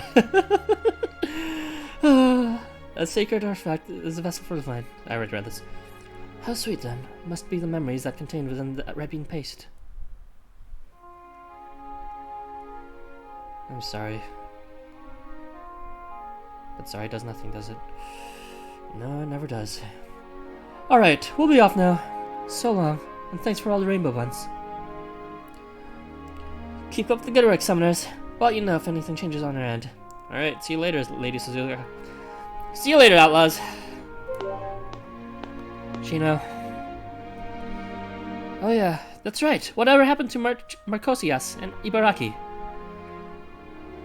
Now that you mention it, I haven't seen a whisper of him. Sure they weren't coming to the fair? Pretty sure they were, but I think they had other things to attend to. Why don't you think Tetsuya's hanging around here? I need someone in my place of my usual bodyguards.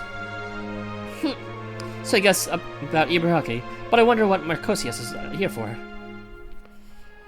Better just leave it, Suzuka. Marcosias' business is Marcosias' business. That was not fluid at all to say. I suppose you're right. Alright, I think Lady Suzuka is gonna grace the house with her presence for a bit. You could do with a couple of extra hands. Just leave it to me! The fetching and carrying, lifting and, like, body chopping to me. You can pay me back for the food once we're done!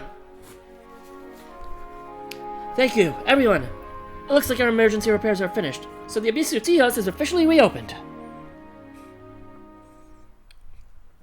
A short while earlier, Shiro, Kengo, Inugami, and the devils split from your group to pursue their own goals. Sorry to make you two wait. It shouldn't be long now.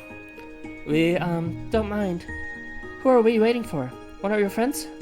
That's right. Someone who wants the same thing from you, Kenta. Screech! Screech! What are you doing, Shiro? I did not realize you had taken up your work as a teacher. I'm sorry I'm late. There are things I need to take care of. I think that should be Toji. Not at all, you're right on time. Not at all, you're right on time. Kenta, I'd like you to introduce you to my friend. Hello, I'm Kenta Inukai, and this is Inugami. It's nice to meet you. I knew it. It's good to meet you. My name is Toji Sakimori. Okay, I think I've had enough. That was a 4 hour and 10 minute stream. And fuck Behemoth lives.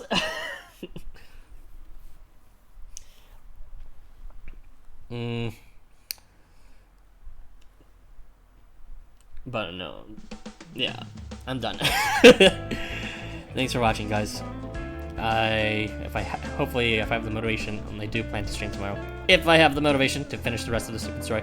But like Luther said, the best is pretty much done. We've already seen the genociders, we've already seen Chino. What left is there? Literally, what else left is there about the story? All we're learning is Behemoth eats a lot and disappoints people, and there's a dance number, and I don't know, Toji's there for some reason, which will be the next part, but who cares? Because Toji. And yeah, I don't even know the other feature units. Oh wait, no, we already saw Sutra. Yeah, I don't know. Bye everyone. Peace. Bye.